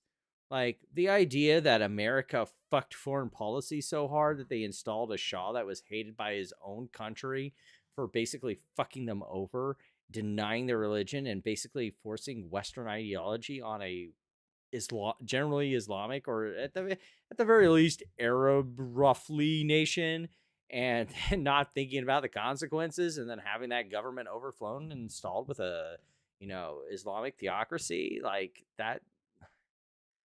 Like the idea that America just like switched like who was in charge just because it suited their interests, not because they royally fucked up foreign policy, is a coward's fantasy. Like the idea that Michael believes in this shit is the ultimate political coward's fantasy. It's so dumb and so fucking stupid. You don't want to engage with actual political discourse. The actual idea that America might be wrong about things, that they might fuck up occasionally, that there might be a situation where, crazy things can happen. Like that reality is dangerous, and that, randomly some group of protesters might be able to take over a country and change the way the world works, because that might scare you. That might be terrifying. That might be really, really, really bad, that, America might not control things, even if it's an American government that you don't like. The idea that there isn't a plan, it terrifies you. Like that's the general basis of any conspiracy theory. Like it's about trying to suggest that there's order out of chaos, because chaos is really fucking scary. Really fucking scary. And it's just so fucking dumb. So fucking dumb. Occasionally America does fuck up foreign policy, and occasionally is being generous, like pretty on the regular. But that's scary. And so Michael's offer, like it's just the offering of every conspiracy theorist. Random events and, people doing things. That's fucking scary. It's better to think that there's some all-knowing power that, is directing some sort of plan that you can understand. And even if it's some scary, evil plot that you can say is some conspiracy theory, that's a lot more secure than, you might wake up one day and, suddenly everyone's, dead. Random chaos is just fucking terrifying. Not going to deny that, but you know what? Random fucking chaos is reality. Better nut up and deal with it. We're talking intel agencies from all the countries that set up that coup so that they could force Iran to stay on the black market, so that they could have black market money, black market oil to work with. And that's why it's so frustrating is the citation needed. Fucking citation needed. Like Like, show us what your fucking evidence is, because I know it doesn't fucking exist, and you'll never show it because you're a fucking coward. Majority of the people in Iran, we're talking like almost 70%, are not even the same religion as the Ayatollah, right? They do not benefit at all. In fact, they've been oppressed by the Ayatollah. Like, that happens pretty regularly in some countries. Like, you know, ask the western part of China. Most of them are Arab. Like, they believe in Islam and things like that, but they're still being suppressed by the rest of China. Like, it's really weird how some of these things happen, where a minority group that has the power structures, who has captured the power structures, can suppress the minority. Like that's what Iraq was under Saddam Hussein. You had a sect of, I want to say that they were Sunni under and I could be wrong, under Saddam Hussein, and the majority of Iran was Shia.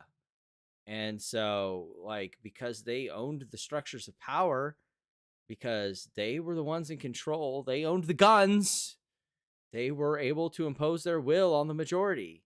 And when America came in and kicked Saddam out, that's why you got the Civil War, because the people who were personally in power at that time lost control, and the majority violently asserted their power. Like, the idea that, like, this sort of thing happens is just a factual reality of things sometimes. And again, to Michael, this is fucking scary. How could this be fucking possible? But, you know, this is what happens when, you know, you just can't fucking understand and his regime, history. right? And it's all because the deep state wants to, you know, keep those. It's not the deep state. Fucking Jesus Christ. It, like, the people with the guns make the decisions. It's how government works. The people with the guns, they make the decisions. Assets on the black market, because then they don't have to even share them with the people. The IRGC doesn't have to share them with the people. Like this is the reason the Second Amendment actually, like, existed.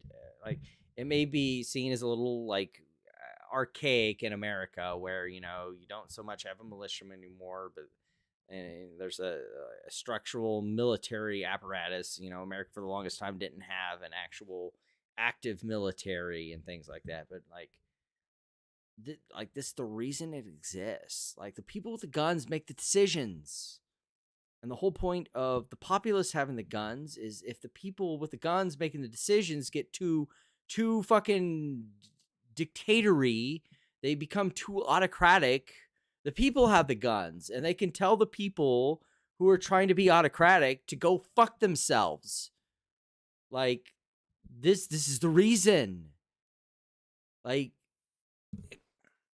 but, like, Michael can't get over the concept that what happened in Iran was there was a repressed minority, a repressed minority of people who were Islamic in nature, and they are the ones who ended up dictating the culture. They ended up with the guns. And they suppressed the majority. That happens sometimes. Like, what are we doing here?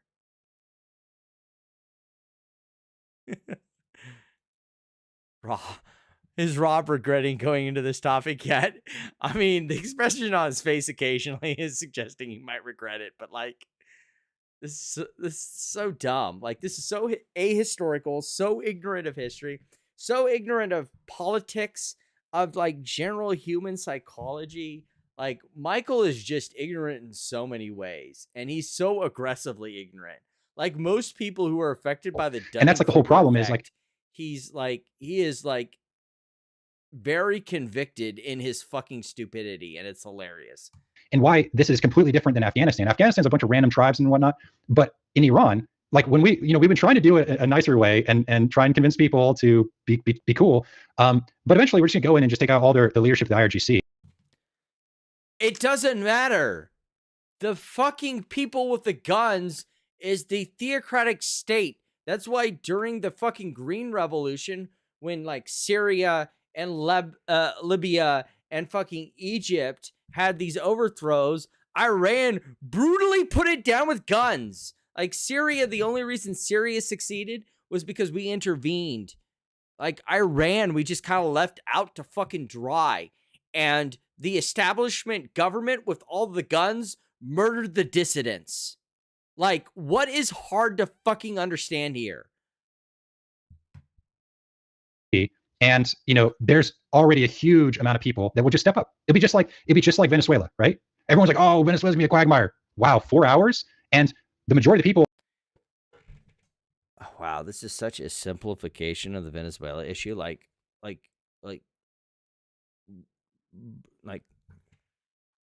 the reason why the Venezuelan government was in control is, again, they're the ones with the guns. They get to dictate policy. Was the, like, I don't know if you can call it communist, but like, let's call it a socialist dictatorship just for fun. Just to simplify things a little bit, round off a few edges, like we were complaining about Michael doing, but like let's call it that, a socialist dictatorship. America came in. They have a lot more guns, a lot more bombs, and a lot more, training and people. And yeah, sure, they were able to overthrow this like fucking tin pot dictatorship in a matter of hours. That doesn't solve the unrest in the country.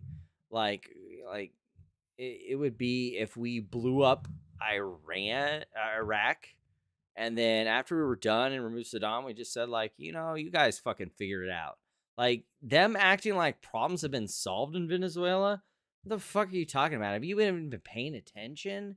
Like, sure, it's not a quagmire for American, like the army or us militarily, but pretending like things are all hunky-dory in Venezuela? Are you fucking for real? Like this guy's worldview is so narrow and so fucking ignorant. I just can't even. Well, already didn't like Maduro. So they just stepped up, and things are normal, right? So you think things will normalize in Iran? Things are normal. Thank you, Robb. Holy fuck, you think things are normal? Yeah, please question that ignorant ass fucking view of his. We'll have a new leadership in there, and it'll be American friendly, and we'll have relationships with Iran. Like, I'll go visit Iran in the next 10 years, kind of like Japan or something of that nature. Probably next 6 months, in my opinion.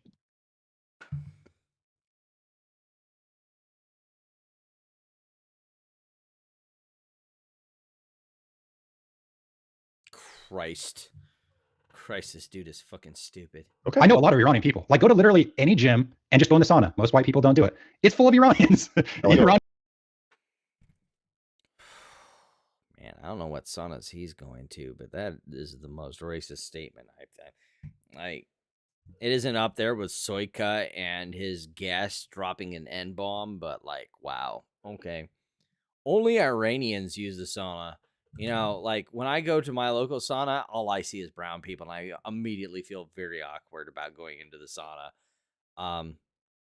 Yeah, I don't know what he's fucking talking about. Jesus Christ. I doubt this dude even goes to the sauna. What gym do you go to? I'd like to see your gym membership, because I'm gonna have a hard scrutinization of this, other than you making up a bullshit anecdote to further your own point. Iranians and Russians and Ukrainians. I have a couple that left Iran on the show here before too terribly long, father and son, who are very good friends of mine, and they're great, wonderful people. Yeah, so it's like, but they all came here. So all the smartest ones are like, I'm out of there, right? So you talk to them. I mean, that's brain drain. That's pretty normal. Like, the other thing is Iran. You can come in and out of Iran. I have some business partners that did business in Iran, and I said, so you can go back to Iran? They go, yeah, we go back and forth to Iran all the time. I said, you can just go in and out of America to Iran? And they said, yeah. Like, I didn't realize that. I always thought it was kind of a closed society like North Korea. They fly in and out. It is and it isn't sometimes. I mean, I know I've talked to quite a few Iranian people, and it's like they've, some of them, anyway, they get trapped there and whatnot, or arrested, or different weird stuff, but I mean, the thing is that Iran has a very long culture of being good at government, and there are a lot of people that really take that seriously. I mean, you talk to them in the sauna, and like they really.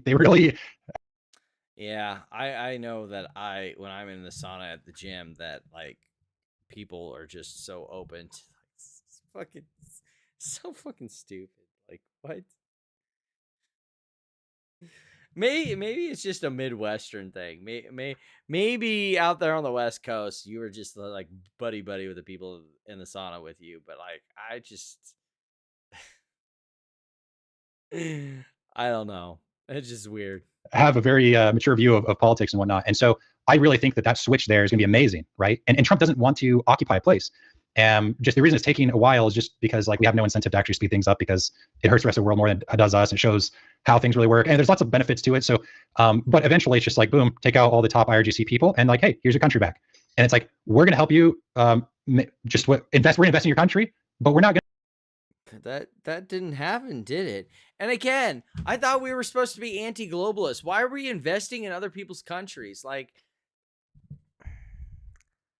Michael is just like all over the place when it's fucking convenient for him, and it's really frustrating because not only does he not provide any evidence for the shit he's saying, he just kind of says whatever he thinks works at the time to convince people that he's not a racist piece of shit. It's really great. We're going to control it. We don't want to control it, right? We just want you to be chill. I hope you're right. I do. I hope that's the way it all plays out. That'd be fantastic. But that's Trump's a businessman, right? I agree. I hope that like at the end of the day, and I know people like to shibboleth and like compartmentalize and just like caricature like globalism, but like that's kind of the idea, is like the hope that we're all human and we all fucking work together. Like we can get together as nations and work together on the global stage. We can trade together because we're all human. It will work out fine. Like, you know, it's the ultimate humanist thing. And, you know, you got Michael here who's basically saying that same thing and treating it like that idea in one breath is like the most horrible thing spawn of Satan, and in the other breath is just pretending like that's super fucking cool. Let's all get along, guys. I just, you know, I hate this shit. I hate how people just, maybe that's the whiskey talking, but I just hate how people just like play this fucking game where they talk out of both ends of their fucking mouth and pretend like we don't notice. And that's the thing is business is in a sense is very moral because it's transparent. There's a business contract. No, business is amoral, dipshit. Like it's about transactions. It's about like, does this benefit me? And does it benefit like, and the other person's like thinking like, does this benefit me? And at the end, we kind of come to an agreement that we think benefits both of us, but we won't know until the transaction is sometimes complete who it really benefits. Like business is amoral. It's about me. It's about my personal interest. I know he's gonna hate hearing this, but it's very libertarian. Like it's about personal interests. It's about the two personal interests that are far on the other room of each other sometimes coming together to some sort of compromise that roughly, hopefully benefits both of us. And just like, it's like, I just don't get like what even is the point here. Like this is so many levels idiotic that I can't. I don't think even if I wasn't drunk, I could. It's just, it hurts. Luckily, there's alcohol there to numb the hurt a little bit, but it still hurts. And our whole world has been ruled by these dark deals that no one knows. They're done behind closed doors. And so Trump's like, hey, no, let's just come to the table. We'll make a very But some of Trump's deals are kind of bullshit too. Like, let's take a look for a second at the tariffs, where he promised all these like deal rendering tariffs, Liberation Day, and then, you know, he kind of, you know, made these bullshit deals or held off the like. The entire reason why the tariffs haven't done as much damage as he is he's kind of waived them. He's kind of just done whatever the fuck he wants to. It's fucking horse shit. It's fucking goddamn horse shit. Like, the deal is flexible depending on the whims of Donald Trump, and no one knows what the deal actually fucking is. What are you fucking talking about, you fucking lying piece of shit? That's the problem with the Trump administration and the Trump economic policy, is it just kind of fucking blows in the wind, and no one, not even the businesses themselves, know what the fuck is going on, and that's the problem. It's just... transparent deal. It's good for both of us. So if someone doesn't want to take the very good deal, it's good for both sides. There's usually a reason why. And when you start digging into why, it's like, oh, it's because literally Iran is the center of the global black market. That the cash cow of that oil, that's 1/5 of the world's oil is coming out of Iran. And the mega group that Epstein was part of, ever since the beginning through Mark Rich, that's what was funding it. Please, for the reminder of the class, Epstein is fucking dead. What are you talking about? 40% tax on all that oil. Mark was Rich, going to that. pardon by Bill Clinton. That Mark Rich? Exactly. All right, Michael. You got me running late. It is we're pretty and Isaiah gets mad at me. I appreciate you coming on, my friend. We'll be back in touch with you. Oh If people God, want to see your we're work again, it finally is fucking at done. Mind Jesus Emotion Christ, 7 thank at Mind you. Emotion 7 on Yeah. X. Yep, Right on. that's me. All right, man. Sweet. Enjoy your day. I appreciate the time. All right, sounds good. You See got ya. All right, Isaiah.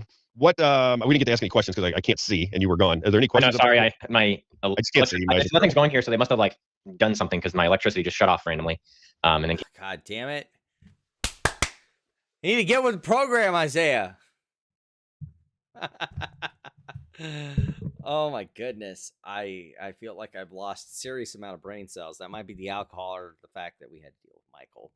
It's hard to tell sometimes, but oh Jesus, I have work in the morning and this was painful, like waterboarding torture level painful. I hope you enjoyed it. I'm still trying to debate whether I enjoyed it or not, but I think I mostly covered what I wanted to say, so that way when Saturday comes along, we won't be spending half a decade on this stupid fucking live stream, which, gonna say, not the fault of Rob, not the fault of Isaiah. I do kind of give them shit, but only because I think highly of them. You know, Rob, he's open having conversations. Sometimes I wonder if he's so open his brain falls out the back of his head sometimes. But like as I've said with a lot of people, my main fault is that I think highly of people who I think are open to having good conversations, and I get very angry when shit like this happens and I hold them to a higher standard than people who I think are just fucking idiots. And it often rains down to my detriment because I hold them to a higher standard and they get very angry because I get very angry at them. But hopefully Rob, I don't think Rob will take that personally because like at the end of the day, I have disagreements with Rob, but Rob seems like a good person. So does Isaiah. But that's my thoughts on this entire live stream. Michael was a disingenuous piece of shit as always. And that's always how he has been. I don't expect him to change. He totally exploited the fact that Rob and Isaiah were ignorant of the entire situation and ignorant of how he operates, and ignorant of financial things in general, so that he could use the platform to hijack it for his own personal ends. And that's how I feel about the situation. I wish that there was some sort of like, like they had waited a little longer so that, Rob and maybe Isaiah could get a little more educated on the situation. But, for what it was, it was what it was. And that's why we had this live stream. So I could, get my thoughts out on the whole issue because what are you going to do? What are you going to do? It happened. And, the minute that you try and explain how Michael's, being a piece of shit, he cries about how he's being harassed and stalked, even though, he's the one that has been doing the harassing and stalking, and then gets really mad when people call him out for his fucking bullshit. But, again, what you gonna do? You can only, mop up the floor in the aftermath, spill an aisle 7, get out the mop bucket. Hopefully next time Rob will be a little more more inquisitive, a little more skeptical of what Michael's offering. There's some times when Michael veered into his personal expertise that he definitely had some a little bit more tougher questions for Michael, but not all of us can understand everything, so I'm not gonna fault Rob for that. But yeah, I think this is a good place to stop, even though that I see Manuel has dropped in. Hopefully he'll go back and listen to the rest of this, as I suspect a lot of my viewers will be doing, because it's kind of late on a weekday. I'm going to regret Friday so very fucking much. So very fucking much. But that's it for now. It was fun. We'll see you guys on Saturday for the regular live stream. I have a feeling we're going to have a lot to talk about because the vampire government that is currently going on right now that is extracting money from you to give to beneficiaries of the Trump administration is getting really kind of fucking old. That might be a part of it. We'll see what else. We also have, like Musk's IPO, which I haven't gotten a look at the financial statements. I'm hoping to sit down with Running with Bears maybe and look over it. But we've already seen that there's a lot of equity structure in that seems to rend to the detriment of potential people buying into that IPO. You might want to steer clear. But we'll go over that and probably some other things on Saturday. We'll see depending on what comes up, but it should be an interesting show. So hopefully you'll drop in then. Till then, enjoy the rest of your week. Hope you have a happy Friday.